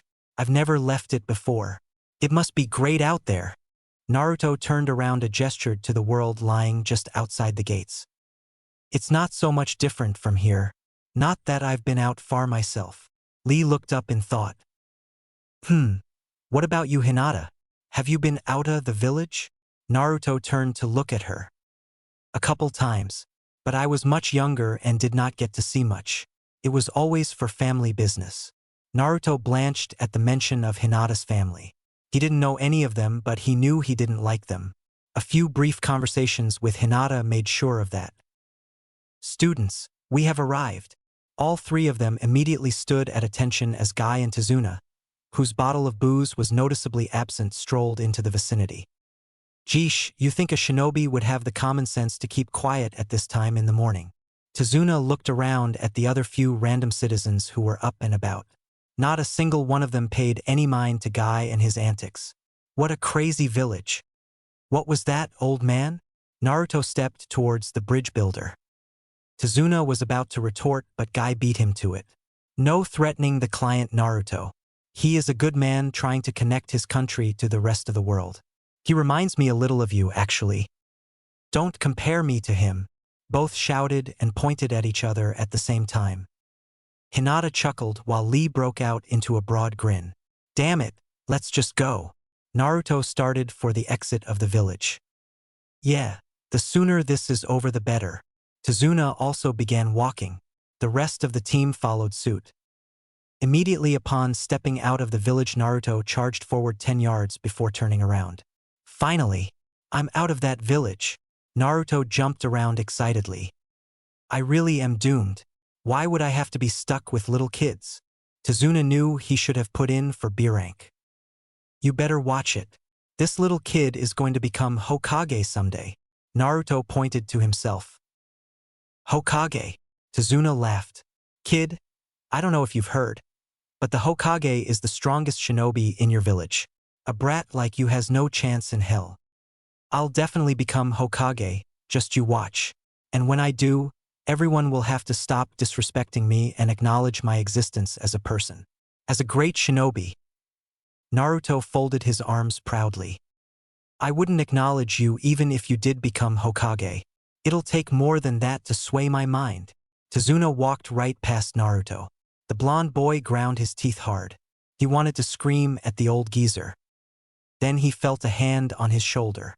Naruto looked up to see Lee standing there with him. Hey, don't worry about him, Naruto. He doesn't really know you. If anything, just remember that your teammates accept you. Lee gave him the nice guy pose. Naruto took a few deep breaths before visibly relaxing. You're right. Thanks. Bushy brow. Naruto returned the pose. Now let's get going. Naruto started strolling after Tazuna. Nothing was going to ruin this mission for him. Lee smiled and walked in pace with Naruto. The team strolled leisurely for a few hours, making their way down the path that would eventually take them to the Wave Country. Naruto got bored quickly as he realized the only thing that seemed to exist outside of the village were trees. Nothing too special. Not a whole lot was happening either, and the three genin settled for making light conversation. Guy was not as easygoing as his students, though. Something was off about this to him. Guy just couldn't put his finger on it. So he decided to be wary and keep his eye on the bridge builder. Of course, he kept his youthful exposure shown at all times. He had a reputation to keep. He just made sure to observe while he did this. Soon Guy saw it. Puddle. His students walked by it carelessly. After all, what harm was a puddle? The problem was it hadn't rained in days. It shouldn't have been there. Guy made a quick decision. There was something he had to confirm, he just hoped he was wrong. He, too, walked past the puddle without giving it a second glance. Guy cleared his throat, and once he was sure he had everyone's attention, he spoke. I'm going to go on ahead for a few minutes and inspect the road ahead. Naruto gave their sensei a perplexed look. Why? Is something the matter? Tazuna quickly made his voice heard. Yeah, don't just leave me with these kids. What if something happens? Fear not, I won't be long. There is just something I need to confirm. Before anyone could say anything else, Guy vanished. Everyone stared blankly at the spot he had just been in for a moment. Let's just continue walking. I am sure Guy-sensei will inform us upon his return. It is nothing to worry about. Lee made a small hand motion for everyone to continue. I agree, Hinata said, worry evident in her voice. Yeah, whatever. Naruto smiled happily to himself before he started walking forward. Hinata quickly fell into step with him. Hey, don't leave me. Tazuna quickly ran up to the two of them. Lee smiled before he too started to walk. He didn't get any further than 2 steps when the sound of footsteps and chains reached his ears. Without any warning, he was suddenly quickly surrounded by spiked chains. What the? Lee turned his eyes slightly left and then right. To either side of him were identical-looking men with gas masks and giant claws. They appeared to be linked together by the chains. Let's finish this while the Jonin is gone. The one shouted, and they simultaneously pulled back their arms, causing the chains around Lee to constrict. Bushy brow. Lee Senpai. Naruto and Hinata turned around just in time to see the two shinobi make this action. To their utter horror, it looked like Lee was about to be sliced into pieces. Fortunately, and to their relief, Lee seemed to disappear just a second before the chains got to him. What the hell? One of the shinobi asked in surprise before a foot buried itself into the side of his face, shattering his mask. Naruto, Lee shouted as he jumped backwards to avoid the other shinobi's claw. I need you to protect Tazuna-san. Hinata, back me up. Right. Naruto obeyed Lee without question. Next to Guy-sensei, he had the most experience in the field after all. Kage Bunshin no Jutsu. 3 clones popped into existence and they all formed a circle around Tazuna. Meanwhile, Hinata took a nervous step forward. Her breathing quickly became irregular as she stared at the brawl that was quickly erupting in front of her. Hinata! Lee shouted as he rolled under the chain. I can't. Hinata whispered. These guys, they're real. Someone like me. I'll only get in the way. Hinata slipped down to her knees. Lee wasn't able to respond as he backflipped over both claws. He brought both of his feet down onto the shinobi's heads, knocking them forward. Go for the bridge builder. The one with the broken mask shouted. I'll hold this guy off. Right, the other one shouted as he charged forward. As if I'd let you. Lee rolled in between the two again. Konoha Senpu. Lee delivered a powerful spinning kick to the one who stayed to face him. The man was thrown backwards. The chain that connected the two snapped tight and the other brother was also pulled backwards. His body was still parallel to the ground when he passed by Lee. The genin didn't waste any time and drilled his elbow into the man's solar plexus, forcefully slamming his body into the ground. Disconnect the chain, the other shouted. With a loud hissing noise, the chain popped free and the shinobi who was farther back charged forward. I won't let you past me. Lee assumed his Goken stance. Don't get cocky because of a lucky shot. The shinobi on the ground next to Lee swung his body around, bringing his legs forward in a sweep. Lee was caught completely off guard and fell backwards. Meanwhile, the other shinobi jumped clear over him. Hinata, you have to stop him. Lee shouted again as he caught himself just before he hit the ground. Worry about yourself. The man swung his claw forward. Lee pushed off the ground and launched straight into the air well above the strike. Hinata's body was visibly shaking as the shinobi ran towards her. She cursed and screamed mentally at herself. She had spent 2 whole weeks training for this, for a chance to prove herself in a mission. Yet here she was, scared and on her knees at the first sight of real danger. The man ran right past her, not even bothering to give her a second glance. You're mine, he shouted in glee as he swung his claw toward the bridge builder. Like hell, Naruto spread his arms out and took the full force of the blow in the chest. The man was completely taken aback as his arm actually made contact with flesh, and he was even more surprised when the blonde popped into smoke. A shadow clone? But he's just a genin.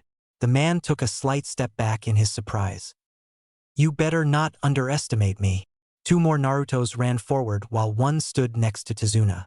One clone ran directly in front of the other, and as the shinobi swung at the front one, the second jumped onto the clone's back and leaped forward with his fist outstretched. Naruto's punch connected with the man's jaw, sending him to the ground with a dull thud. Damn you! The man spit out blood as he stumbled to his feet. Not done, the clone in front asked as he turned around. Then try this on for size. He outstretched his hand. The other clone grabbed onto his arm. Naruto grit his teeth and pulled the other with all his might, spinning in a circle as he did. The other clone was instantly pulled off the ground, his feet now swinging high in the air. Naruto clone hammer. The two shouted as the feet of the clone being swung smashed into the side of the shinobi's face, knocking him down again. This time he didn't get back up. Impossible.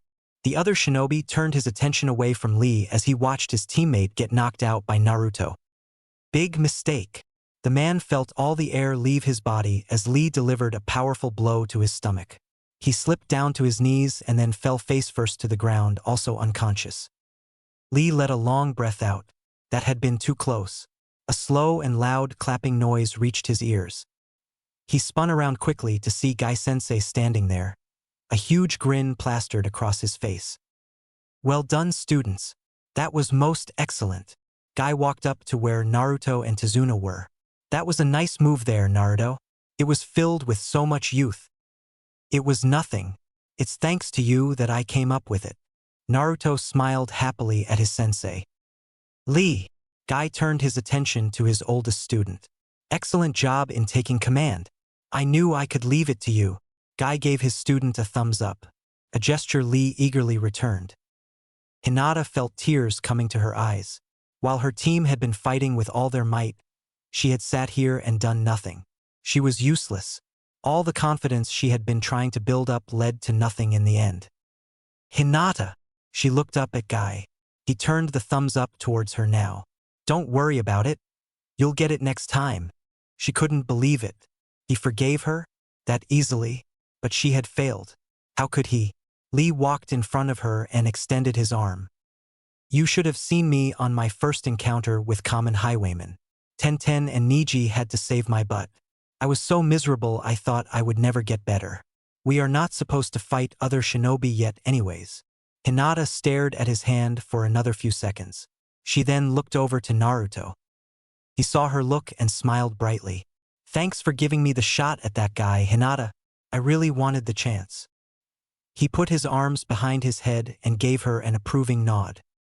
Hinata couldn't help but smile. She loved her team. She wiped away her tears and accepted Lee's hand up. As she got up, her eyes took on the most determined look she ever had. I'm sorry, Lee-senpai. Next time will be different. Lee nodded enthusiastically. You guys did excellent. There were a couple times I almost interfered, but I'm glad I didn't. Guy walked over to a tree, set the ninja down and began tying them up. Fortunately, I was able to get all the information I needed from watching. Information? You let things escalate to that just for information? I thought for sure I was going to die. Tazuna pointed an accusing finger at Guy. He then added in a quieter voice, although you proved to be pretty skilled, kid. I shouldn't have doubted you. Super sorry. The end was little more than a whisper, but Naruto heard it all. Hey, it's no problem. I was being a brat.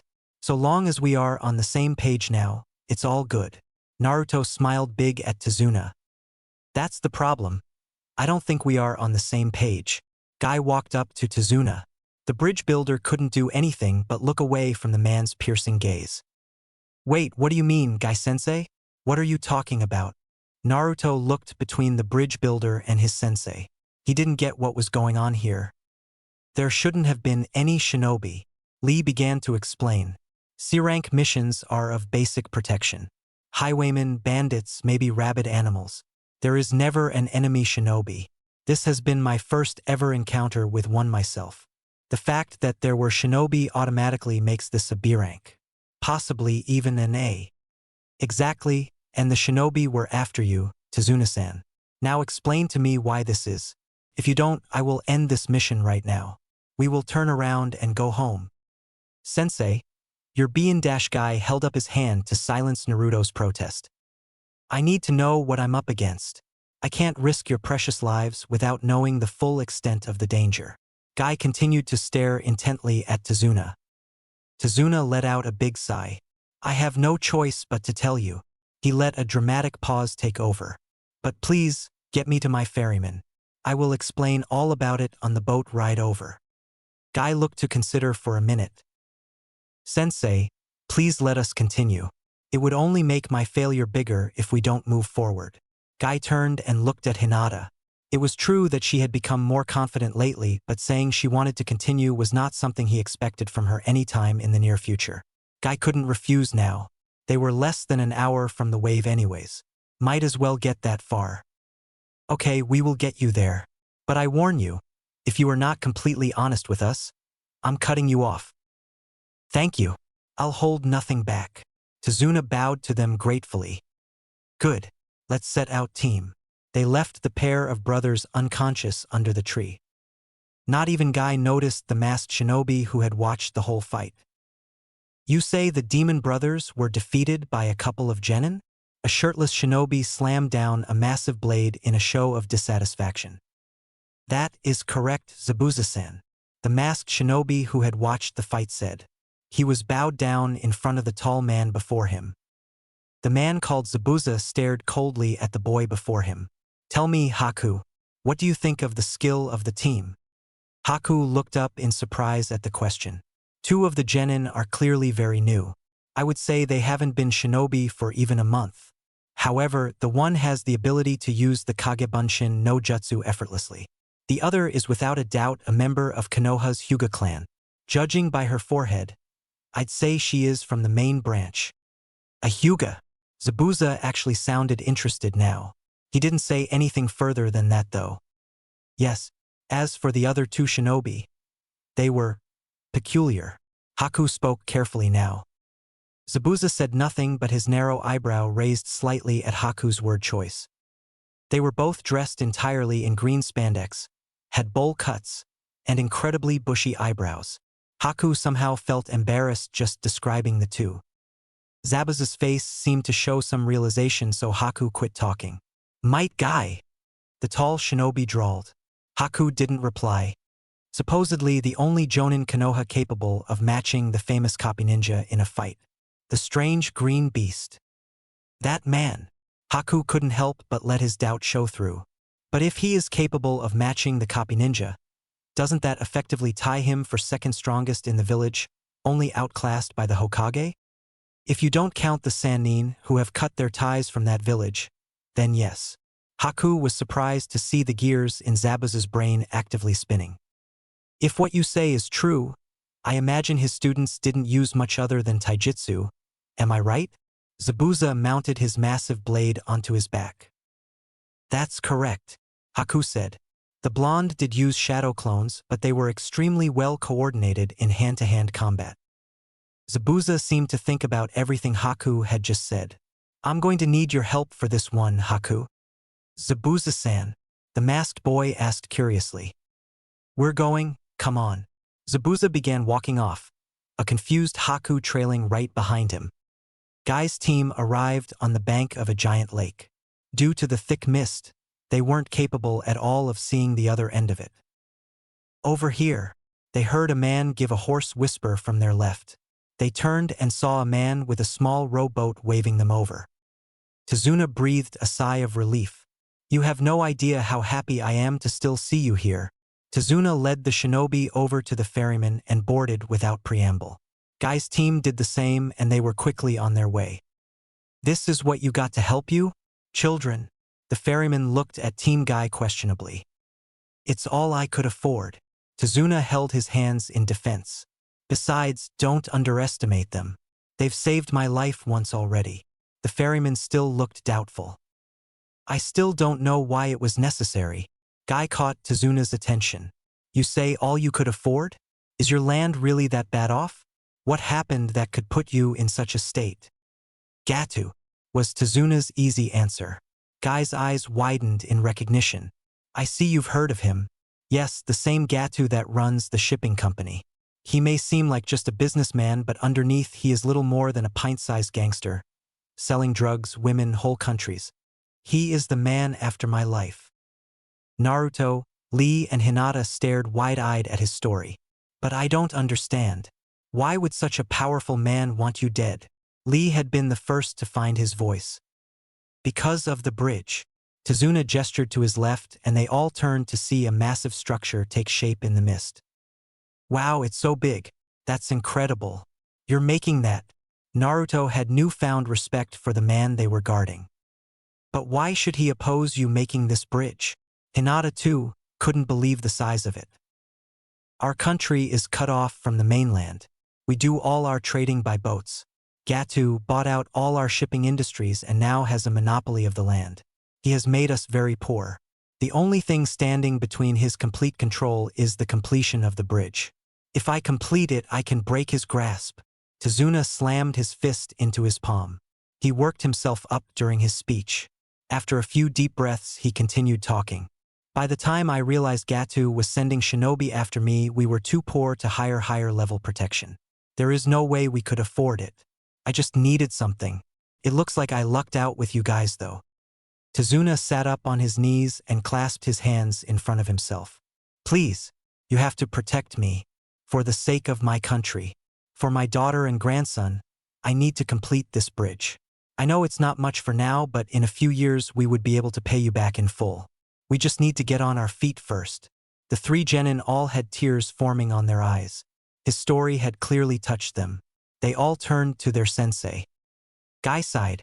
How could I possibly sleep well at night if I turn you down now? Okay, we'll do it. Guy gave him the thumbs up and one of his flashy smiles. The effect was slightly ruined by the mist, however. Thank you so much. My country owes you our existence for this. Tazuna wiped away tears he had been holding back. Don't thank us yet. The next group won't be pushovers like the last two. I may even have trouble soon here. His three students looked at him in disbelief. The same thought ran through all their minds. How could anyone be trouble for someone as fast as their sensei? Soon the boat went under a tunnel and they came out into a small river. Wow! Look at that! There are trees growing in the water. Naruto looked around excitedly at everything in this new land. To his disappointment, nothing else stood out all that much. At least the river trees had been cool. The boat docked a short while later. This is as far as I go, Tazuna. Everyone disembarked from the boat as the ferryman talked. I thank you for making this risk for me. Tazuna bowed to the man as he paddled his way back down the river. They watched him go until he disappeared from sight. Okay, team, Guy said in a normal tone. From here on out, we are going to be moving slowly. We're in enemy territory. Hinata, I need you to take up the rear behind Tazuna. Naruto and Lee stand on either side. I'll take the lead. Don't drop your guard until we are in the village. Yes, Guy-sensei. All his students replied in hushed voices. They followed their sensei's directions immediately. Hey, no need to be so serious, Tazuna said nervously. You guys took care of that last group no problem. Which is why now we have to be extra cautious. They'll send out the strongest they got now. Worst case possible, they send a jonin. Guy continued to speak at a normal volume. A jonin? You mean like yourself? Tazuna gazed around the misty area nervously. Don't worry, Tazuna-san. No matter how tough the opponent, I won't let him get you. Guy turned and smiled at their client. How touching, a raspy voice echoed. Everyone suddenly grew tense. Hinata, Guy said hurriedly. Be a Kugan. Hinata activated it before her sensei could say anything more. Her eyes grew wide at what she saw. Everyone, duck! Hinata dropped to the ground as she shouted. Naruto and Lee each grabbed an arm on Tazuna and pulled him down with them. Guy didn't bother to drop at all. He turned just as a giant spinning sword appeared out of the mist. Guy stuck his arm out and caught the blade right by the handle. Oh, not bad. The voice rang from multiple directions at once. This sword. Guy stared at the blade he was holding. You must be the ex-Kiri shinobi. One of the 7 swordsmen, Momochi Zabuza. I'm touched. You know my name. The voice came from directly above him. Guy turned his gaze upwards. A shirtless man was falling straight towards him.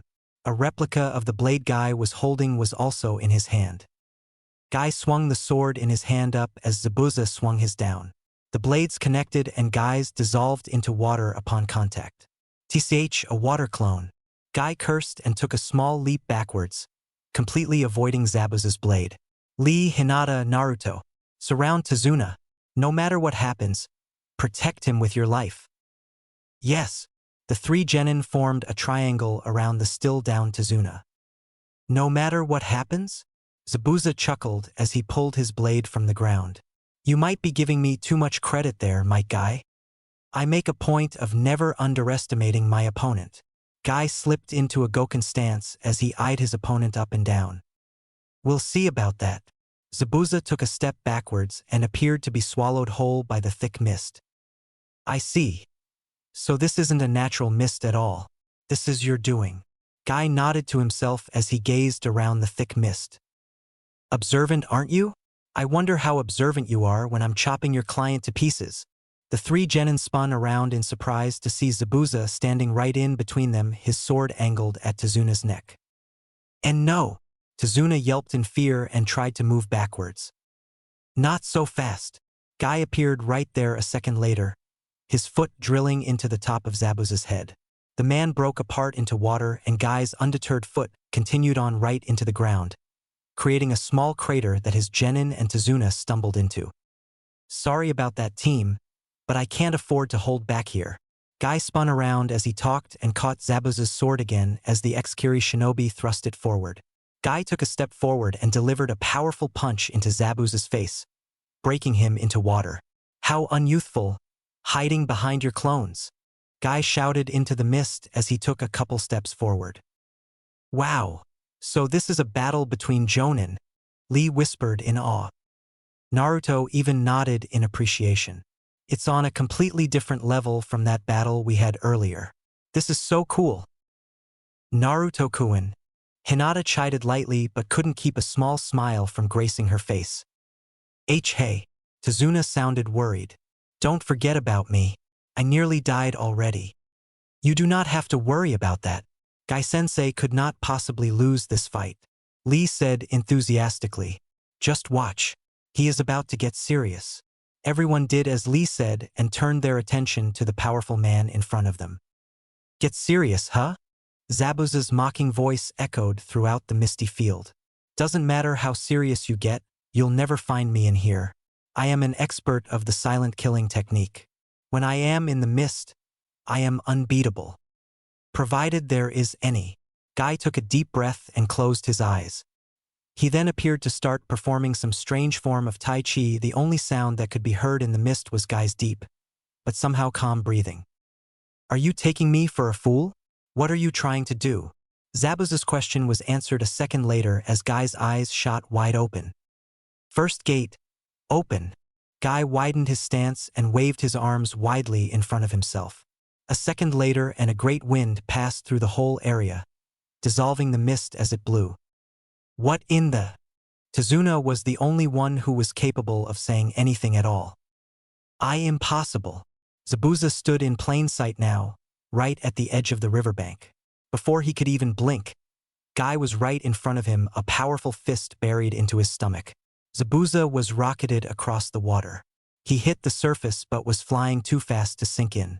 Instead he bounced once, twice, 3 times before he was able to get stable enough to skid to his feet. Massive waves rolled across the water from the multiple impacts Zabuza had made on it. Why, you bastard! Zabuza's face wraps were stained red around his mouth. His sword was somehow still in his hand. I'll make you pay for that. I'd like to see you try. Guy stepped onto the water himself and was immediately racing towards his opponent. He moved at such a great speed that he almost appeared to be gliding across the water. Zabuza hurled his sword into the air and began running through a set of hand seals. Suetun. Suryuban no Jutsu. The water directly in front of Zabuza rose up and formed a large orb. As it completed, Zabuza's sword fell back towards him. Stretching out his hand, the ex-Kiri shinobi caught it effortlessly. He then swung the sword forward dramatically. As if the orb had been waiting for the signal, it shot off a high number of slim whips of water. No chance an attack like that will hit me. Guy charged undeterred into the thick of the attack. Every time it seemed like a whip would hit him, Guy would just vanish and appear unharmed a couple steps farther ahead. In no time he reached the orb and with a powerful spinning kick he destroyed it completely. Tsh damn. Zabuza stepped forward and swung his sword. Guy ducked under the swing and delivered another powerful kick that Zabuza jumped over. The two jonin then began exchange viscous blows. He's so fast. Tazuna felt hope build up inside him. Something he hadn't felt for a long time. Yeah. Get him, Guy-sensei. Lee and Naruto cheered together. When did Guy-sensei get that fast? That's incredible. Naruto couldn't believe the sudden increase in power their sensei had just received. It's the Hashiman, Lee answered. Naruto gave him a confused look. Guy-sensei opened the first of 8 gates. Each time you open up a gate your power increases significantly, with risk of course. Supposedly, opening all 8 would give even a genin the power to match a Hokage. Guy-sensei has so gotta teach me that. He's kicking ass with it. Naruto practically drooled at the idea of being capable of matching the old man. Something isn't right. Hinata interrupted everyone's good mood with just that one phrase. She was staring out at the water, her Byakugan fully active. Come on, Hinata. What are you talking about? Guy-sensei has got this. Naruto waved off Hinata's worries quickly. No, it isn't that. I just could have sworn I saw something at the edge of my vision a moment ago. Another person with a mask. Everyone then noticed Hinata's Byakugan was still active. Very suddenly, she spun around. It shocked everyone else so bad that they did as well. What they saw surprised them. Ah, so much for sneaking up on you guys. Those eyes of yours are troublesome for sure. A masked boy who didn't sound any older than they were stood only about 10 paces behind them. How did you get here so fast? Hinata whispered. Just a moment ago he hadn't been within her range at all. Now he was practically right next to them. Speed is an important aspect of any shinobi. I would think you would know that better than anyone, with that man as your sensei and everything. The boy spoke pleasantly to them. No one was able to sense any evil intent. Yet they all kept their guard up regardless. Are you a member of Kirigakure's hunter squad? Lee asked curiously as he stared at the insignia on the boy's mask. Haku rubbed the mark of the wave gently as he considered how to answer. No, I am not, he finally said. Truth is, I am actually with Zabuza-san. We killed the hunter nin that was after us and I took his mask. Without warning, a group of shuriken were flying straight at him. How unpleasant. Haku stepped lightly out of the way, right into Lee's waiting attack. I got you. Lee swung his leg in a high kick. To his complete surprise, Haku caught his kick without even flinching. I apologize, but you'll be coming with me. Haku began running through one-handed seals. When he finished, a mirror of ice quickly formed behind him. Bushy brow. Lee senpai. Hinata and Naruto both charged forward. Too late, I'm afraid. Haku stepped into the ice and pulled Lee with him. Hey! Take care of Tazuna-san. Don't worry about me. That was the last thing Lee shouted before he was pulled into the mirror. As if it was magic, they both vanished. Naruto and Hinata's screams reached the ears of the two battling jonin. Guy spun around just in time to see Lee being sucked into the mirror. What the hell? Guy stared in horror and took 2 nervous steps towards his team. Hold on right there, my guy. You have a choice to make here. Guy spun around, his eyes glaring. If looks could kill, Zabuza would be dead 108 times over. My little pupil there has just dumped your genin into Gatu's stronghold. But he'll be coming back in just a second. Now here's where your choice is. You let me go back to the hideout, and I'll make sure nothing happens to him. In exchange, you can keep my pupil over there as collateral. Guy took a step towards Zabuza, ready to continue the fight. Or, you can continue to fight me, but even if you win, Haku will have taken your other 2 students and there will be no way for you to ever find them. So what will it be? Let me go and have a shot at saving all 3 students? Or kill me and lose them? How can I trust you to keep your bargain? Guy seethed between clenched teeth. I still need to kill the bridge builder. Zabuza answered easily. Bring him and Haku on top of that bridge in 2 weeks. Also, be sure Haku has his weapons. Make sure no one else comes, not even your other 2 genin. I'll show up with your last one. We'll finish our battle for good at that time. You shameless bastard.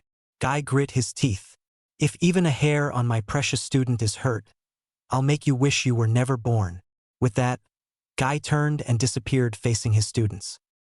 Zabuza let out a deep laugh as he made his own hasty retreat. The whole thing would have been pointless if Guy somehow managed to follow him after all. Naruto and Hinata ran straight into the mirror and bounced off of it completely. No, you bastard. Give bushy brow back. Naruto whipped out a kunai and began stabbing the mirror with all his might. HS blade broke off completely from the handle on his 5th swing. Let me try.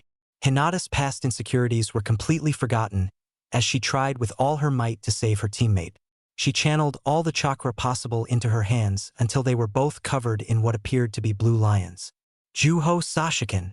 Hinata struck again and again with her enhanced palms. Are you sure this is all right? They both spun around to see Haku stepping out from another mirror right behind them. If I had wanted, I could have killed the bridge builder right here. You both left him completely unguarded.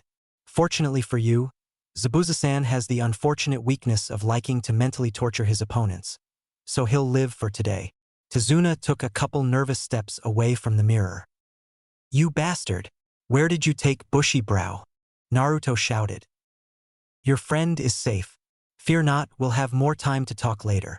Haku began forming more one-handed signs. Before he could even get halfway through them, however, Guy appeared. Get away from my students. Haku didn't stand a chance. Guy's fist buried itself into his stomach and the boy was out cold before he even knew it. His mirrors shattered and fell to pieces as Haku's body went limp where he stood. Naruto, Hinata. Guy turned himself and Haku fell to the ground unceremoniously. Lee. The two genin looked at each and then back at their sensei. They were speechless. Hey. I'm sorry. This wasn't how it was supposed to be. Tazuna threw himself at Guy's feet.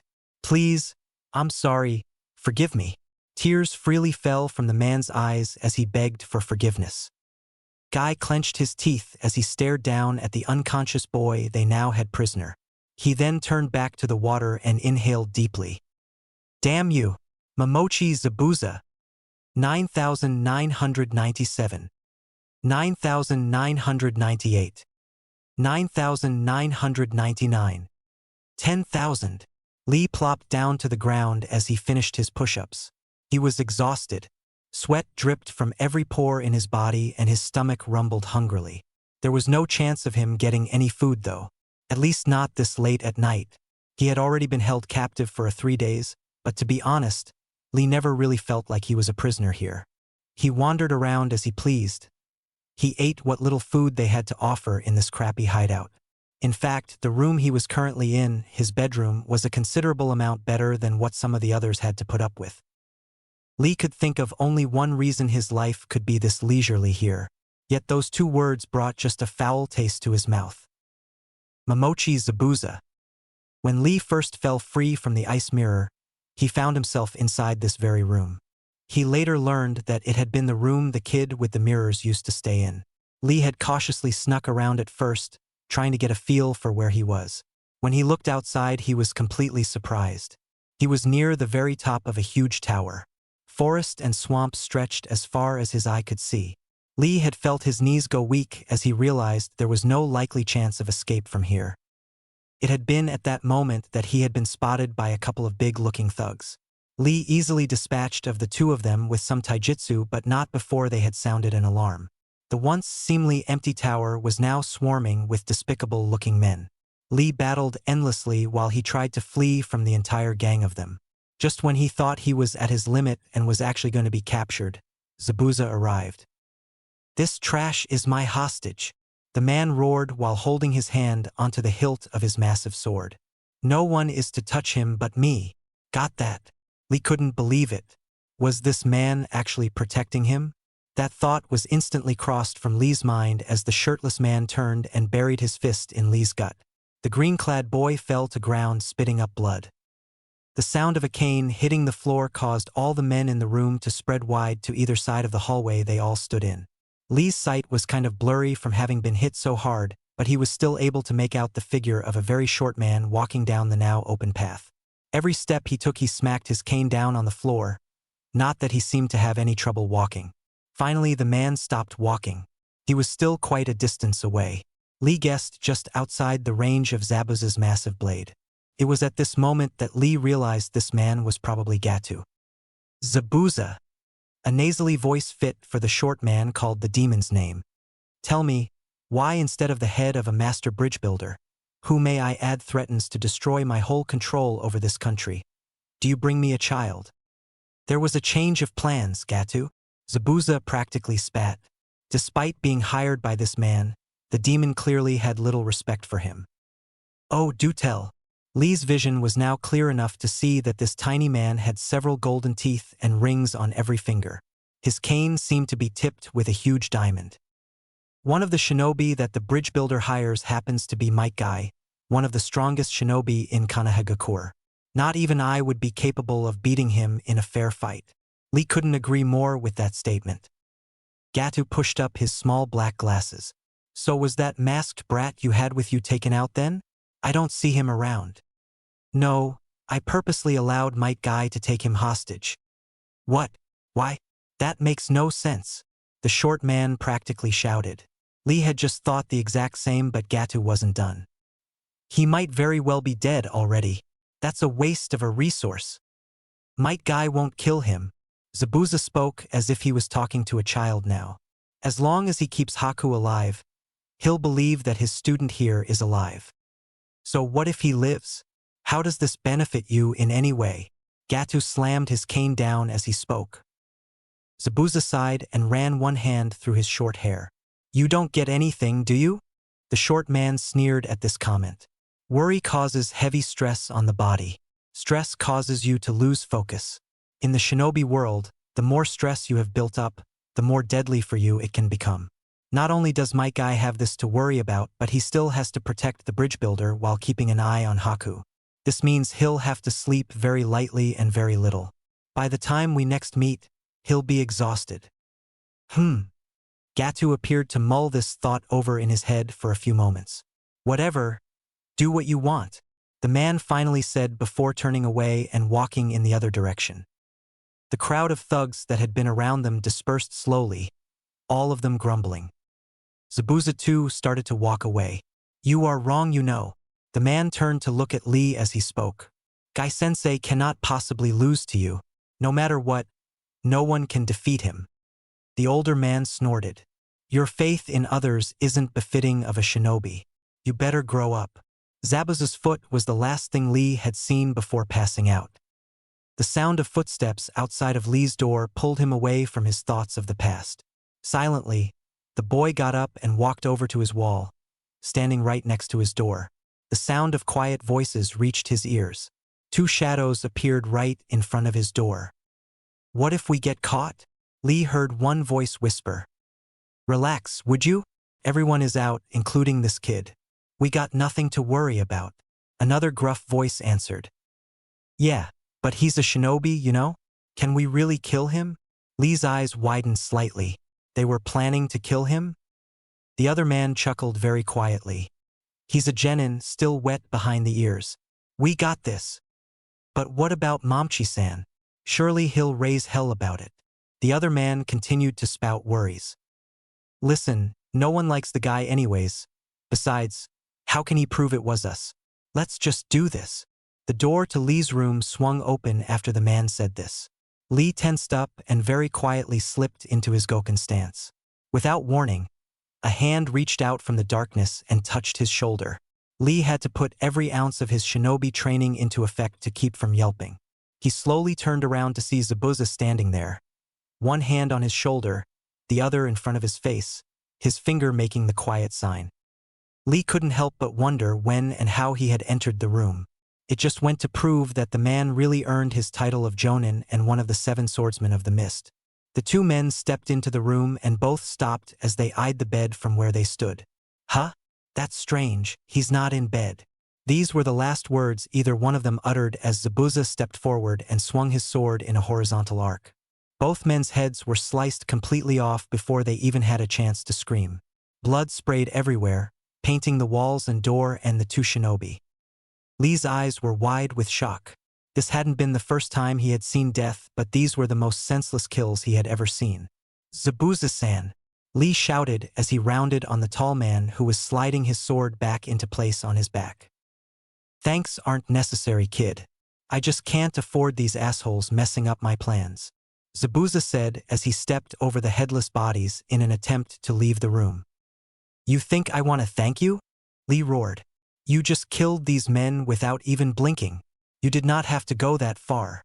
Simply disabling them would have been enough. Lee stepped into the pool of blood that was forming at his feet. I thought I told you to grow up already. Zabuza's voice remained level as he turned and looked at the genin. Do you really think these men would have learned from that? Lee opened his mouth to respond but snapped it shut immediately. You know it too, these men would have just gotten angrier. They would have been back with more men. I did everyone here a favor by ending these two idiots' lives before they involved more of them. This may be hard for a goody little brat like you to understand, But the only way these people will ever learn is through death. The faster you understand that, the longer I guarantee you'll live. Lee clenched his hands shut and grit his teeth hard. How did you become this way? Lee's question caught the taller man off guard. Lee looked up when he didn't hear a response. What happened to you that you've grown up so twisted and without emotions? Lee was shouting now. Other thugs had been woken by the noise and were coming to check it out. Upon seeing the blood, the noise level increased even further. Do you care at all about that kid you abandoned with my team? What are these people to you? Aren't they your allies? Listen, you brat. Zabuza grabbed Lee by the collar of his clothes and hoisted him into the air. I live for myself and only myself. If it wasn't for Zabuza's face bandages, he probably would have spit in Lee's face. These little shits you call my allies mean nothing to me. They are only tools of which can be disposed of. The same goes for Haku. He's simply just a little more sharp a sword than these dull, broken pieces of junk. That's why he's with your team. Even Gatu is just a tool, one to supply me with money. Zabuza dropped Lee onto the ground. The boy fell into the pool of blood on his butt. He hadn't expected the early release. He stared up at Zabuza with wide eyes. He never knew such a man could exist in this world. The big man turned and walked away. The now big crowd of thugs quickly moved aside as he walked through. No one wanted to mess with him. I'll find out how got like this. There must be a reason. Lee whispered under his breath. Haku slowly rolled out of the tent he was in. He stood up and did a few stretches. If his internal clock was working correctly, then it should be about 4:30 in the morning. This was his third day being prisoner, and while Haku was able to walk around somewhat freely, he really felt like the word described his situation quite justly. Haku thought this as he walked out of the small clearing that Team Guy had set up camp in. Going somewhere? Haku would have jumped had he not already been used to this. Might Guy leaned up against the back of a tree, staring at Haku intently. I just have to use the bathroom. I have no intention of harming the bridge builder.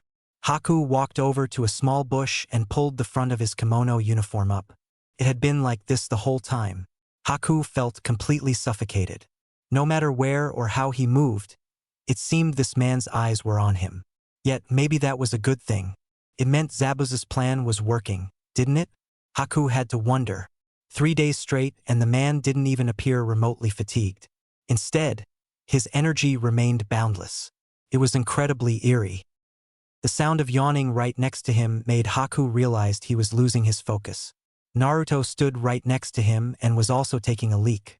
Haku was painfully reminded that it wasn't just Might Guy.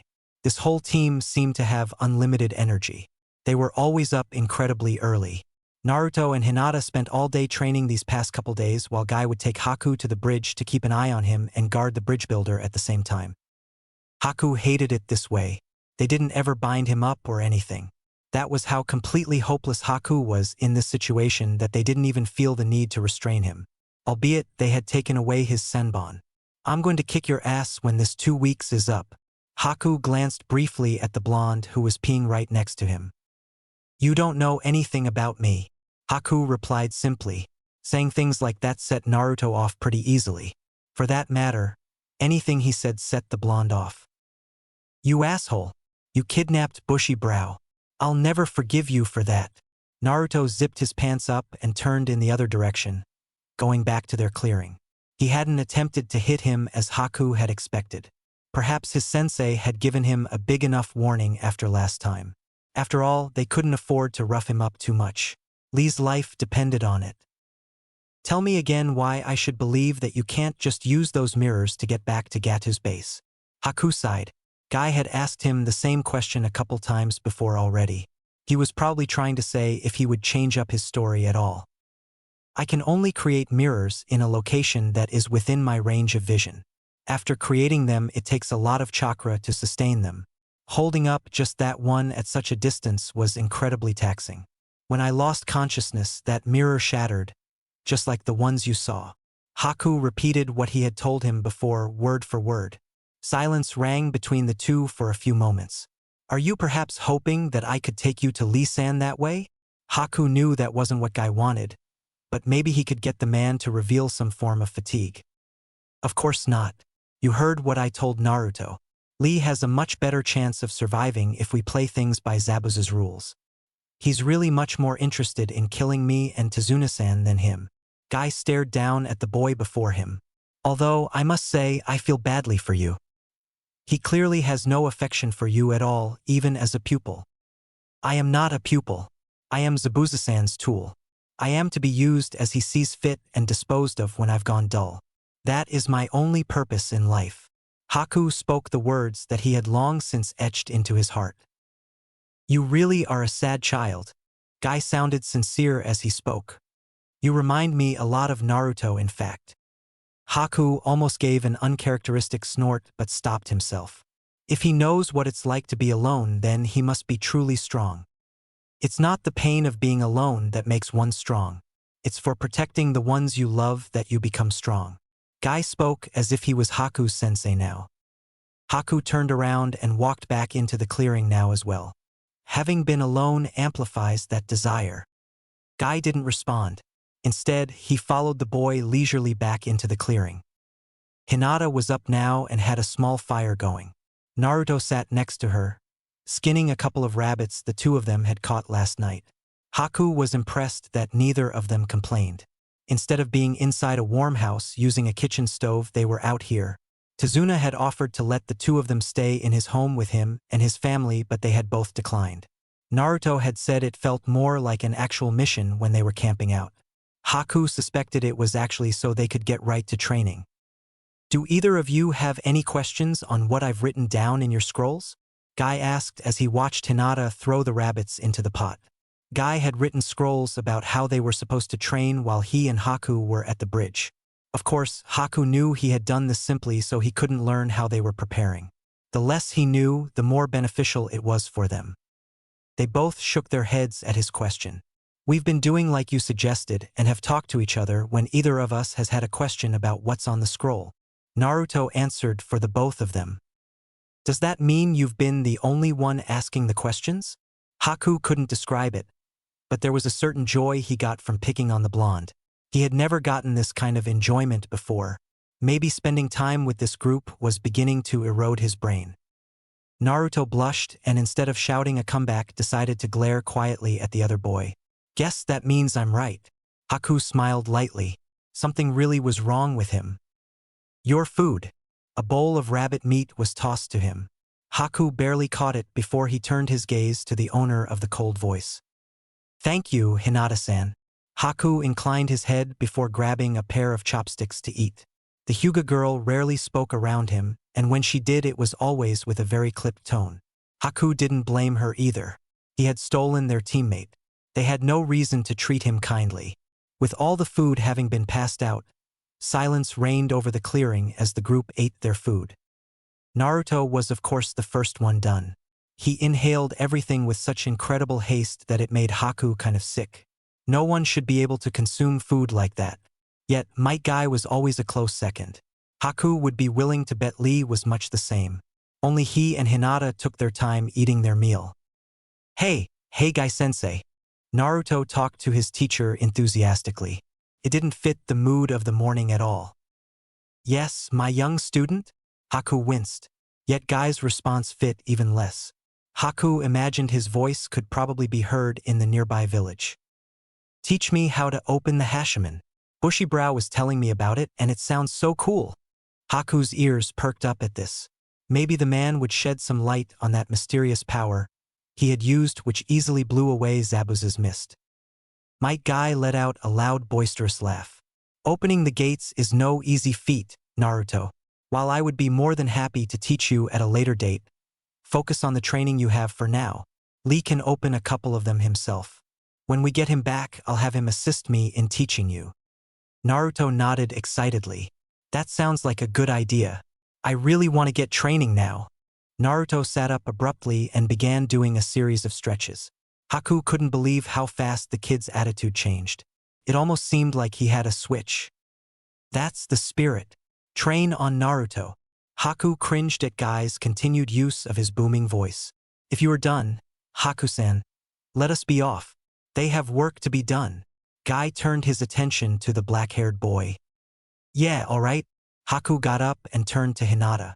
The food was delicious again, he said as he bowed. Hinata didn't respond as she continued to nibble on her own food. Guy lightly grabbed a hold of Haku's shoulder and led him away from the clearing.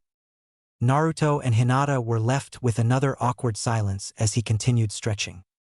Naruto-kun. Hinata sounded much more timid now that Haku wasn't around. Yeah. What's up, Hinata? Naruto stopped his stretching and turned to stare at her. She blushed slightly from the attention. It was strange, when they were in a group she could talk to him normally, but alone, even during such a serious mission, she found herself reverting back to how she used to be. I had a question about something here on my scroll. Hinata almost breathed a sigh of relief. She was still able to keep her stutter from returning.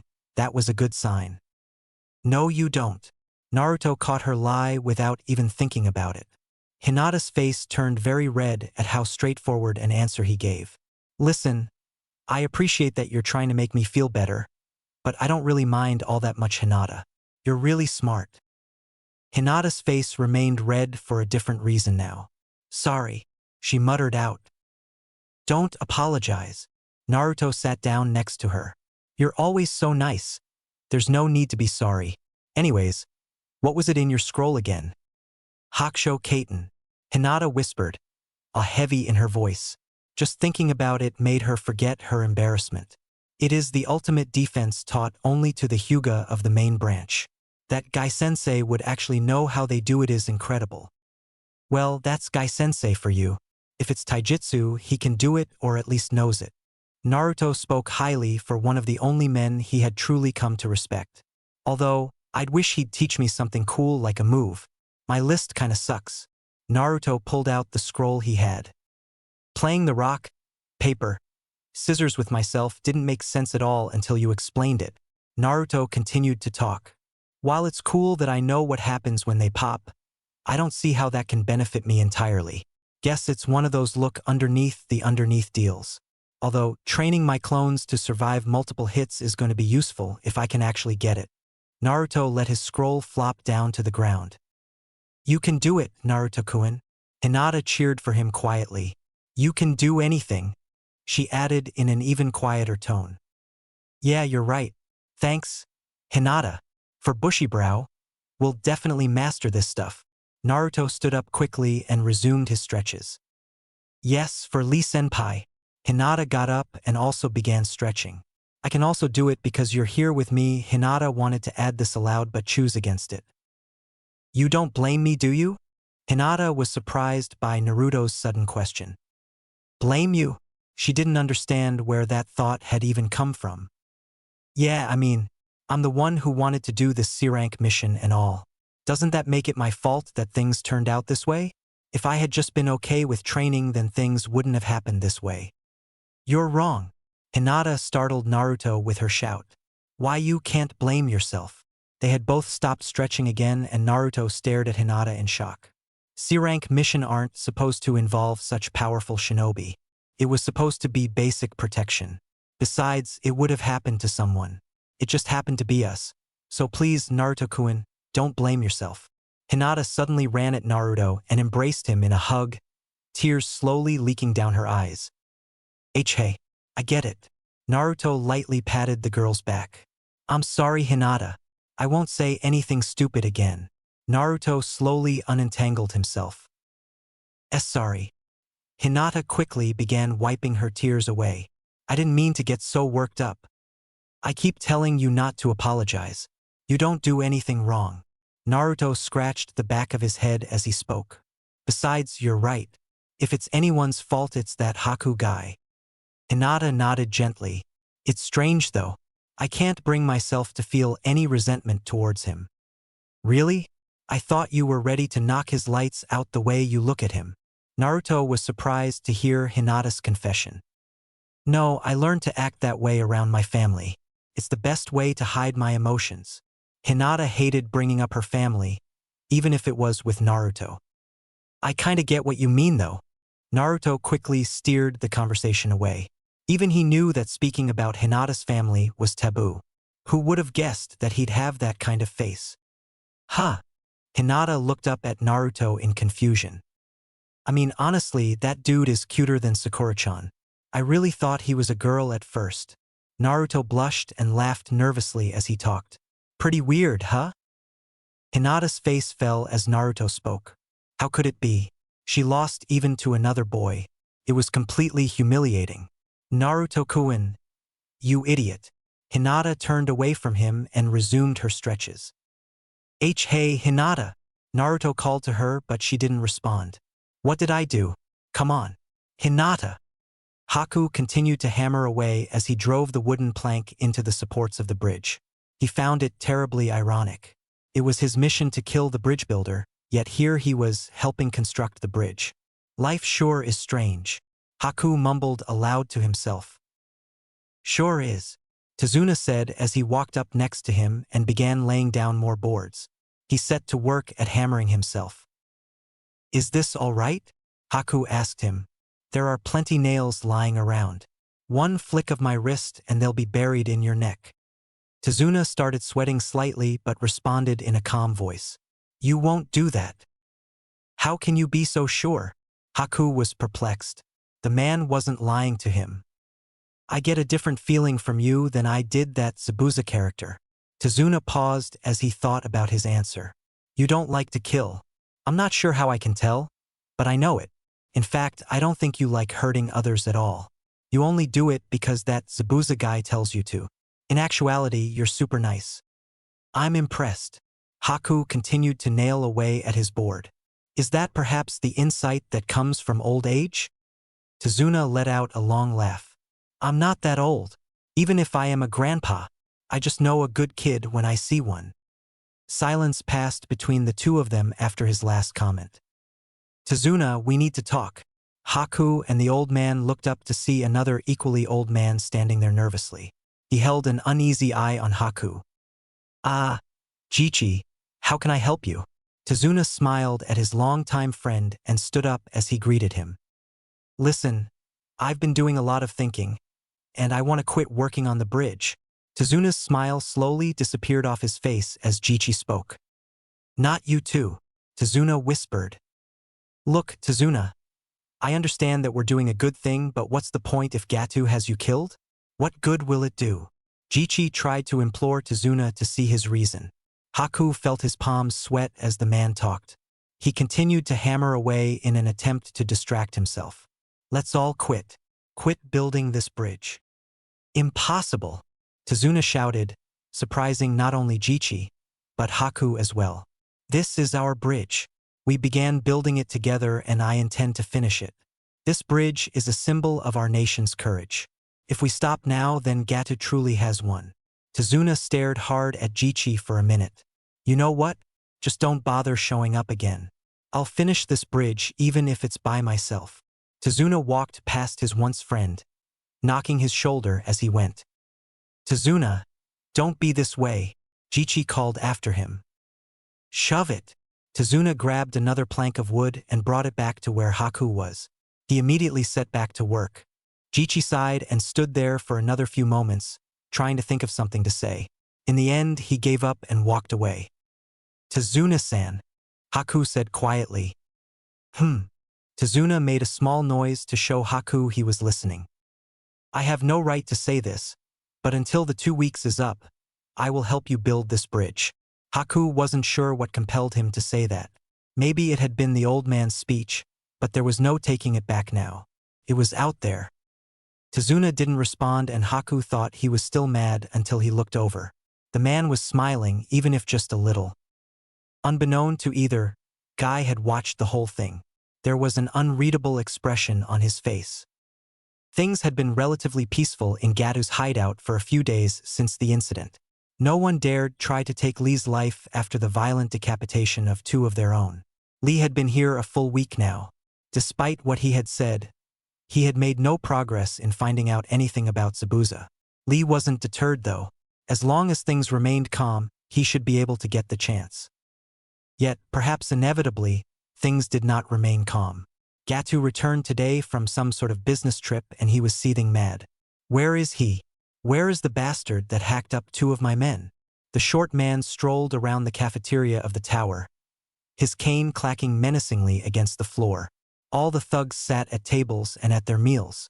It reminded Lee of school, which was kind of a funny thought. What's all this racket about? The man Gatu was looking for spoke up as he strolled leisurely into the room. You! What the hell do you think you're doing? Gatu pointed his cane at the shirtless shinobi. Getting food.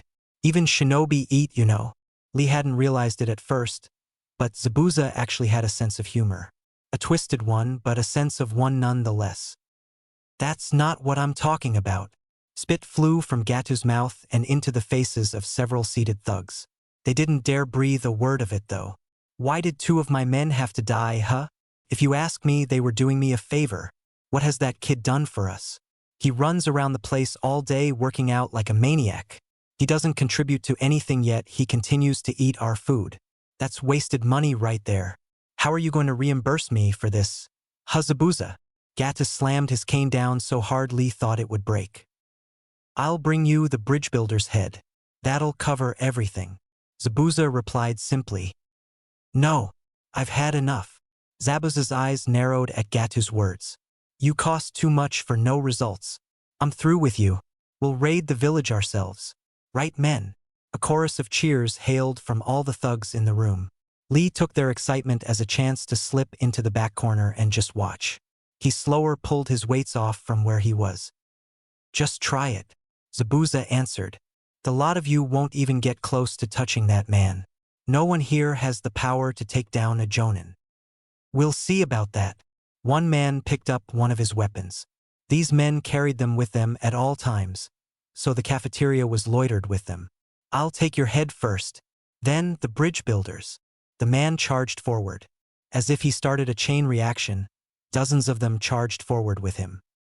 Zabuza laughed happily as the men charged at him. He grabbed his sword and swung it downwards, splitting the first man who had charged clean in half. Everyone else stopped at that moment. Zabuza looked up and they all took a couple steps back. Those weren't the eyes of someone who was sane. Demon, someone shouted. Is that it? I got down one of you and the rest lose their spines? Come on, you cowards. I thought we were having a revolt. Come on. Zabuza took a couple steps closer as he roared at them. They all took a couple steps back. We can get him, someone shouted in a shaky voice. Yeah, there's only one of him. There's a ton of us. Another man shouted, sounding a little more confident than the last. A dull roar erupted from about half the crowd. They slowly began to inch back closer. Stop it, you idiots. Gatu sounded as if he was in pain. At me. Look at me. All the thugs turned around and were completely blown away by what they saw. Lee had Gatu's arm twisted behind his back and held a kunai to his throat. No one move, Lee shouted, twisting Gatu's arm for added effect. And no, Gatu shouted. Stop.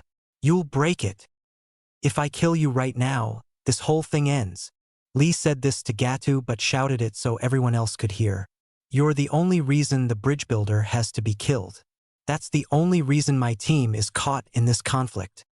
Kill him and you won't make it out of here alive, Zabuza said as he slowly walked through the crowd. Everyone here, including me, needs this man for money. Zabuza stopped walking. He was directly in between the crowd of thugs and Lee now. Of course, Gata did just say he's through with me. The demon ninja let his threat hang in the air. Gata caught on fast. Haha. Come on, Zabuza. You know I was just playing with you. In fact, I was thinking of doubling. Screw that, tripling your salary. Just please, get me out of this. That's more like it, Gatu. Zabuza practically purred. A wave of pure killing intent suddenly flooded the room. Those closest to Zabuza slipped to their knees immediately. Some even passed out. Gatu was among them. Lee didn't collapse, but his knees became wobbly and his grip loosened on Gatu enough to allow him to fall to the ground. A second later and Zabuza had Lee by the neck, slamming him to the ground. He put his mouth close to the boy's ear. Unfortunately for you, I'm going to have to make an example of you. Force your body limp and it won't hurt as bad. Lee had no other choice than to do what he said. The entire group was seated at Tezuna's kitchen table for dinner. No matter how many times it happened, Haku still couldn't get used to it. Tsunami. Tezuna's daughter was currently setting all the food down, while Naruto passed all the plates and glasses out to everyone. It's always nice to have so many guests in the house, Tsunami said as she finished setting down the food and took her seat. Haku took pleasure in the fact that Naruto looked just as out of place as he felt. Perhaps he wasn't used to this type of setting either. Inari, Tsunami called for her son to come join the table. Haku had only ever seen the boy once, and the experience had left a bad taste in his mouth. The kid had completely lost all hope. He did nothing other than cry all day and blame it on others. It seemed to hit a little too close to home for Haku to want to even think about it. Maybe it was because Haku felt like he was looking at his past self when he looked at him, but it actually made him want to strangle the kid. Again though, Haku was able to take comfort in the fact that Naruto seemed to share his sentiments. Just listening to Guy and Tazuna talk, Haku was able to infer that the two had been in a couple nasty arguments already. "I don't want any," the boy shouted from the other room of the house. Haku sighed. This didn't sound good. Sounded like another conflict was about to erupt, and he was going to be around for this one. "Inari, right this minute," his mother shouted. A few seconds later and the sound of heavy footsteps coming down the hall reached their ears. A moment later and Inari entered the room. "I don't want to eat with these losers and that murderer," Inari roared. Haku's face fell slightly at being called a murderer. "Watch who you're calling a loser, you crybaby," Naruto shouted at the boy. "I'm not a crybaby," Inari screamed back. "And I call you losers because there's no way you can ever beat Gato. You try so hard, but what are you going to accomplish? You'll all just end up dead. You've already lost one teammate." "That tears it." Naruto stood up so fast that the chair he was sitting in was toppled over. "Naruto-kun. No!" Hinata sat up too, but she wasn't fast enough. Naruto delivered a fist right into the side of Inari's head, sending the boy crashing to the ground. Naruto sat there breathing heavily for a few seconds over the wailing boy. "I'm sorry. I'm gonna go cook my own food." Naruto left the house in a hurry. Everyone else sat in complete silence. Inari's crying was the only thing that could be heard at the moment. "I never want to see you guys again," Inari shouted as he too ran from the house. "Inari," Tsunami called after her son but made no move to go after him. She couldn't bring herself to. Instead she looked back at her food, small tears rolling down her face. "I'm sorry," Guy said, "but after what he said about my other student, I couldn't bring myself to stop Naruto. I'll personally scold him, and we will both swim 1,000 laps around the bay with 500-pound weights attached." Guy gave his usual challenge, but it lacked the fire it normally had. Perhaps the fatigue was finally starting to get to him. "No, we're the ones that are sorry," Tazuna responded, his head bowed in shame. "You're such good people, yet you are talked to in such a way. Once this bridge is complete though, he'll come around.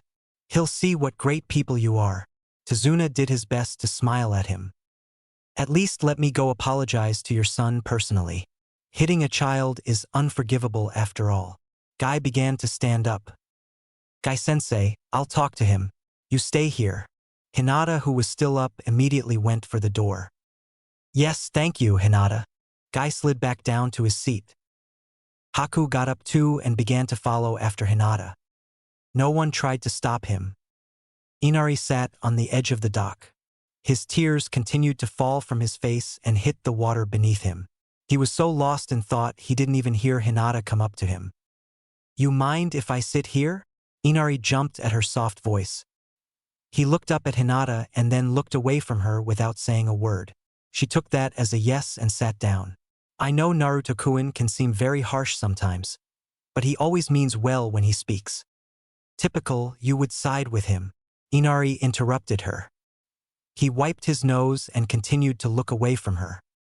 "Tazuna-san told us about your father. Naruto-kun grew up without ever knowing his dad. You know?" Inari finally looked over at her in surprise. "My own father looks at me with disgust whenever he sees me," Hinata whispered. She shook her head to get away from the thoughts. This wasn't about her. It was about them. "It's kind of funny.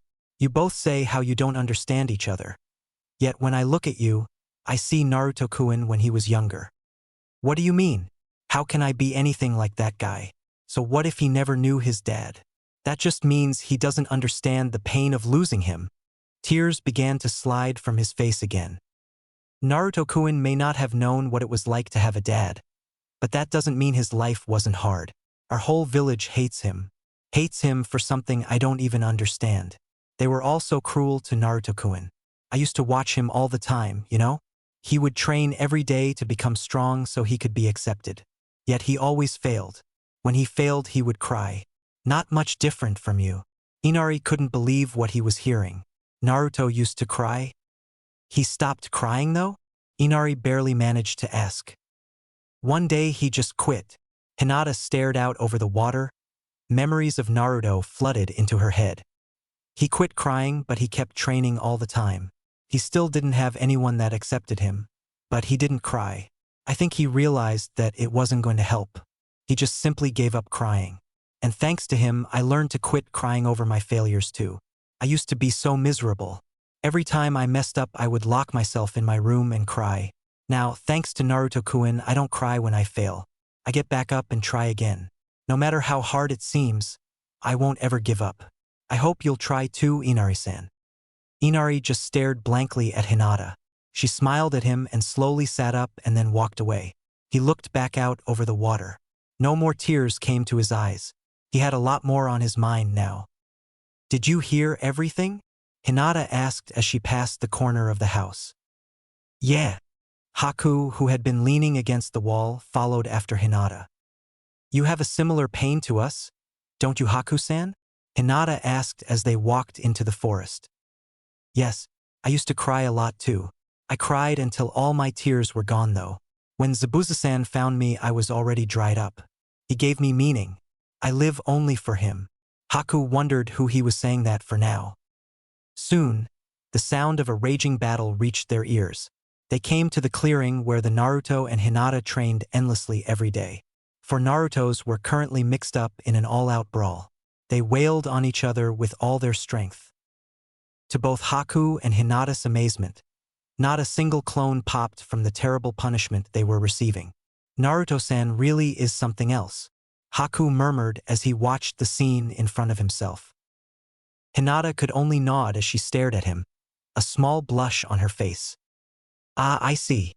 Haku mumbled after looking back and forth between the two. He doubted Hinata even heard him. Haku took this time to notice something else. The ground Naruto was fighting in was trashed. There were numerous marks that looked like someone had been spinning in.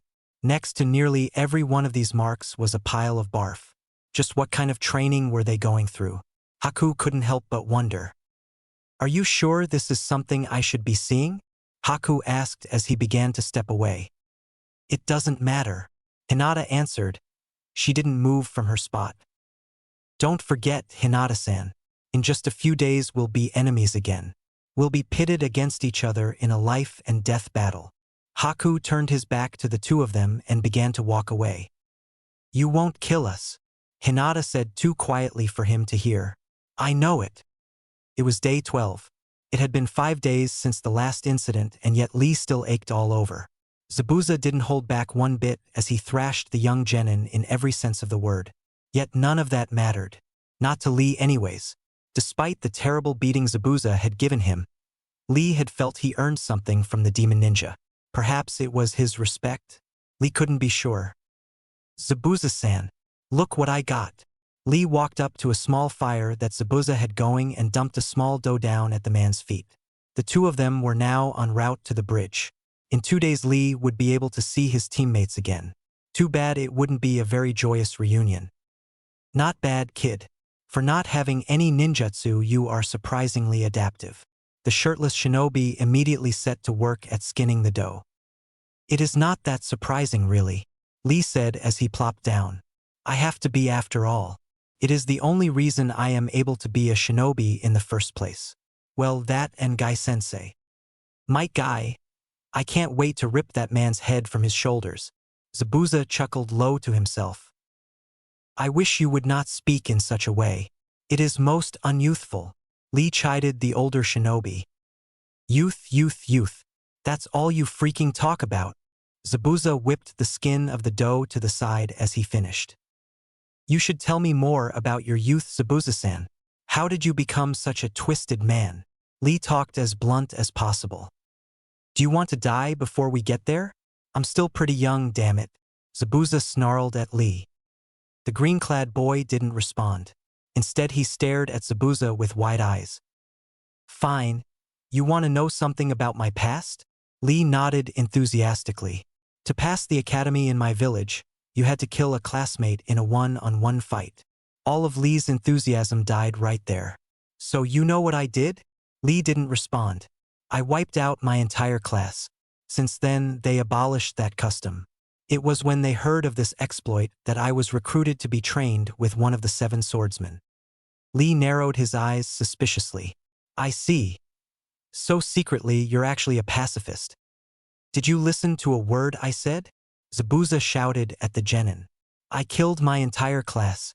How does that make me a pacifist? Yes, but because of you, that custom was removed, right? Lee waved his finger in the air. So by killing you, class, you saved half of the lives that are currently employed in Kirigakure today. And you call me twisted. What kind of logic is that? Zabuza was completely shocked by the boy's optimism. That is the logic of youth. Lee took a dramatic pose as he shouted to the sky. Sit down, you freak. Lee immediately did as he was told, but a big smile lingered on his face. What are you smiling at? It was starting to weird Zabuza out. I knew you were not all bad. I mean, you traveled with that kid, Haku. No one who has kid with them can be bad. Lee continued to smile brightly at Zabuza. Zabuza threw his hands in the air in defeat. Think whatever you want. I still intend to take the bridge builder's life tomorrow. Not to mention your sensei's. Gatu will pay big once this works out. Lee stared quietly at Zabuza for a few seconds. How did you end up in Gatu's gang? I mean, why did you leave Kiri? It's a long story, kid, and not one I like to tell, so I'll give you the short version. Zabuza scratched his head as he thought where to start. I attempted to take over the village and failed. I've been on the run ever since. I met Gatu by chance and it seemed to fit. If I can get this money, I can afford to go back and try again. This time I'll hire another village. Maybe Kumo or something. Zabuza grabbed a jug of water and started to drink. Instead of that, just team up with us and come to Konoha. Zabuza immediately spit his water out. Don't say just ridiculous things. There's no way that's possible. Zabuza shouted. Sure it is, Hokage-sama is really understanding. I'm sure if you explain the situation, he'll be more than happy to help. Lee continued to smile at the demon ninja. You know what? I've lost my appetite. Zabuza doused out the fire and the darkness of the night took over. Hey, wait. I'm still hungry though. Lee shouted. Too bad. Go to sleep, brat. Zabuza laid down and rolled away so his back was to the genin. You know, you can protest all you want, but I know you're a good guy, deep down there. Despite being energetic just a second ago, Lee now sounded sleepy. Zabuza said nothing to Lee now. Instead, he let silence claim the area for the rest of the night. Here's the plan. Guy spoke with complete authority now as he looked over his 2 students. The 2 of you are to stay here for 15 minutes. Once that time is up, charge in no matter what. Lee's life is on the line. Yes, Hinata and Naruto shouted together. All right, Tazuna-san, you ready? Guy turned to the old bridge builder who nodded at him. No matter what happens, I just want you all to know that I think I made the right choice in hiring you guys. Thank you for everything. Tazuna bowed to them. Don't speak like it's over yet. You'll definitely complete that bridge. Naruto attempted to cheer the old man up. Well, let's go. Guy began to walk away. I guess I'll see you 2 on the battlefield. Haku muttered as he waved to the 2 genin. He then hurried after Guy and Tazuna. This wasn't good, he realized. He was going to have to crush these feelings here in a few short minutes. In no time, the small group arrived at the bridge to find it completely shrouded in a thick mist. Guess he's already here. Guy mumbled. He looked to Tazuna. I'm ready. Let's go save your student. Guy nodded and the 3 of them walked into the mist. I see that you've decided to do exactly as I said, Mike Guy. I'm kind of surprised. Zabuza's voice resounded throughout the thick mist. Where are you? Where's Lee? Guy shouted as he looked around, unable to spot anyone. Guy-sensei, I'm right here. Lee's voice came from straight in front of him. Guy squinted hard and two figures slowly became visible. Lee! Guy shouted happily. He was all right. At the very least he was alive. What a touching reunion, Zabuza said mockingly. But let's not forget why we're all here. What's your angle here, Zabuza? I have two people you want, you only have one. Guy eyed the man carefully. How about we make this a little interesting? Zabuza drawled out slowly. I'll send Lee and you send Haku out halfway. They can fight each other for their freedom. I refuse. You're sick. Guy shot him down instantly. Zabuza roared with laughter at Guy's immediate refusal. You don't have a choice. Either take it or I'll cut his head off right here. Zabuza grabbed onto his sword as he spoke. Tisage, damn. Guy looked down to Haku and nodded him forward. I'm sorry, Haku whispered so Zabuza couldn't hear. As he stepped forward, he drew his senbon needles. Go on, brat. Zabuza looked down at Lee as he spoke. It does not have to be this way. You can still take my offer. Come with us. Lee had yet to take a step forward. Get going. Zabuza turned his gaze away from him. Lee stared at him for another few seconds. Goodbye, Zabuza-san. Lee whipped out a kunai and also took a few steps forward. Tazuna watched in panic as Lee and Haku walked up to each other. The bridge was now completely silent except for the footsteps of the two shinobi as they got closer and closer. The anxiety was almost too much for the older man's heart. Hey! Tazuna whispered to Guy. Shouldn't you join him? This is much too risky. What if Zabuza attacks? Guy kept a grim expression as he stared forward. Zabuza won't move. He wants to test my nerves. He wants me to make a mistake. Tazuna looked back to Lee. He really hoped Guy was right. The two shinobi stopped 10 paces from one another. Please, make this a most youthful battle. Lee brought his kunai up in front of himself as he spoke. He smiled at his opponent, a very tight-lipped one. I would rather not fight you at all if it can be helped. I would rather not kill you. Haku raised his senbon to throwing position. That makes two of us. Lee's smile dropped and his look became completely serious. Naruto-san and Hinata-san have been training hard since the incident. You'd be proud of them. Haku threw the senbon and vanished a second later. Lee easily deflected all of them and then looked for his opponent. I would expect nothing less from my teammates. Lee looked down to see his shadow growing. Realizing that Haku was above, he jumped backwards just as Haku landed on the ground where he had been. His senbon struck dangerously low into the bridge. Still in midair from his jump, Lee whipped his kunai at his foe. Haku easily ducked out of the way and charged at Lee again. The second Lee's feet touched the ground, he was off like a rocket. Haku hardly had time to block the fist aimed towards his face. Haku dropped low and performed a sweeping kick. Lee jumped over it and countered with a kick. Haku caught his leg. You are quite fast, Haku acknowledged. It is apparent it will take more than taijutsu to determine the outcome of this match.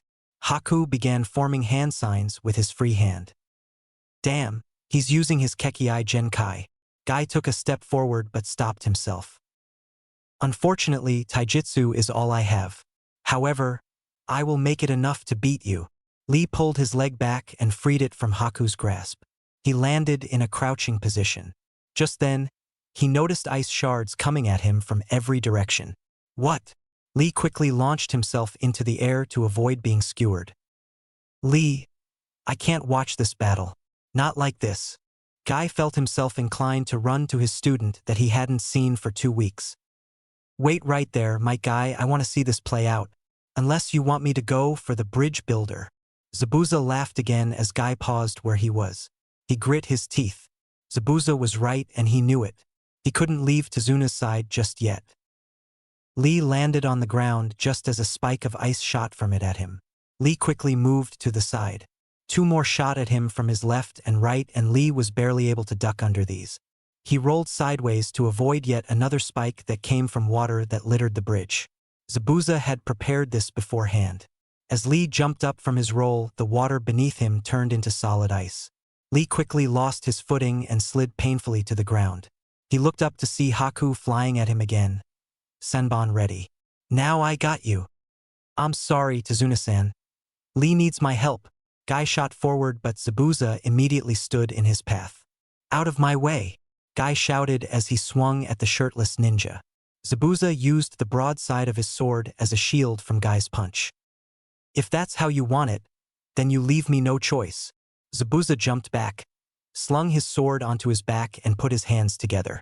The mist quickly intensified until Guy could barely see his own hand in front of him. This mist is too thick even for you, Zabuza. How do you expect to fight like this? Guy shouted into the white fog.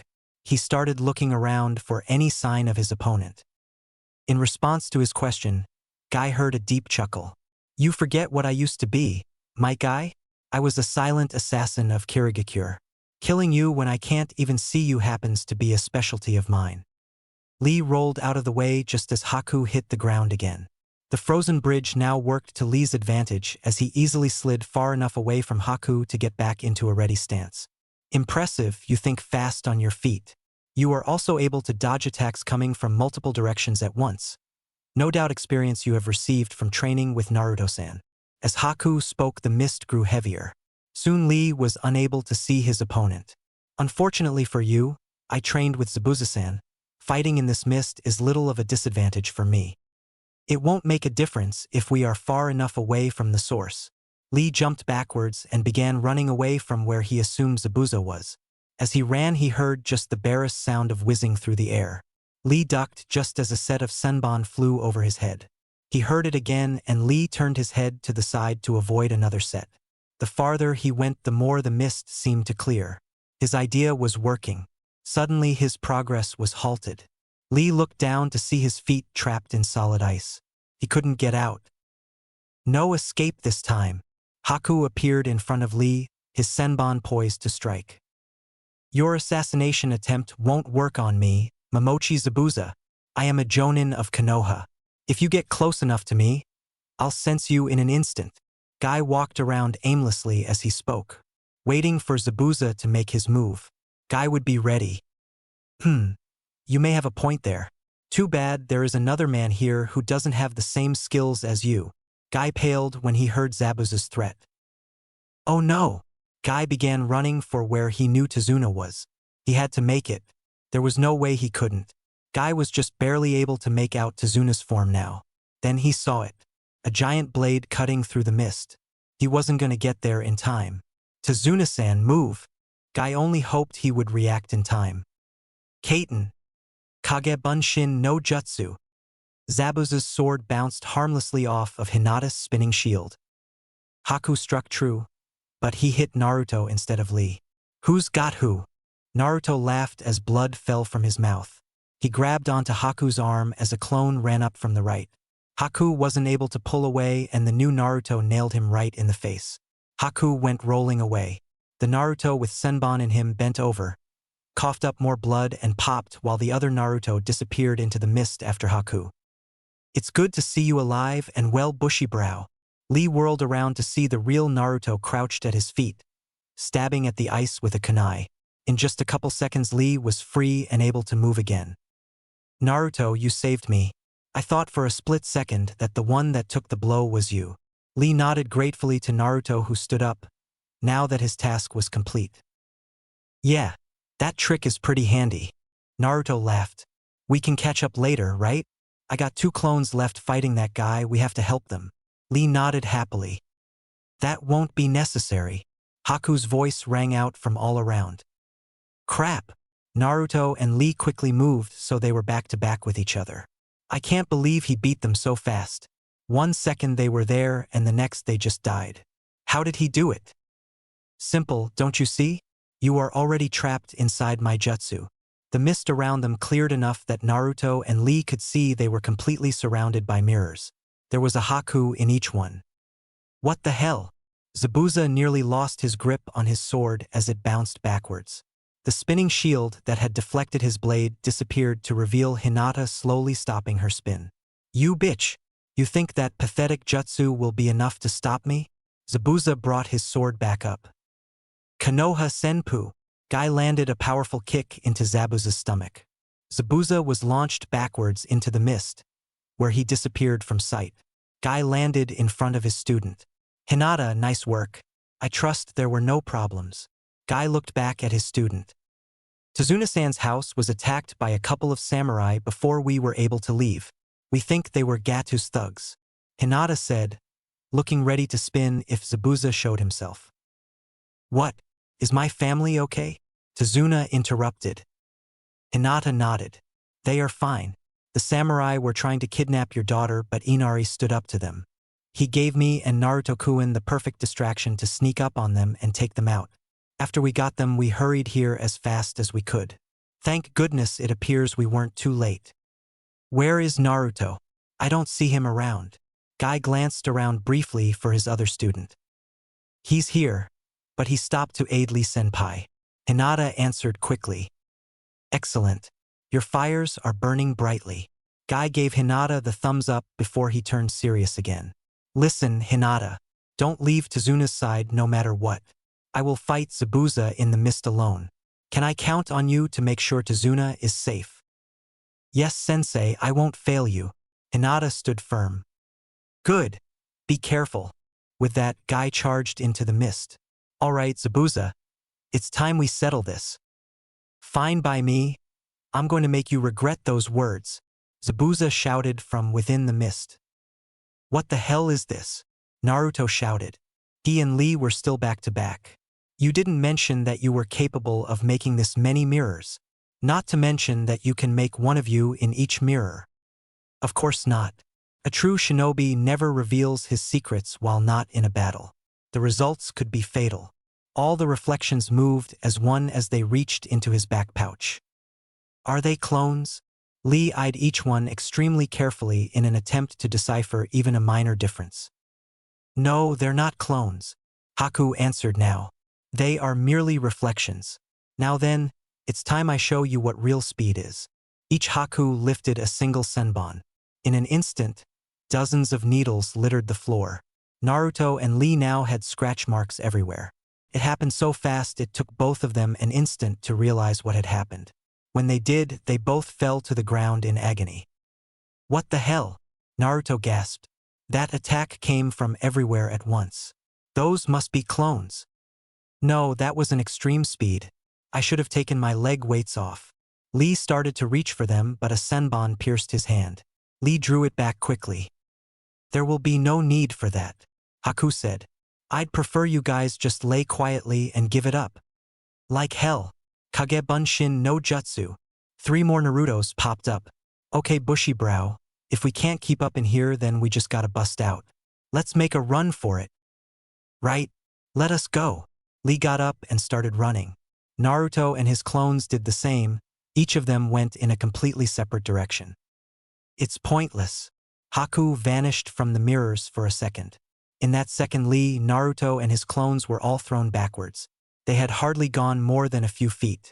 You have trained quite hard these past 2 weeks in order to make sure your clones wouldn't pop upon receiving damage. I'm sorry to tell you that all that training was completely pointless, Naruro-san. Go to hell, Haku. Naruto picked up a needle that was laying on the ground. For being so fast, your aim really sucks. Not a single one of these has nailed us directly. Is that so? Haku asked. In the next instant, Naruto had 3 senbon in himself and each of his clones. Each one slowly fell over and popped. Damn it! Naruto slowly stood back up. Kage Bunshin no Jutsu. 3 more clones popped up. Again, bushy brow. Naruto and his clones started running. Right. Lee also began running for an exit.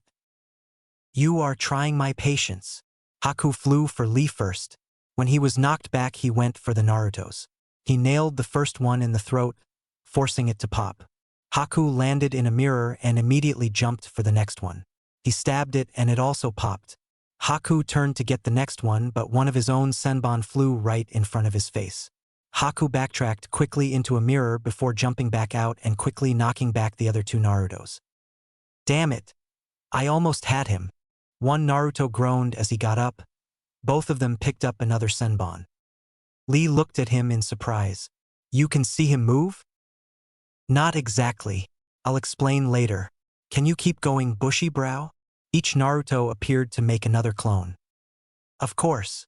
Lee pulled a couple sunban out of himself as well. He then stood up. All of them took off in a separate direction again. Haku decided to go for Naruto first this time. He took care of another clone. Suddenly, he felt a sunban pierce his shoulder.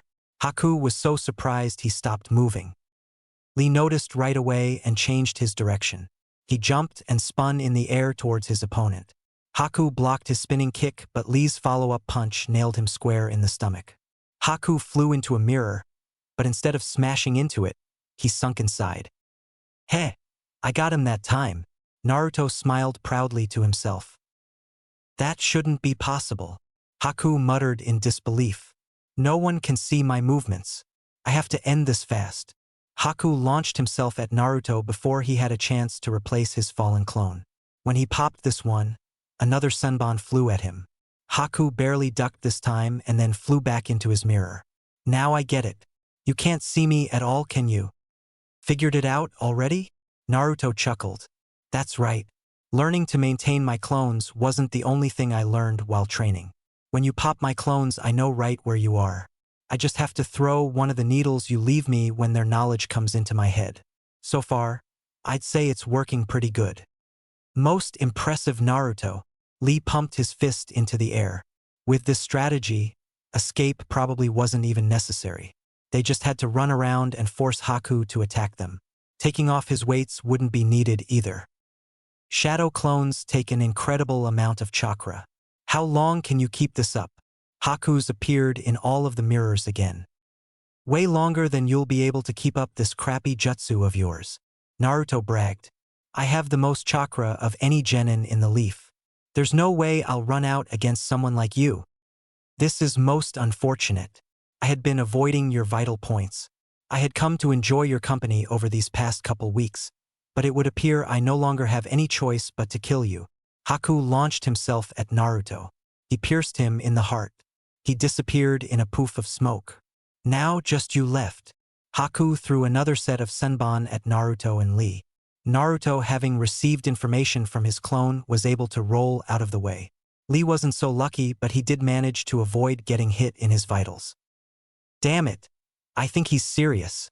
Naruto formed the ram seal once again. Bushy brow, you going to be able to go another time? Naruto looked with worry over at his teammate. Why yeah, no problem, Naruto. Lee staggered to his feet. He didn't even bother to pull any needles out. He didn't want to admit it, but he was still sore from being thrashed by Zabuza a week ago too. Now he was covered in needles. Anyone would be exhausted. Yet he couldn't afford to let his teammate down. Kage Bunshin no Jutsu. Again, 3 more Narutos appeared. Why do you try so hard? Can't you see that it is impossible to win in here? My jutsu has never fallen before. Haku was frustrated now. Now Naruto was dodging his senbon. Proof that this was taking far too long. He was running out of chakra. Haku was going to have to get underhanded to end this. It's because we can't die yet. We're finally together again. There's no way I'd let something as stupid as dying split us back up. Naruto and his clones took a running stance. Lee smiled happily at his best friend. Let's take this guy out, Naruto. You got it, bushy brow. Let's go. The Narutos took off. Lee started to, but a senbon hit him in the calf, causing him to stumble and fall. Haku flew at Lee now. Naruto stopped and turned. Time seemed to slow down. Haku was flying at Lee, one senbon ready to strike him down. Naruto whipped a kunai out of his pouch and began to run towards Lee as well. Haku was too close. He was going to strike. Putting on a final burst of speed, Naruto got in front of him and swung his kunai. It impaled Haku in the stomach. Lee looked up to see Naruto standing in front of him. A senbon run through the side of his neck. Haku was bleeding hard from the stomach and he appeared to be coughing up blood. Naruto, your clone got him. Lee rose slowly to his feet. Not yet. Naruto roared and pulled the kunai out. He went to strike again, but Haku pushed him back and jumped towards his mirrors, throwing more senbon as he did. They all connected with Naruto. As this happened, 3 Narutos disappeared. The one who had taken the hits remained.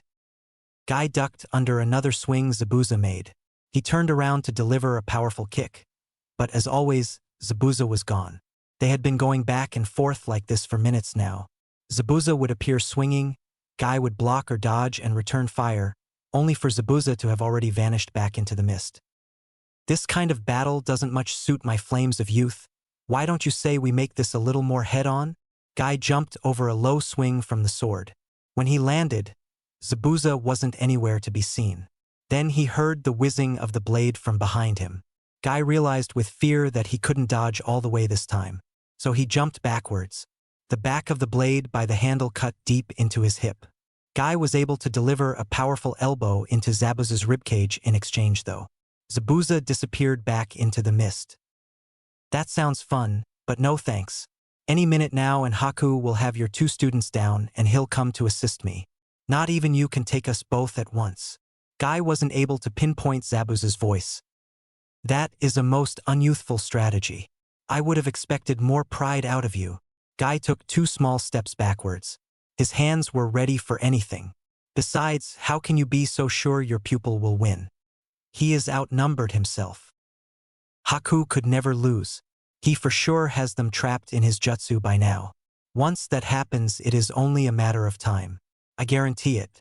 Zabuza appeared right in front of Guy, thrusting his sword forward. Guy stepped to the side and punched Zabuza through the face. He turned into water. I got you no. Zabuza was in the air above Guy. He swung his sword down. This time, instead of dodging, Guy spun around and slapped his hands on either side of the blade. He managed to halt its progress inches before it split his face. Zabuza's feet hit the ground. He tried to pull his sword back, but he couldn't move it. Guy smirked. Wrong. I've got you now. Lee couldn't move. He couldn't speak. This one was a clone too, right? He had to be. Naruto must have made an extra and snuck out already. Naruto slowly turned his head to look at Lee. Sorry to say, bushy brow, but I'm the real one. He must have known what he was thinking. Naruto's voice broke Lee from his shock. No. Why are you the real one? Why did you jump in front of him? I had to, it had to be me. No clone of mine would have survived through this. It was the best way to save you. Naruto wobbled a little now. But why did you have to save me? You were the one who was actually keeping up with him. You should have saved yourself. Tears were beginning to well up in Lee's eyes. I promised Tenten. Naruto whispered. Lee's eyes grew big. I swore to her that I'd keep you safe. Naruto fell backwards. Lee stumbled down and barely caught him. Lee sat on his knees, supporting Naruto with his arms. Besides, what kind of Hokage would I be if I let my friends die? It was bad enough when I watched you get captured. You can't be Hokage at all if you die. Tears fell freely from Lee's face now. What was all that talk about nothing separating us? Were those just empty words? Naruto smiled slightly up at him. It's funny. He completely ignored Lee's questions. I didn't think anyone would cry for me when I died. Naruto's voice almost sounded relieved. The whole village, they hated me, you know. Even our generation. They all looked at me like I was going to destroy them. I didn't know what I'd done to deserve it until just before I became a genin. I want you to know too. This was it. The secret Lee had wanted to hear since he'd met Naruto. Lee had spent hours in the library. Days asking people to just try and get one more hint. Now he was about to get it. But he didn't want to know now, not like this. No, Naruto. Lee choked out. Conserve your strength. If you stop speaking, you might still be able to live. Naruto ignored him. It was because of the QB no Yoko. It was sealed inside me as a baby. Lee's tears hit full force now. It all finally made sense. He had all the clues, but he hadn't even been able to put it together. Now it was almost too late. Naruto, please stop. Lee begged. It does not matter. I accept you regardless. Hinata and Guy-sensei still do as well. We do not care if you have a demon inside you. Just live. Naruto felt tears start to slip out of his own eyes as well now. His voice came out hoarse. Meeting you guys was the best thing that ever happened to me. I would rather die and never become Hokage than lose one of you. Thank you, Lee, for being my friend. Naruto closed his eyes and went limp right in the boy's arms. Naruto. Lee put his face up to Naruto's chest. He didn't have a pulse. This is the first time you actually used my name. Why did it have to be the last thing you ever said to me? Lee's voice was muffled by Naruto's jacket. Naruto, Lee screamed to the sky. Naruto lived a hard life. To have no one is to have no purpose. Meeting you gave him purpose. Naruto and I were very much alike. He was just as much prepared to become a real shinobi as I. To do that, you must accept death. Haku slid himself back into his mirror. Regret was heavy in his voice. Be quiet, Lee whispered. He gently lay Naruto down. Lee then sat cross-legged next to him and began pulling senbon out of his body. Blood spurted with each one, but Lee kept going. Soon, Naruto's body was free of them. Lee closed Naruto's eyes and then began to pull the senbon out of himself. Naruto. Lee grit his teeth as he pulled one out. Haku just watched him silently. He owed him at least that. You were my best friend. I am hurting so badly right now that I cannot even describe it. Lee finished pulling off the senbon and then removed his leg weights. Haku still made no move to stop him. The only thing that I can possibly think of to ease the pain is by avenging you. I will do whatever it takes, even if it destroys my own body. Lee slowly stood up, a pair of weights in each hand. Here I come. He then threw one of them at one of Haku's mirrors. It will take more than just a couple pounds to destroy my mirror. Haku was cut off as the weights shattered the mirror he was in completely. The shattering caused all of the reflections to disappear, leaving only one Haku in a mirror. Lee looked at it immediately and whipped his second weight. Haku barely managed to dive out in time. He fell out of it upside down. Nevertheless, he turned to throw his senbon at Lee, but he was gone. Haku didn't even have time to wonder where he went as an elbow buried itself in his stomach. Konoha Kaigansho, Lee shouted as Haku went flying backwards into the mist. Lee landed as Haku's ice mirrors shattered all around him. Haku's back connected painfully with the concrete, successfully knocking the breath from his body. Haku slowly stood up. Lee charged straight at him. Haku raised his arm and blocked a punch. He then jumped over Lee's sweeping kick. Lee vanished and Haku felt Lee's fist connect with his shoulder. Haku spun twice from the force of the blow. Lee wasn't in sight again. Haku heard him though. He bent low just as Lee's kick flew over. What incredible speed! Haku blocked Lee's follow-up kick. He skid back several feet from the force. And power! Haku moved his head sideways to dodge Lee's next punch. But I cannot afford to lose here. Haku was now within Lee's guard. He threw his own punch. Before it could connect with Lee's stomach, he disappeared. Let go of my sword. Zabuza gritted his teeth and pushed down harder. Guy held his ground firmly. He wasn't even giving an inch. Blood spurt out of his open wound. You release your hold on it, Guy retorted through clenched teeth. It was taking all his power to accomplish this task and ignore the pain. At the very least, he had Zabuza in sight now. Guy pushed upwards a little. Zabuza wouldn't budge either. Suddenly, a figure flew right under and between them. He rolled painfully past them before stumbled up to his feet. Haku! Zabuza looked over in surprise. Guy took the opportunity and began to push the blade up. Then Lee flew over them and pressed on his with his attack. Lee! Guy was completely shocked now. He had never seen such a look of pure rage on Lee's face. He then realized that he could see farther into the mist than normally. Zabuza was lifting the mist? His surprise was greater than Guy had expected. Guy could now see Tazuna and Hinata as well. Hinata watched in horror as Lee beat on the boy she had come to know over the past 2 weeks. Lee-senpai, stop! Hinata took a couple steps away from Tazuna. Haku-san isn't a bad person. There's no need to go so far. Lee actually halted his attack to look at Hinata. Haku leaned painfully against the railing and rubbed his bruised cheek. Despite the apparent aggressive assault Lee was giving, hardly any of his blows were more than glancing. He was too worked up to fight properly, a fact Haku was using to stay alive at the moment. He is not a bad person? Lee asked in disbelief. Hinata could do nothing more than look at him in confusion. He is the worst kind of person, Lee shouted, pointing a dramatic finger at Haku. He killed Naruto. I can never forgive him for that. Lee balled his hands into fists. It's time. Lee then widened his stance and stuck his arms in an X in front of himself. The world stopped for Guy and Hinata. Their thoughts ran exactly the same. Naruto was dead? Impossible. Lee had just been caught in the heat of battle and had misjudged. There was no way he was dead. First gate. Lee called, breaking them both from their reserve. Guy finally had the peace of mind to say something. He let go of Zabuza's sword and dodged out of the way as it came crashing onto the ground. Zabuza stumbled forward from the unexpected shift. Lee, wait! He took only a couple running steps. Open! It was too late. Lee vanished for a second, and then he and Haku tumbled off the side of the bridge. Guy stopped running. There was no point following him. He had Zabuza still to fight. Well, seems like Haku did pretty good. Too bad for that kid of yours. Zabuza chuckled to himself as he swung at Guy again. Guy held up his hand and this time stopped the blade with one hand. What? Guy's back was still turned to Zabuza. You'll pay for that comment, Guy said darkly.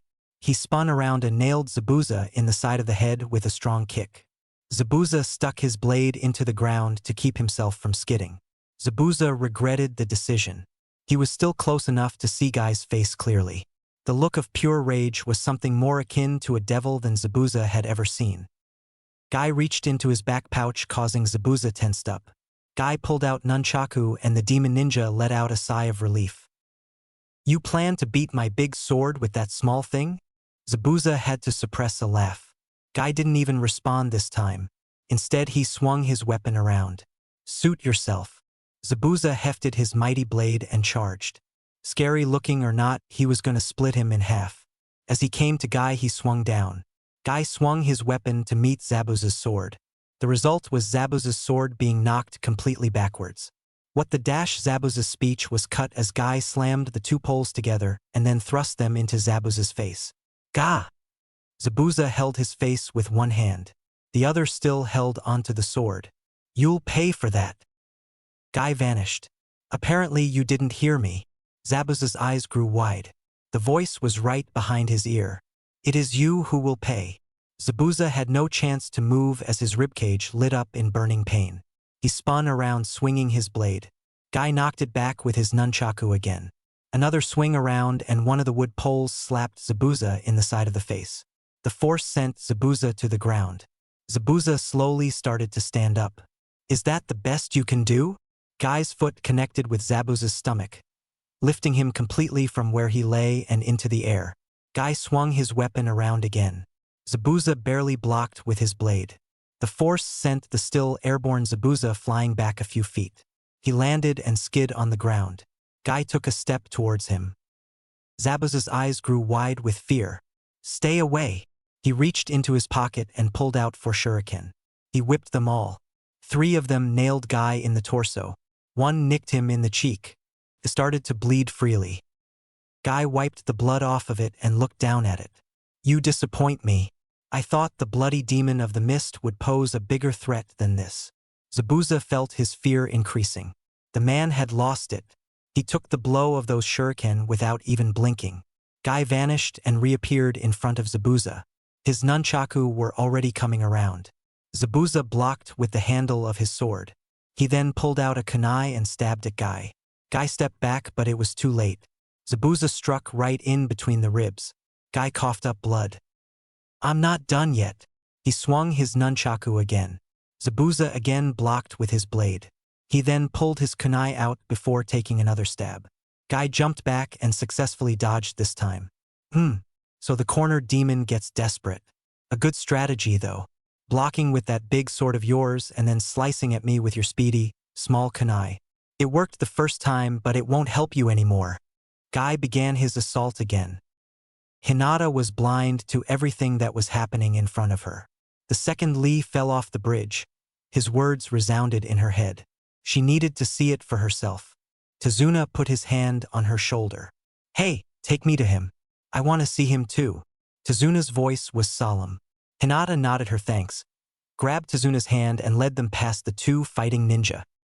It didn't take long to make out Naruto's body in the clearing mist. Hinata gasped at the sight she saw. His body was covered with little bloody holes. Dozens of senbon and shards of ice lay all around him. Tazuna doubted he would have even needed his glasses to confirm the boy wasn't breathing. Hinata knelt down to check anyways. He had no pulse, as she already knew. Hinata bit back her tears. "You don't need to hold them in for me." Tazuna began wiping away his own tears. "Damn it, look at him, smiling even in death." What Tazuna said was true. Naruto's mouth was curved upwards, even from the way he lay. Hinata stared down at Naruto. So many things were running through her mind. Finally, words started to come to her. "I loved him, you know?" Tazuna stared at her silently. "I've loved him for a long time, I think. I only just realized it recently, though. It had started out as admiration. I wonder when it turned into something more." Hinata smiled bitterly at how pathetic she was. This was the first time she had ever confessed aloud, and he wasn't even alive to hear it. "I was so happy when we were placed on the same team. I thought I could have died right then. It was a good thing I didn't. I had so many new experiences with him." Tears finally started to fall from her eyes. They hit Naruto in the cheek. "Sometimes he was a real idiot, but I fell even more in love with him because of it." Tazuna's tears picked up as Hinata kept talking. She slowly began rubbing his cheek. "Just recently, we made a vow to each other. I was going to become the heir to my clan. He was going to become Hokage. We were both going to get the respect we wanted." Hinata wiped away her tears. She shuddered for a second. "Damn it, Naruto!" Hinata shouted. Tazuna looked at her in surprise. "Who is supposed to become Hokage now?" Hinata screamed as she banged a fist on his chest. "Who am I supposed to draw my confidence from now?" She hit him again. "Who am I supposed to accomplish my dream with now?" She hit him once more. Her last question came as little more than a whisper. "Who am I supposed to love now?" No fist followed. Instead, Hinata broke completely down into tears. Haku and Lee both landed on the water at approximately the same time. There was no mist down here at all. Instead, the clear blue sky and bright rays of the sun shined down on them, something completely unfit for the battle that was taking place. Neither shinobi paid any attention to the nice weather, though. They were squaring off. Lee sent a flying kick at Haku. A wall of ice rose and Lee nailed that instead, leaving a huge crack. Lee disappeared and reappeared behind Haku. This time a hand of ice shot from the water and grabbed Lee's forearm, stopping his punch completely. "You made a big mistake bringing me down here." Haku turned to face Lee. "This whole battlefield is now my weapon. There is no way you can beat me when we fight on top of the water." Haku rose his arms. In response, spikes of ice shot out of the water at Lee. Thinking fast, Lee kicked the ice arm, freeing his hand. Lee then did a backflip, avoiding the spikes. "I cannot afford to lose here. I still have time left with the first gate." Lee charged again. Haku raised another wall of ice. Lee easily shattered it with his knee. He then released a chamber kick at Haku. Haku formed the water around his arm and made an ice gauntlet. He blocked the kick with that gauntlet. Lee landed on the ground and the water crawled up his feet and froze. Lee was stuck again like he was up on the bridge. "I'm sorry, but this is it for you." Haku made a series of hand signs. The water around Lee began to spin and rise up. Not long, and it was all the way up to his neck. "It will take more than this to bring me down." Lee flailed his arms as best he could, but it proved pointless. As the spinning water rose over his head, it solidified. Lee was now trapped inside a prison of ice. He couldn't move at all. "It must be a painful way to die." Haku sympathized. "Not being able to move, not able to breathe. The only thing you can do is wait to die. I'm sorry that you are unable to avenge your friend." Haku turned around and started to walk towards the support beams on the bridge. A burst of chakra made him stop. Haku turned around in surprise. What he saw was an even greater surprise. Lee was glowing and the ice began cracking. "Impossible," Haku murmured as the ice shattered completely with a loud bang. "Second gate, open," Lee said triumphantly. He touched the water and vanished. His fist connected with Haku's cheek, knocking him back. Haku landed on the water painfully. To have enough power to shatter the ice with pure chakra. Incredible. Lee didn't give Haku any longer to admire his new strength as he charged at him again. Haku rose another wall of water in defense. Before it even turned to ice, Lee burst through it. Haku brought up his gauntlet to defend. Lee's fist shattered it too. Ice spikes fired from behind Haku. Lee jumped backwards to dodge them. Wasting no time, Haku raised his hands. A giant wave of water formed all around him. Meanwhile, spikes of ice shot continued to shoot at Lee. The water began to bend inwards. Soon, Haku had himself encased in a giant dome of water. The water turned to ice and Haku sat down and breathed a sigh of relief. "You cannot hide from me," Lee shouted. He flew at the dome and nailed it with his most powerful kick. The ice didn't even crack. Lee jumped back and did it again. He then followed the second kick with a punch. The ice still didn't give way. "You won't be able to break this ice. It is much thicker than my mirrors. Also, once this dome is complete, it takes no chakra to maintain. While your gates and chakra exhaust out there, I will be recovering my chakra in here." Haku sat cross-legged in the center of his dome. He had spoken more to himself. There was no way Lee could hear him from in here. Soon, Lee's blows stopped. Haku smiled and stood up. It was time to end this. Then it happened. The top of Haku's dome shattered. Lee fell through and landed in a crouch right in front of him. That shouldn't be possible. Haku slid backwards on the slippery dome floor. How did Lee know that the weakest point of his dome was the top where the water had merged? "Anything is possible if you set your mind to it." Lee jumped at Haku, his fist extended. A spike of ice shot from the floor, blocking Lee's fist. Lee slid backwards as 3 more spikes shot up right where he had been standing. Lee then slid himself forward. He jumped over another spike that appeared. "Stop this. The dome is made of ice. Surely you see the hopelessness of this struggle," Haku yelled as he ducked under Lee's kick. Haku slid to the center of the dome. He rose his arms and spikes fired from all around at Lee. "I told you, anything is possible." Lee vanished and all the ice shattered uselessly against itself. Haku looked downwards just in time to see Lee's foot fly up at him. It connected with his chin and launched him outside of the ice dome. Just as Haku's flight skyward stopped, Lee appeared behind him. The bandages on his arms wrapped themselves around Haku. They pulled tight. Haku could no longer move. Lee grabbed onto him, and as they fell, Lee began spinning quickly. Haku realized with fear that Lee intended to slam him into the dome he'd created to defend himself. Haku closed his eyes and focused hard. The ice began to melt. Willing it to melt faster, Haku was barely able to make it all vanish before he and Lee nailed the water. However, without the ice there, Haku and Lee drilled deep down into the water.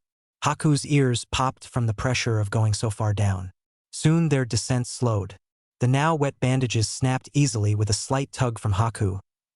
He kicked off of Lee and began swimming towards the surface. Third gate. Open. Haku felt another boom of chakra. He turned around in disbelief. Lee started kicking with all his might. He flew at Haku like a rocket. Haku didn't have a chance to move out of the way as Lee nailed him in the shoulder. Haku swung around in the water. Right when he stopped spinning, he felt Lee nail him again in the back as he shot by again. Haku couldn't even tell if Lee was punching him or just plain ramming him anymore. Even scarier, Haku realized he had lost his bearings. With all the spinning, Haku didn't even know what way was up. Suddenly, Lee nailed him again. Haku watched the way the bubbles went that Lee created. Haku knew which way to go now. He formed a quick set of seals. A pillar of ice formed beneath his feet and started shooting upwards. Haku looked out of the corner of his eye. He saw Lee flying upwards towards him. This was going to be close. Haku barely broke the water before Lee did. He channeled all the chakra into his feet and jumped. Combined with the pressure of breaking out of the water, and Haku went higher than he had expected. He looked down to see the bridge was well below him. Haku's relief turned into pure terror as he felt Lee grab onto both of his ankles. "It is over," Lee roared. He began doing a series of front flips, taking Haku along for the ride. When he released his hold, Haku was flung towards the bridge at an alarming speed. Zabuza had been one of the best swordsmen in his village. Even among the 7 that he was a group of, he was considered one of the best. It was rare in his life that he met someone who outclassed him in skills with a weapon. For this crazy green beast to be someone who was better than him was of great insult to Zabuza. "Damn it! I'm going to tear you to shreds!" Zabuza roared. He charged and stabbed at Guy with his kunai again. Guy ducked under the kunai, stepped forward and swung his nunchaku upwards. The pole connected with Zabuza's chin. "You won't be tearing anyone else to shreds ever again." Guy swung his nunchaku around and nailed Zabuza painfully in the back of the knee. Zabuza dropped down to his knees just as a crash appeared further down the bridge. Both shinobi looked to see Haku laying on the ground. The boy started to stumble up but collapsed. Lee soon fell down onto the bridge too. He landed but then he too stumbled. The gate's effects had worn off. "Seems like this is it, Momochi Zabuza. For you and your pupil." Guy swung his nunchaku back into his pouch. "For ending my student's youth, I plan to take yours." Guy cocked back his fist in preparation. Zabuza could only look at it in fear. This fist would definitely not be one he could survive. Haku's vision blurred back just in time for him to see Guy bring his fist back. Haku again attempted to stand up. "Damn it!" Haku cursed. His arms were broken. He had used them to shield himself from the impact onto the bridge. He was alive, but the price had been heavy. Haku barely managed to get to his feet. He could make it. As long as his feet worked, he would be just fast enough to intercept that punch. "Jukin!" Haku's vision blurred completely again. He coughed up blood and then fell to his knees. "Zabuza-san, run!" Haku fell to the floor, unconscious. Hinata stood behind him. Her open palm was still extended outwards, her Byakugan still active. "I believed in you, Haku-san. I really did." Her face was still stained with tears.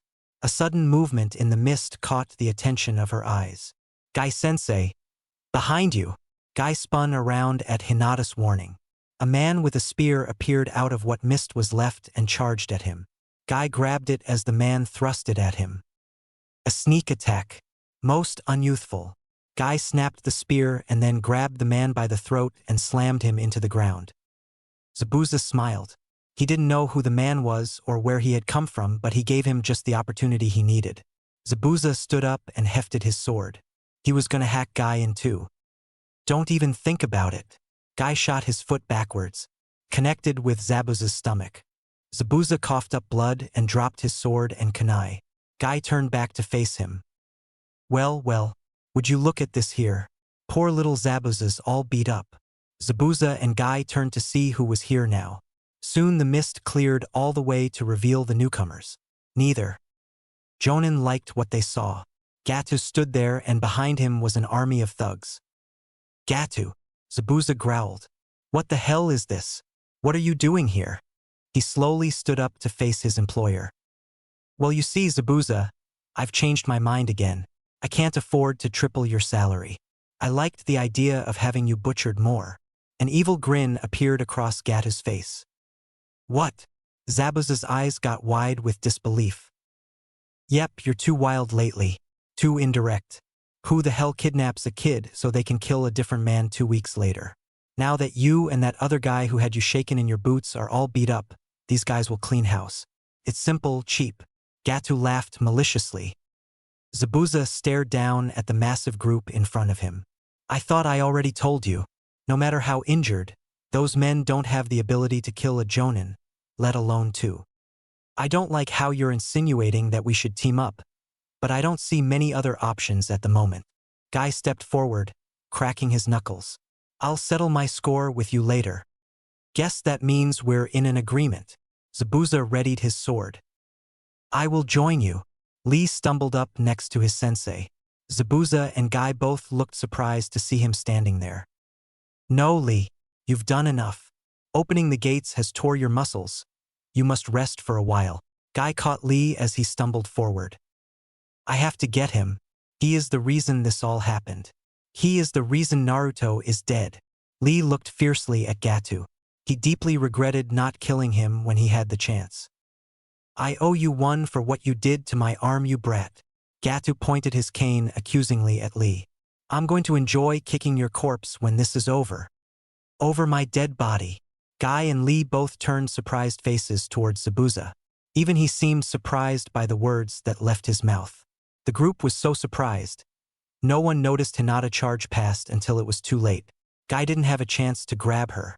He was still holding on to Lee too. What the hell? Gatu immediately turned and ran into the safety of his group. I've had enough. Kill the bitch and then the rest of them. Hinata, wait. Don't do this. There are too many of them. Guy watched in horror as she didn't listen. It's not that she wasn't listening though. It was that she didn't hear him. Lee's words of how this man was the cause of Naruto's death rang true through her ears. She was going to pay him back in full, no matter how many thugs were in the way. All right, I get dibs on the girl. One man stepped forward with a sword in hand. Before he could even react, he had a full juken strike through his heart. What the dash? The man coughed up blood and fell backwards. The rest of them paused and stared in shock at what happened. Hinata didn't stop though. She sprinted into the heart of the group. The men quickly got over their shock and started swinging whatever they could at her. She dodged and weaved through every strike, throwing in her own here and there. Soon though she was completely surrounded and they all swung down at once. Kaiten. All the thugs in the immediate vicinity were blasted backwards. Most of them fell on top of others, leaving more than half of them sprawled out on the ground. Some of the men were impaled on weapons that they fell on. More than enough were down to give Hinata a clear gap to her target. Gatu reached the edge of the bridge and turned around. To his horror, all his guards were knocked down and the girl was coming straight for him. Wait, please stop. I'll give you anything you want. Money, power, men, you name it. Gatu held up his arms in front of his face. Then give me back Naruto-kun. Hinata struck Gatu in his broken arm. Gatu howled in pain. Can you do that? Hinata's next strike hit his shoulder. Is it within your abilities to bring him back to me? Hinata sent a juken into his gut. Please, Gatu begged as he doubled over. He had never felt pain like this in his life. His plea fell on deaf ears as Hinata's arms became encased in blue chakra for a split second. Juho Sashiken. She nailed Gatu right in the side of the head, killing him and sending him off the ledge. Hinata stood there, panting. She'd done it. She'd got to him. You bitch, you'll pay for that. A couple of the thugs were running up behind her, their weapons raised to strike. It didn't matter anymore though. Not to Hinata. She'd avenged Naruto. She was satisfied. Hinata, no, run. Guy called. Time was in slow motion for him. He watched as the thugs raised their weapons. He let go of Lee and started to run. He watched Hinata stand straight. He watched the weapons fall. Guy had no time to do anything. Even he wasn't that fast. He'd failed not one, but two students. Hinata closed her eyes and waited for the blows to come. They never did. Instead, she heard a loud clang as all their weapons were deflected. She spun around in surprise to see Zabuza standing there. His sword had saved her life. Surprised to see me, girl? Zabuza swung his sword and split the group in front of him in half. If you want to die, then die fighting. Don't die with your back turned to the enemy. How would that blonde brat have felt if you died so pathetically? Hinata's eyes grew wide. Zabuza was right, she realized. She had been ready to throw her life away. But that wasn't right. That wasn't how Naruto would have wanted it. Newfound determination settled into her eyes. Let's go. Hinata's Byakugan activated and she slid into her stance. That's more like it, Zabuza said. He turned to face the thugs and charged forward without waiting for Hinata. One swing of his sword and three of them lost their heads. You bastard! Another man shouted as he ran at Zabuza from the side with a spear in hand. He didn't get far as Hinata sent a juken into the side of his face. Nice one, girl. Zabuza nodded his approval before turning back to the gang of men. To his surprise, some were looking the other way. What's going on? Guy-sensei and Lee-senpai are fighting from the other end. Hinata answered for him. All right, then let's meet them halfway. Hinata nodded and they both charged together. They covered each other's weaknesses well. Zabuza would take out many of them at a distance thanks to his massive blade. If one or two men got in too close, Hinata would easily dispatch them. Soon, they met up with Guy and Lee at the center. All four shinobi quickly went back to back. The gang of men had been completely thinned out by now. There was only enough of them left to form a small circle around the shinobi. Yet Lee had his doubts that they could actually handle what was left. His body felt like it was on fire and his vision was beginning to blur. "Lee-senpai, I'm glad you're all right," Hinata managed to say. "Yeah, same to you." Lee looked at his female teammate. His only teammate. "I'm sorry." Hinata shook her head. "Don't be, I can't blame you." Hinata felt tears edge at her eyes again just from thinking about Naruto. "Stay focused," Zabuza snapped. Even he felt like he could topple over at any moment. "We're going to make you guys pay for killing our meal ticket and half our men," a big man with a huge mace said as he edged forward slightly. "Yeah, after we mount your heads on some poles, we're going to have our way with the nearby town," another man shouted. "Right, boys?" The rest gave a small cheer. A second later, and the one who had just talked got hit in the back of the head by a small arrow. He toppled over dead. "What the hell?" All the thugs turned to see what had happened. "Now!" Guy shouted. All four shinobi sprung forward and took care of the bandits while their attention was diverted. "What was that?" Lee asked as he struck down the last one. It was Inari-san and Tsunami-san. Zabuza and Lee both gave Hinata a strange look. Then she remembered that neither of them had met the two before. Tazuna-san's daughter and grandson. Hinata clarified. "Oh, I see." Lee looked across the bridge and saw all three of them. They were all leaned over Naruto's corpse. Naruto slowly stood up from where he had been laying. "Where the hell am I?" he groaned while looking around. It looked like a sewer of some sort. There were pipes everywhere, not to mention how dark and dank it was. "Am I even alive?" Naruto wondered out loud to himself. "Oh no, what if this is hell?" Naruto started to panic. Then he heard it. At first Naruto thought it might be wind. But it was different. It sounded more like breathing. But what could be so big that Naruto could hear it like that? Naruto wasn't sure he wanted to know the answer to that. Stealing his nerves, Naruto slowly began walking. At first, Naruto was afraid he was going to get lost. He made numerous turns just to follow the source of the breathing. Then Naruto almost laughed to himself. Lost? He had been lost since he got here. Soon Naruto came to a huge room with a gigantic cage on the other end.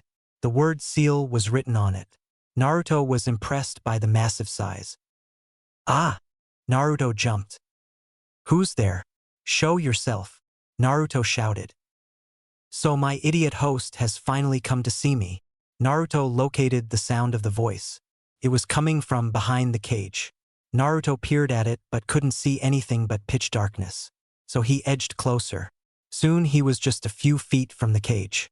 A massive eye opened up and a claw shot to the edge of the cage. "What the hell?" Naruto jumped back in surprise. "What are you? Where are we?" Naruto shouted his questions at it.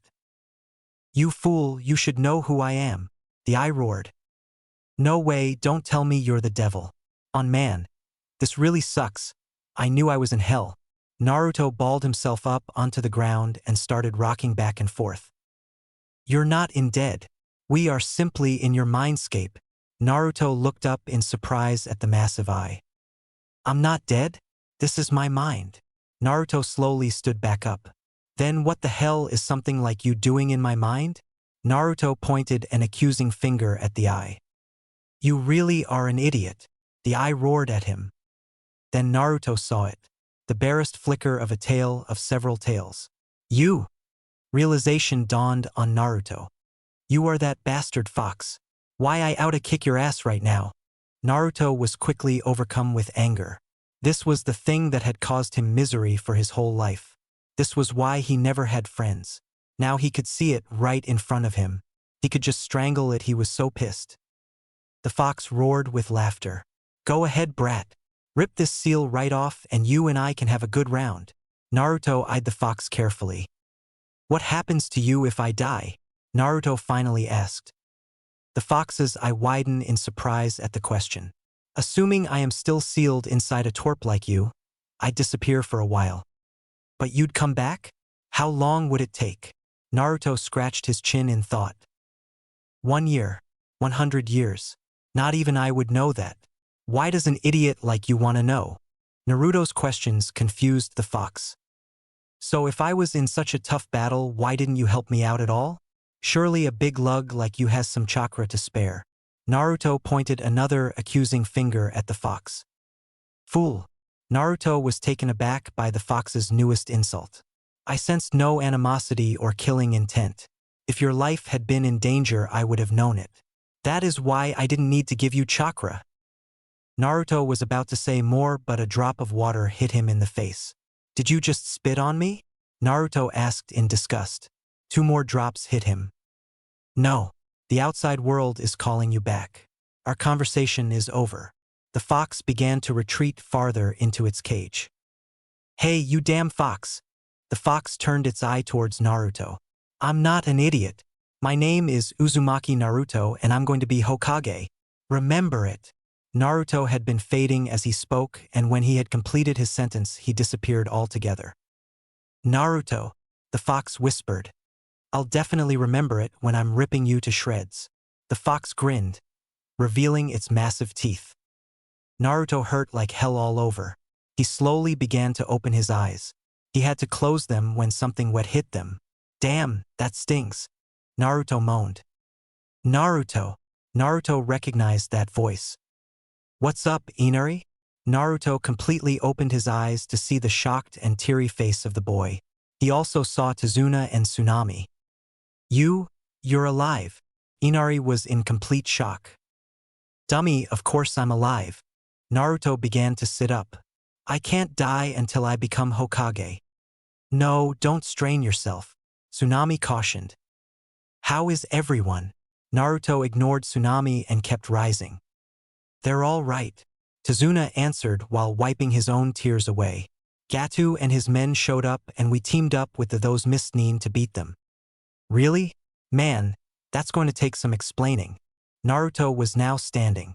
He looked over towards where his teammates were. He then looked over at Inari. What's with the get-up? The boy was wearing a bunch of kitchenware like it was armor. I came to help out, Inari said proudly as he hefted up a tiny crossbow. I tried recruiting others in the village, but they were all a bunch of scared whitecats, so I went to leave by myself. Of course, Mom wouldn't let me, so she followed. Naruto turned and looked at Inari's mom. She held a frying pan nervously. Hinata, Inari called over. Naruto. Naruto is alive. Both of them looked over immediately. They saw Naruto standing there now, his eyes open. He slowly stuck his arm up and gave them a small wave. Naruto-kun. Naruto. Hinata felt new tears returning to her eyes. She couldn't believe it. Naruto was alive. She ran up to him as fast as she could. She slowed to a stop just in front of him. How's it going? Naruto tried to smile casually at her. Naruto-kun. Hinata leapt forward and gave Naruto the hardest hug she ever had in her life. She sobbed his name over and over into his shirt. I missed you too, Hinata, but your hug is crushing me. Naruto managed a pained smile as he patted her head. Lee stumbled a little. His muscles were still sore. It hurt to move, let alone run like he was, but nothing was going to stop him from reaching Naruto now. His best friend was alive. He was nearly there when he stumbled again. He fell right into his other 2 teammates and they all fell over together. Ow! Damn it, bushy brow! Naruto moaned. He was at the bottom of the group. Sorry, Naruto. Lee grunted. Naruto couldn't help it, he started laughing. Lee looked down at him in surprise. Then he too started laughing. Hinata soon joined in. Her tears ran down her face as she did. Looks like it worked out for everyone after all. Zabuza mumbled as he began to fall forward. He was exhausted. Too exhausted to even think about continuing his fight with Guy. That it does. Guy caught Zabuza before he fell and put his arm over his shoulder to support him. I owe you the lives of all my students. Thank you, Zabuza. I don't know what you're talking about. Zabuza looked away from the man who was helping him stand. Lee was a hostage, it would have been stupid to kill him. Besides, I only saved the girl. It was Haku who was too soft. But you were the one who found that boy. If you had found someone else, I may have been short a student right now. Besides, I think his softness is rubbing off on you a little. You call Lee by his given name after all. Guy smiled brightly at him. Speaking of your pupil, we should see about getting him medical assistance soon. Zabuza turned to look at Haku. It'll take more than that to kill Haku. He'll be okay. Guy laughed. We both have resilient pupils, huh? Zabuza looked up to see Lee helping his two teammates up. They were all still laughing. Yeah, we sure do. Tazuna had been to awkward dinners before, but this was ridiculous.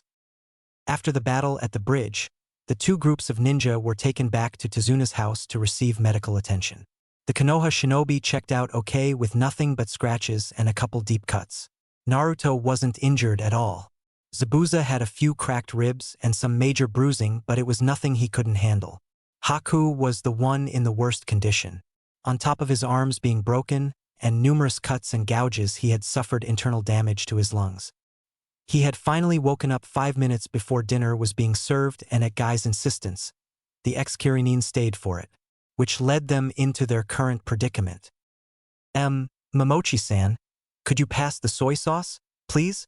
Inari was the first to break the silence of the otherwise quiet dinner. Huh? Zabuza looked up in confusion. Then Inari's question registered. Oh yeah, here you go. Zabuza passed the soy sauce to Inari. Thanks, Inari mumbled as he accepted it.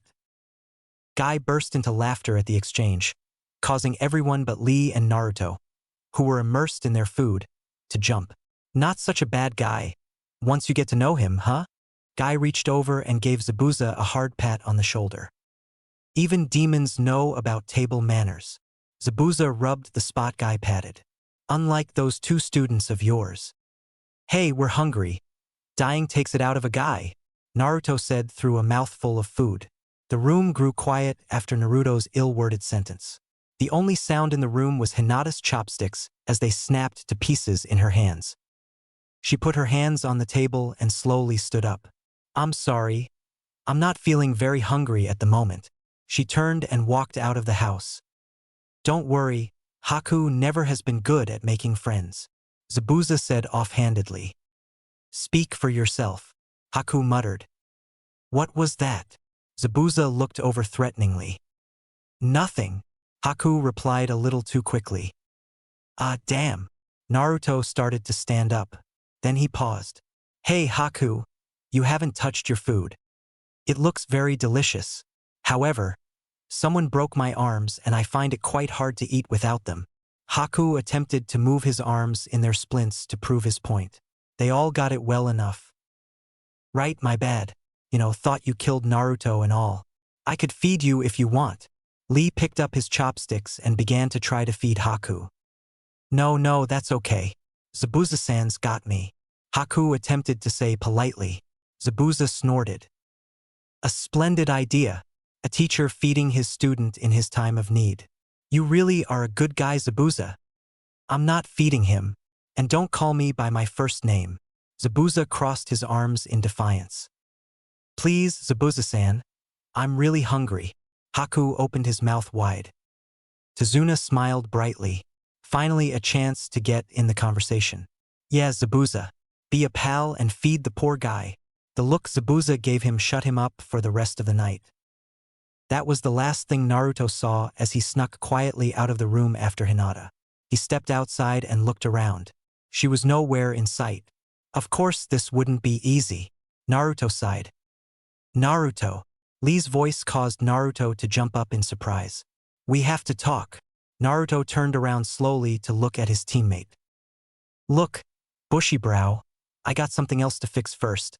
Once I get Hinata to forgive me, we can settle this. Naruto had a good idea what Lee wanted to talk about and he didn't want to discuss it. No, we are going to talk about the Kyuubi right now. Naruto hated it when he was right. Good thing it wasn't very often he was right.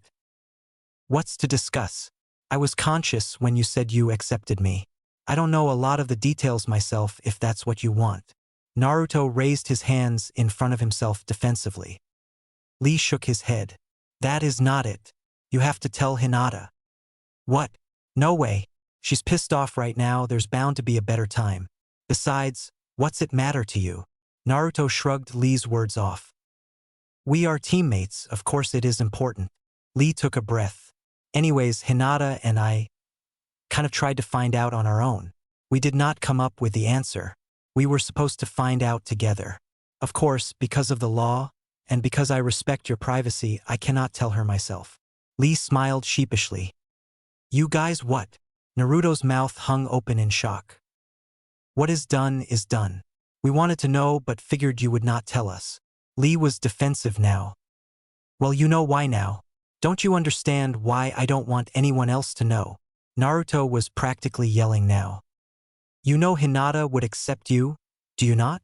Lee's voice was barely above a whisper. Naruto, who had been ready to shout again, paused. You're right, bushy brow. I'm sorry. I'll tell her, I swear. Just not right now. Lee smiled at him. Thank you, Naruto. Now go find Hinata. Lee gave him the thumbs up. Naruto returned the gesture. Will do. I'll be back with her in no time. He turned around and ran off into the forest. Hinata was crouched over the side of the river. She was washing her hands, again. Hinata found herself washing them whenever the thought of Gatu's death crossed her mind. She was scrubbing fiercely now. Soon, her hands were bleeding from the rough way she was treating them. I'm such an idiot. She finally leaned back. She sat the edge of the water, watching her reflection. Her hands dripped blood onto the ground. Why did I have to make a scene like that? Everyone else is trying to get along. A tear slid from her face and hit the running water. Hinata! Hinata jumped in surprise. She turned her head just in time to see Naruto emerge from the brush. There you are. Naruto smiled down at her. I've been looking everywhere for. What happened to your hands? The smile on Naruto's face was replaced by a concerned frown. Her hands were raw, red, and bleeding. Oh, it's nothing. Hinata stood up and placed her hands behind her back. It's not nothing. Show them to me. Naruto snarled as he walked up. He stood inches from Hinata. She looked away from him nervously. Hinata! The sternness in his voice caused Hinata to meet his eyes. Once she did, she wasn't able to refuse him. She slowly moved her hands from behind her back and held them up for Naruto to see. He grabbed her wrists and pulled them even closer. Hinata blushed from the contact. Who did this to you? Naruto's voice came out feral. No one did it to me. It was... I did it, Naruto-kun. The anger in Naruto's eyes disappeared. Confusion took its place. To yourself? But why, Hinata? Why would you do this to yourself? Naruto was trying to fathom ideas in his head as to why. He wasn't able to come up with any. You heard about what happened after you? After you passed out? Hinata couldn't bring herself to use the D word. Huh? Yeah, I did. I heard how you kicked a bunch of ass. You even killed the head boss. Naruto brightened momentarily. That's the problem, Hinata shouted. Naruto's mouth fell open in shock. What do you mean? I killed a man, Naruto-kun. I killed him and didn't even think twice about it. Naruto was caught completely off guard by this outburst. Hinata never shouted. In fact, I was happy when he died. To me, I had avenged you. I'm an awful person. I feel like a demon. That's not true. Naruto interrupted Hinata. He gripped a little harder on her wrists. Hinata, you're not a bad person. Do you know what that man has done to this country? You did these people a huge favor. You freed them. That doesn't mean I had to enjoy killing him. Hinata interrupted him now. Enjoying someone's death is something demons do. You're not a demon. I would know. I talked with a real one today. They both stopped shouting for a minute after Naruto's latest outburst. What do you mean? Hinata broke the silence, with a much quieter voice. Naruto let go of her wrists and looked away now. Naruto-kun. When I went under, I woke up in my subconscious. Naruto still wasn't facing her. While I was down there, I met the Kyuubi no Yoko. What? Hinata's head was spinning. The Kyuubi no Yoko? How could you have talked to it? The yondaime killed it. Unless... That's right. He didn't kill it. He sealed it inside of a newborn infant. Naruto finally met her eyes. Inside of you. Hinata said the words, but she wasn't even aware of it. Her mind was in a distant place. All thoughts of Gatu and her guilt were gone. Everything snapped into place. Naruto's massive chakra reserves, the seal the villagers hate. The law, the reason the villagers hate you. It's all because of that. Naruto didn't see where this was going. A second ago it had been about cheering her up. Well ye dash. Idiots. Hinata lunged into Naruto and hugged him hard. What? Naruto stumbled backwards slightly from her newest hug. The whole village is just a big group of idiots. I can't believe they would treat you that way for something so stupid. Tears welled up in her eyes. If Naruto hadn't been in shock before, he was now. Silence settled around them for a few moments as he let her words sink in. When they did, he burst into laughter. Hinata's tears stopped momentarily from the surprise. She was about to ask why he was laughing, but Naruto finally returned the hug. This motion brought Hinata completely back into reality. She started to blush heavily. They may be idiots, but we're sworn to protect them. Naruto released the hug and took a couple steps backwards. He was now an arm's length away. Besides, they're not all bad. Some really good people live there too. Naruto smiled brightly at her. It'll be a while before I'll able to forgive any of them. Hinata wiped away the last of her tears. Suddenly another thought hit Hinata. Lee-senpai needs to dash. He already knows. Naruto interrupted. Hinata's eyes widened. I told him when I thought I was going to die. Speaking of which, can't you forgive Haku? I mean, he purposely avoided my vitals. If it had been anyone else, I might actually be dead. I know you must be mad. I mean, I'd be mad if I thought one of my friends was killed too.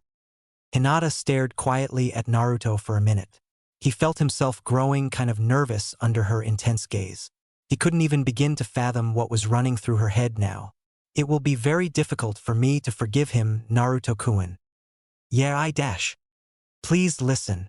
Naruto stopped. Hinata didn't often interrupt people.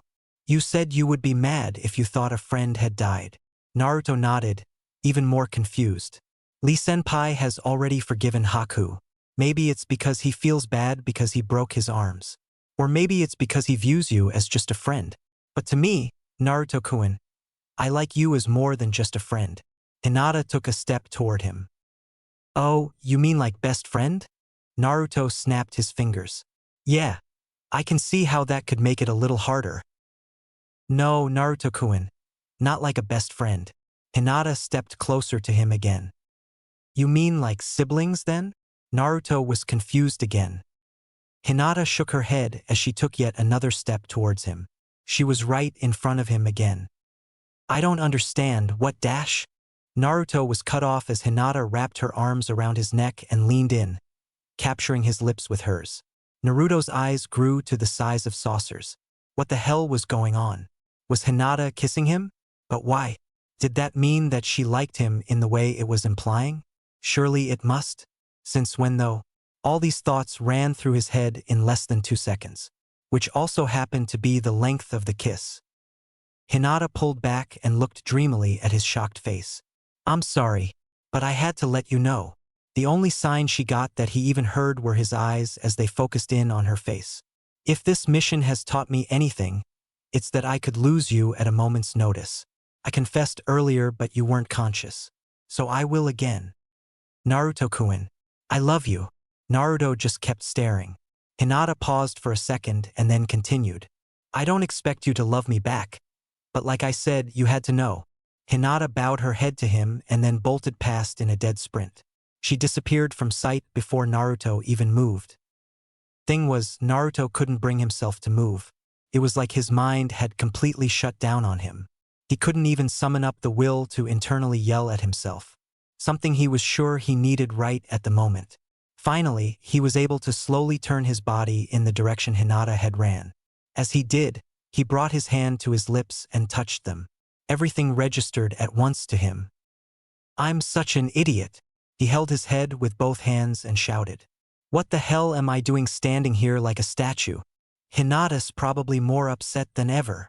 Wasting no time, Naruto took back off after her.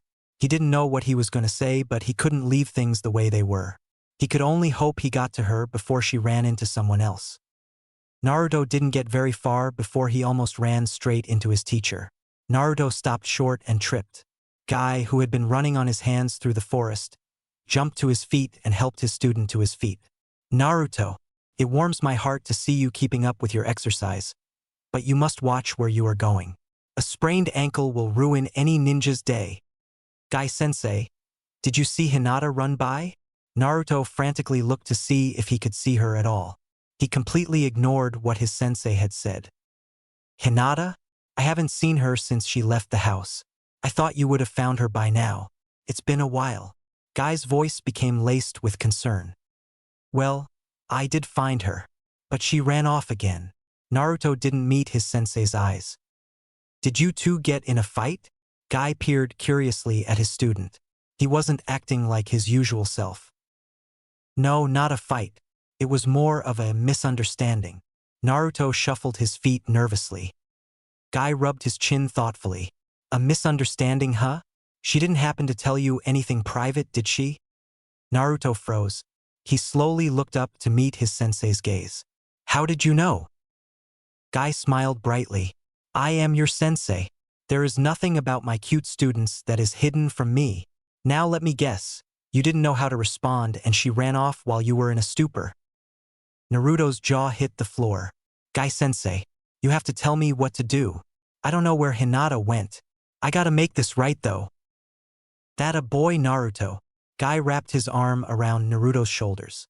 She must have went back to the house. Now run back there and pour out your feelings upon her. He pointed towards the direction of the house. Yes, Guy-sensei. As soon as I figure out my feelings for her, Naruto added mentally as he took off towards the house.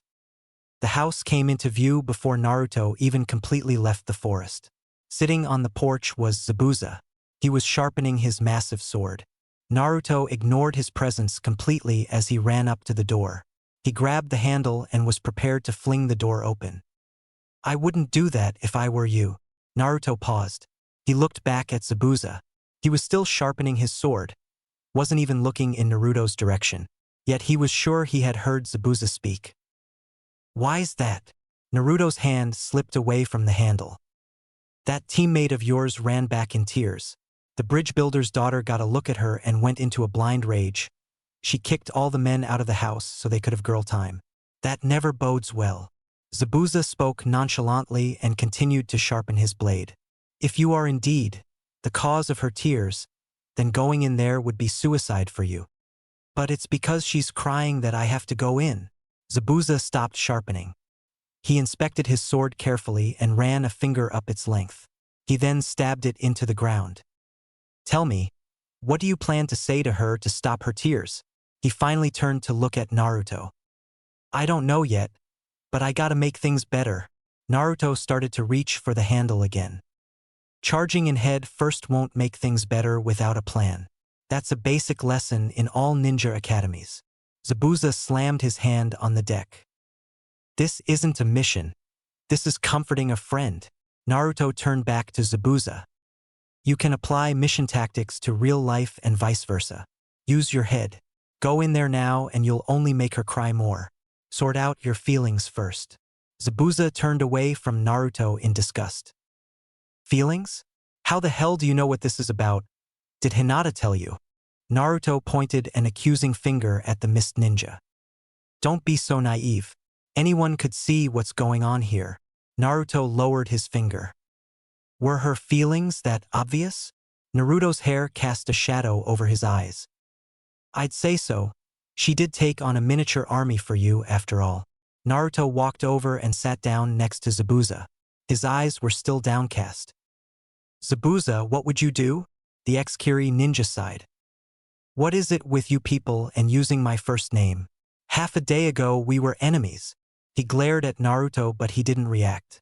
Zabuza sighed again. How the hell should I know what to do? Being known as the demon of the bloody mist didn't exactly attract the ladies. Why don't you ask your other teammate? Naruto finally looked forward. You're right. I'm going to figure this out no matter what. Naruto stood up. Haku and that clone went to the docks to go fishing. You'll find them there. Zabuza gestured in the general direction they were at. Thanks a lot, Zabuza. Naruto took off running. Quit using my first name. Or at least add an honorific. Zabuza shouted after Naruto as he ran away. Zabuza waited until Naruto was out of sight to stand up and pick his sword back up. Damn it all. I really am getting too soft. Naruto arrived at the docks and started scanning down the line of them, looking for his teammate. Naruto. Naruto turned to see Inari running up to him. He had a board game in his hand. He stopped just in front of the blonde. Inari, what's up? Naruto rubbed his head affectionately. I'm borrowing this game from my uncle so grandpa and I can play. You heard what happened back at home. Inari held up the game to show Naruto. Yeah, I heard. Naruto shuffled nervously at the subject. So what brings you here, Naruto? Inari was oblivious to the older boy's fidgeting. I'm looking for Haku and Lee. Naruto noticed Inari's eyebrows furrow a little. What's the matter? I don't get it, Inari said reluctantly. Don't get what? Naruto felt a little better. He wasn't the only one who didn't understand things today.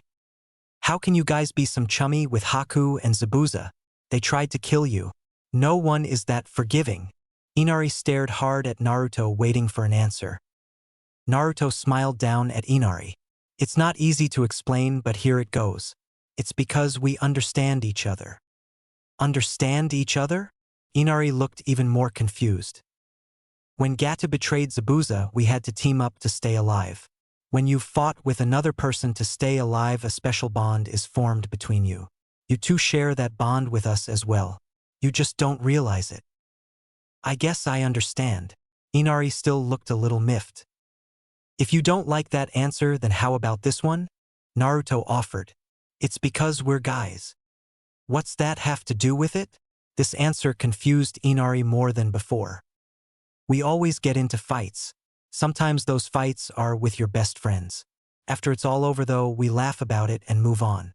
It's what guys do. Inari stared at Naruto for another minute. That's confusing, he finally said. Not nearly confusing as girls, trust me. Naruto patted Inari on the shoulder and walked past to continue his search. It didn't take him too long to find the two of them. They were both sitting at the edge of one of the many docks. Lee had a fishing line in the water and Haku appeared to be in some kind of meditation. Naruto approached quietly. Just as he got there, the fishing line gave a slight tug. Haku's eyes popped open. Now Lee-san. Right. Lee pulled the line out with all of his strength. This turned out to be a bad idea. The fish came flying out from the water, but the force of the pull quickly sent it flying. Not long after, it landed in the water, far away from the dock. That was pretty awesome. Naruto stared out towards the sea in awe. No, it wasn't. Lee-san, I told you to control yourself.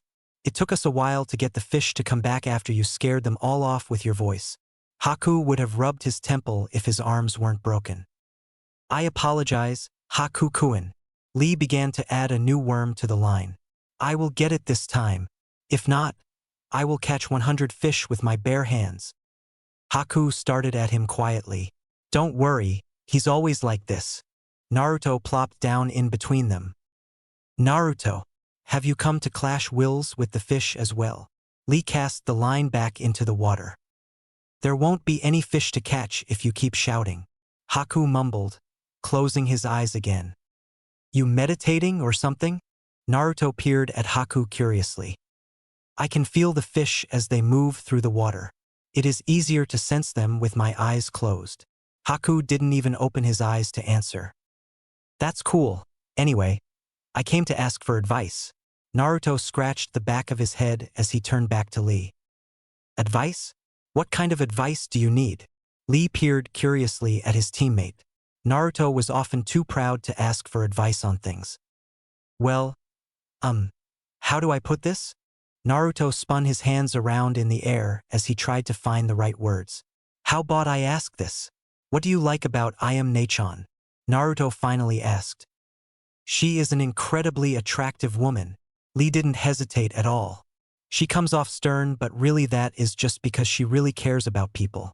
She is outspoken and lets me know exactly what is on her mind. I find these characteristics most youthful. I am most grateful to you for introducing us. Lee smiled brightly to himself, his thoughts of I am quickly pulling him from reality. Naruto scratched his chin. That didn't help at all, actually. Perhaps if Lee-san knew why you were asking, he could help give better insight. Haku threw out, eyes still closed. Naruto sighed. I guess you're right. Okay, Lee, what I'm about to tell you is very secret. Hardly anyone knows about this, all right? Lee pulled himself out of his thoughts and nodded vigorously. Okay, here it is. Hinata is in love with me. A moment of silence followed. So she finally told you? What the hell, you knew? Naruto pointed an accusing finger at his teammate. It was obvious to everyone. Naruto whipped his finger towards Haku. Why the hell was I the only one left out of the loop here? Didn't anyone feel the need to tell me? Naruto held his head. How could she go around even telling you and Zabuza? She didn't tell me anything. I very much doubt she confided that information in Zabuza-san as well. Naruto looked at Haku in surprise. Then he turned to Lee questioningly. Sorry, she did not tell me either. Lee smiled sadly at his teammate. Naruto's face lowered. She never really was sick, huh? Naruto sounded defeated. No, she was blushing because you were there with her, Lee confirmed. So, she did confess to you? Yeah. How did you respond? Lee leaned in curiously. I didn't. Huh. Lee drew back like he'd been slapped. What do you mean you did not? What happened? I didn't do anything, okay? She caught me completely off guard. First she kissed me, and then she told me how she felt. I was so confused that I didn't know what to do. I'm still confused. She ran off crying, and now I'm stuck. What the hell do I say to her? Naruto panted after his outburst. Lee looked at him closely. He could see the pleading in Naruto's eyes. He was truly lost. Could it be that you want to turn her down but do not know how? No, that's not it. Naruto shook his head. Then just tell her you want to go out. Lee replied simply. That's no good either. Naruto kept shaking his head. Lee's bushy brows furrowed. I do not understand. What is it you want to do then? That's what I'm asking you. How am I supposed to respond? Lee felt the line tug. Lee-san, pull now, Haku shouted. Lee reacted quickly and pulled not quite so hard this time. The fish came flying out of the water and landed gently on the dock. It flapped around for a few moments and then lay completely still. They all stared quietly at it. You are asking the wrong question, Naruto-san. Before you can decide what to do, you must decide how you feel. How I feel? Naruto turned to look at Haku. Yes, now tell us. How do you feel about Hinata-san? Put your feelings into words. Haku's eyes were wide open as he talked to Naruto now. I don't know how I feel. I mean, it's Hinata. Naruto looked away from Haku's gaze. That's not good enough. Just Hinata tells everyone nothing. Let's try it this way. Do you hate her? Naruto's head snapped around at the question. Of course not. Naruto met Haku's eyes. Then do you dislike her? Haku pressed on. No, I like Hinata. She's the nicest person I've ever met. Naruto held his gaze. But you don't love her, Haku clarified. I don't know that. He finally looked away again. Don't look away, Haku barked. Meet my gaze. Naruto slowly brought his eyes back to meet his. You say you don't know, but I think the truth is you're afraid to know. Why is that? Naruto's eyes grew wide. He let the question go unanswered for a minute. Finally, his eyes looked resigned. You're wrong. I'm not afraid. The thing is, I'm not sure if I know how to love. Haku raised an eyebrow at him. Don't know how. Yeah, that's right. You heard me tell Bushy Brow about my past. I grew up all alone. I had no family, no one who cared for me. I had to learn how to survive by watching everyone else. When I joined the academy, I saw how all the girls threw themselves at Sasuke and always professed their love to him. I thought that was all there was to it. I threw myself at this girl I was sure I was in love with. But now, Hinata, who acted completely different, confessed to me. I don't know what to think anymore. Haku searched Naruto's eyes quietly. He finally seemed satisfied. Tell me, do you think Hinata is attractive? Haku finally asked. Attractive? Naruto's eyes widened again. You know, pretty, beautiful, hot. However you want to word it. Haku's voice stayed monotone. Naruto blushed. Well, I don't know. It's a simple yes or no. Is she attractive to you or isn't she? Haku said sternly. She's cute, okay? Naruto blushed harder. Haku looked satisfied. You said earlier that she is the nicest person you've ever met. What is it about her that made you said that? She always puts others before herself. She compliments me when I do things right. She doesn't get mad or hit me when I do things wrong. When she smiles, it's always sincerely, and I've never heard her tell a lie since I've met her. Naruto couldn't explain it, but he felt incredibly comfortable around Haku all of a sudden. He felt like he could tell him anything. Compared to the other girls in the village, do you like Hinata more? Haku continued his questioning without pause. Definitely. All the other girls are Sasuke-ku in this, Sasuke-ku in that. Not Hinata though. Naruto wanted to spit. Just thinking about the others put a bad taste in his mouth now. Suddenly it hit Naruto like a ton of bricks. He even felt that way about Sakura now. What the heck was happening to him? Naruto's internal confusion grew a little. How would you feel if Hinata started going out with another guy? How about this Sasuke-san you brought up? Lee watched with growing interest as Haku asked his questions. He was really getting to the point. Naruto felt his mind freeze. Hinata go out with Sasuke? Not possible. Naruto told himself more than the others. Pretend it was. Pretend it actually happened. How would you feel? Naruto tried picturing it. He was surprised when he felt his chest physically hurting. That's not all he felt though. I feel pissed. I wouldn't stand for something like that. Naruto growled out. Haku smiled slightly at his answer. Far as I can tell, the only thing keeping you from loving Hinata is your own misconception about love. Haku said bluntly.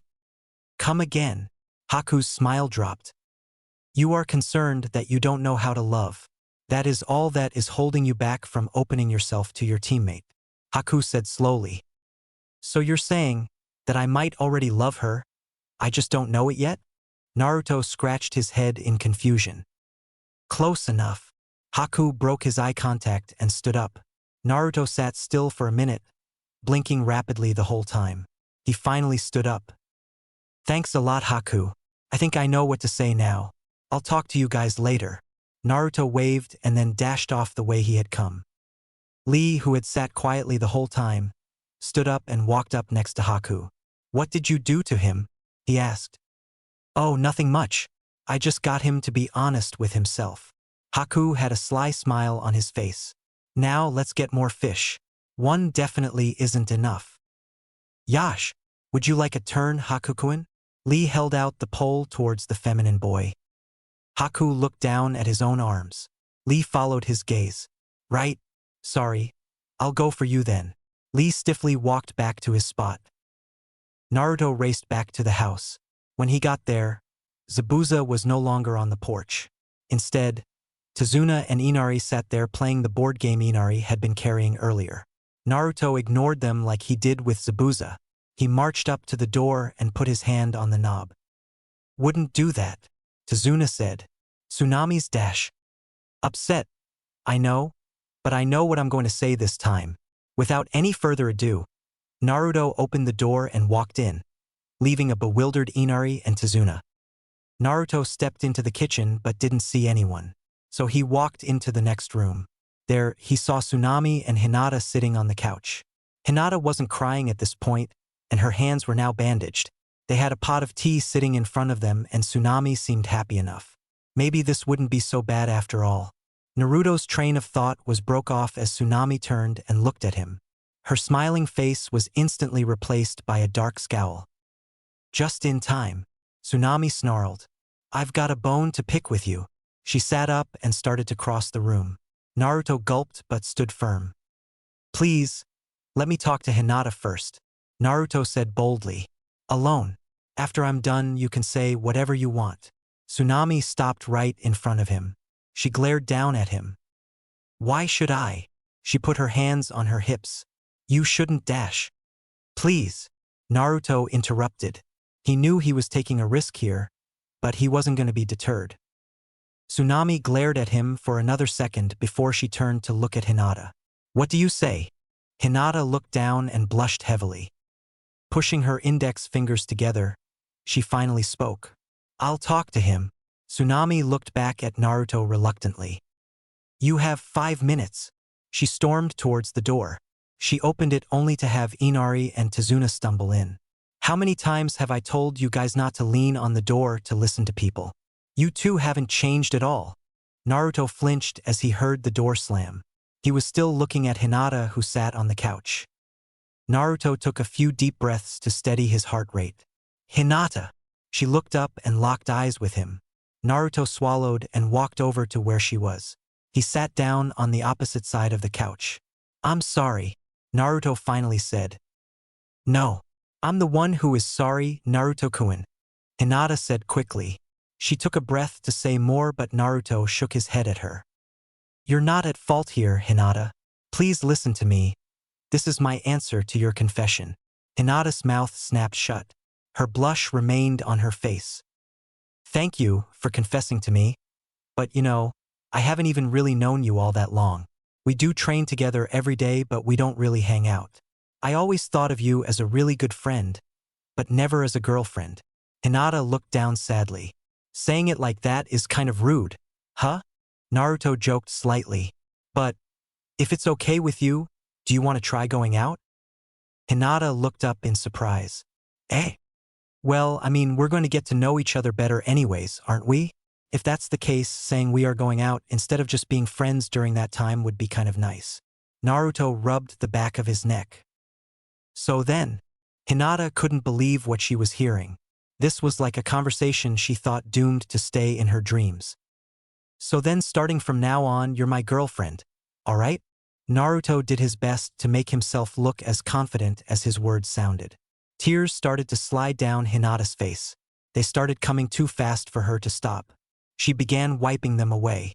Hey, Naruto stuttered. This wasn't the reaction he had been expecting. I'm sorry, Naruto-kun. Hinata wiped away more tears. The tears just won't stop coming. I'm happy. She paused to wipe away more tears.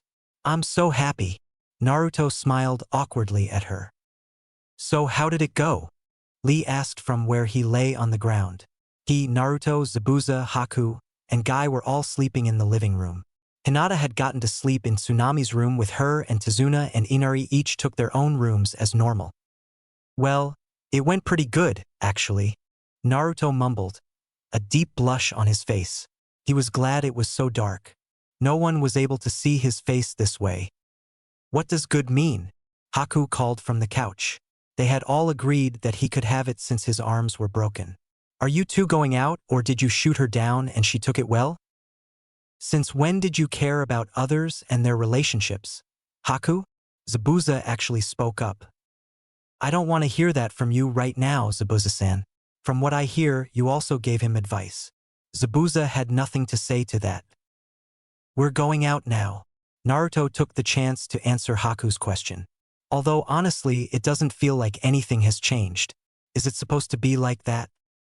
Feelings don't just change overnight. It'll take time for you to actually feel it. Zabuza muttered quietly, but everyone heard him. I told you, you're getting soft. Guy chuckled from his corner of the room. Don't make me get my sword. Zabuza knew his threat was empty, but he said it anyways. Speaking of the manner of your new relationship, Naruto, we have to talk now. Guy ignored the threat and addressed his student. Huh? What do you mean, Guy-sensei? Naruto didn't like the tone of his sensei's voice. It's nothing big, just information that I am obligated to pass to you as your sensei. Guy waved off Naruto's worries. It is not uncommon for ninja in the same team to fall in love and enter into a relationship, but you should understand that there are guidelines the two of you have to follow now. Guidelines? No one had mentioned this to him. Yes, again, it's nothing big, just standard. Guy again attempted to ease his students' worries. The first one is simple. Never let your personal feelings get in the way of the mission. Just because you're in love doesn't mean you can throw away the mission to be with her. Sounds easy enough. Naruto sighed in relief. These wouldn't be so bad. Next, no sex during a mission. This is V-. What the hell are you saying? We're not even close to that yet. Naruto's mouth was clamped shut by Lee. Shoo! You'll wake everyone up. That was the last thing Naruto ever wanted to hear from Lee, who was constantly shouting himself. I'm being serious here, Naruto. Don't disregard these rules just because they seem impractical now. Guy warned his student. Whatever. Tell me more tomorrow. I'm going to sleep. Naruto rolled over and placed his pillow over the top of his head. Zabuza chuckled. How childish. I never noticed how big of a hypocrite you are until today, Zabuza-san. What was that? Zabuza shot up, but Haku appeared to be snoring in his sleep. We'll see how funny you think that is when I have Lee feeding you tomorrow. Zabuza plopped back down. No one said anything else the rest of the night, but Haku did have nightmares about Zabuza's threat. The next day, all the shinobi except Haku were busily running around the bridge as they helped to construct it. How the hell did this happen? Zabuza grumbled out curses as he continued to work. You were so racked with guilt that you decided to lend us a hand. Guy answered enthusiastically. He was doing twice the workload of everyone else. No, I mean, how come it is only us shinobi helping construct this bridge? What about the others in this village? What Zabuza said was true. Other than Tazuna, they were the only ones here on the bridge working on it. This village is a bunch of stuck-up jerks. That's what happened. Once I finish building this bridge for them, I'm moving out of this country. I'm sick of it. Tazuna continued to hammer away at the support beams. Why not move into Konoha? There were Narutos running around everywhere. This was the first time Guy had ever given him permission to make more than 3 clones. Konoha, huh? Tazuna stopped working and gazed at the sky as he thought. That doesn't sound half bad, actually. You think they would be in need of a construction worker like myself? Tazuna smiled brightly at the thought. I'm sure that once we told them about how brave you are, you would have job offers flying in from every company in the village. Guy boomed from the other side of the bridge. They might even try to make you a shinobi. Lee joked as he brought over a large sum of wooden planks. A shinobi, huh? Hey, I bet you if they did. It'd only take a couple months before they made me Hokage. Tazuna let out a big laugh as all the Narutos around him shook their heads. Speaking of bringing people back, what are we going to do about Zabuza and Haku-kun? Lee jogged up to his sensei as he asked his question. That's a good question. I would like to bring them back if we could, but we have to consider our relationship with Kirigakure after all. Come the next chunin exams, there will be no hiding either of them. Wars have been started on less, after all. Guy set down his workload and scratched his chin thoughtfully. Certainly we could make a deal with them, or at least hide the fact that we took them. Why don't we say they are our prisoners? Guy shook his head to all Lee's suggestions. None of those will do. We need something better than that. Guy rubbed his chin thoughtfully as he stared at the topics of their conversation. How about they were working for Konoha the whole time? Guy perked up at Lee's newest suggestion. Explain that. Guy was curious as to where he was going with this. Konoha could have hired Zabuza to sneak into Gatu's employ and act as a double agent. When we got the information we needed, we staged a battle to draw Gatu out of hiding. When that was successful, we took Gatu's life. It was all one big test to see if Zabuza could be trusted. Since he wasn't really an enemy, it would also explain why the Hokage sent fresh genin on such a mission. There was no actual ninja opponent, so it still counts as a C rank for us. Surely Kirigakure couldn't complain if we decided to make him our own that way. Guy ran what Lee just said through his head several times. With some adjusting, that might work. Guy smiled brightly. Good job, Lee. Thank you, Guy-sensei. Guy nodded at him and turned to everyone on the bridge. He cleared his throat to get their attention. It's been decided, Guy announced. Zabuza and Haku shall come back to the Konoha with us. Everyone but Guy himself jumped as a loud clang hit the bridge. Zabuza, who had been holding onto a huge pile of wood, dropped them down in surprise. Suddenly his face contorted in anger. What the hell do you think you're talking about? Why should I go back to the village with you? I will not be anyone's prisoner. I'll fight to the death first. Zabuza began to reach for his sword. Not as a prisoner. As one of us. Zabuza looked surprised. Haku also couldn't hide the emotion from his face. Guy began to explain Lee's plan to them. You mean, we could really be the shinobi of a village? Haku whispered in awe. That's right. The Hokage is a kind man. He'd agree to the plan in no time. It'd be easy to make it look true. A smile broke onto Haku's face. This was like a dream come true. He turned to Zabuza in excitement only to have his hopes dashed. Zabuza did not look pleased with the idea. What makes you think I want to join your village? I have a dream to become the Mizukage. I can't do that if I'm part of Konoha. Haku was right. Zabuza was not pleased. Not one bit. There are ways around that. We may not be in an alliance with Kiri right now, but it won't be that way forever. Someday there is bound to be a way to get you back there. For now, this gets you off the missing nin list. You don't have to live in hiding. Guy implored Zabuza to see his reason. I am doing this for you. You don't have to do anything for me. I've always been fine on my own. I don't need someone else now. I especially don't need an entire village. Zabuza spat. What the hell is Haku to you then? Naruto shouted this time. Zabuza had gone too far. Isn't he your friend? Haven't you relied on him for years? How can you say you don't need anybody? Haku is a tool. Nothing more. What would you know? Zabuza glared at him. You don't believe that and you know it. You have a kind side, but you're just afraid of showing it. But I saw it yesterday. You helped me out when I was at my worst. It's thanks to you that I didn't make things worse. Naruto panted from his outburst. Zabuza was about to respond, but Guy cut him off. In the end of it all, you really were concerned about Haku. It had been you who bandaged his arm.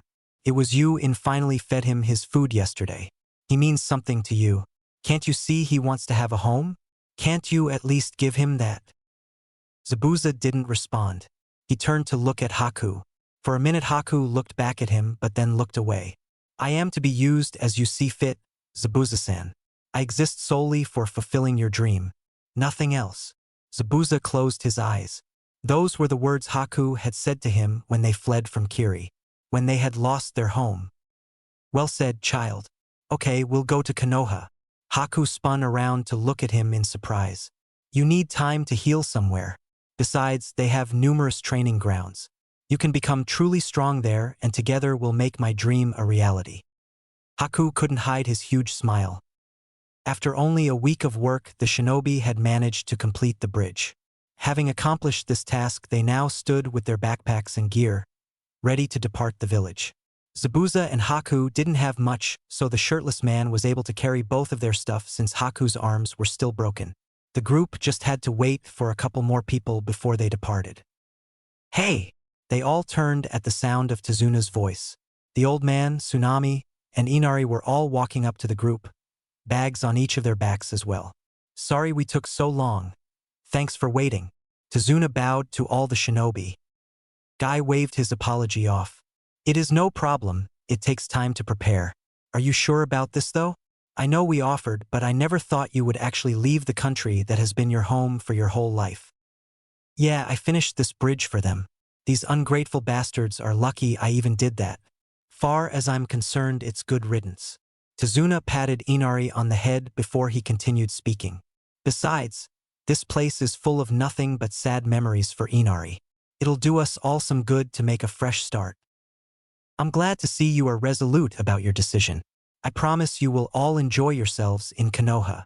Guy smiled happily at the family in front of him. Well then, let's get going. Naruto turned and pointed down the bridge. I can't wait to get home and show you around the village. It wasn't too long ago and you couldn't wait to leave the village. Lee laughed at his friend as the group started moving down the long bridge. Hey, the mission is pretty much over. We got to get back so we can get another one. Naruto crossed his arms and attempted to look miffed. I think it'll be a while before I'm ready to go on another C-rank mission. My heart isn't as full of youth as it used to be. It almost stopped so many times. Guy actually looked visibly sick from the thought of everything that had occurred over the past few weeks. If I was that type of guy, I would apologize to you for all the misfortune. Zabuza chuckled darkly. You never know. Hanging around with this group might change you faster than you think. Tazuna couldn't describe the feeling he had right now. If he had to guess, he'd say he felt younger than he had in a long time, like some hard burden had just been lifted from his shoulders. Regardless of what it was incredible, and he owed it all to the shinobi he walked beside now. Say, Tazuna-san. The old bridge builder was pulled from his reflection by Haku's soft voice. I was wondering, since we finished this bridge, shouldn't we give it a name? You didn't notice? We already named it? It was Inari who spoke up for Tazuna instead. We'll see the sign for it when we reach the other end. Oh, I didn't notice. What is it called? Haku sounded surprised that they were already ahead of him. Well, I tell you, at first I had a hard time thinking up a suitable name. Tazuna had been waiting for an opportunity to give this speech. But then I got thinking about how we came to be able to complete it. It was thanks to the fact that two groups of enemy ninja teamed up. It was by bonding and working together that in the end we were all able to accomplish my dream. Tazuna looked down at Naruto and Hinata, who were holding hands as they walked down the bridge that connected not just two countries, but two groups of people. Tazuna wiped the tears from his eyes. The Great Bridge of Unity.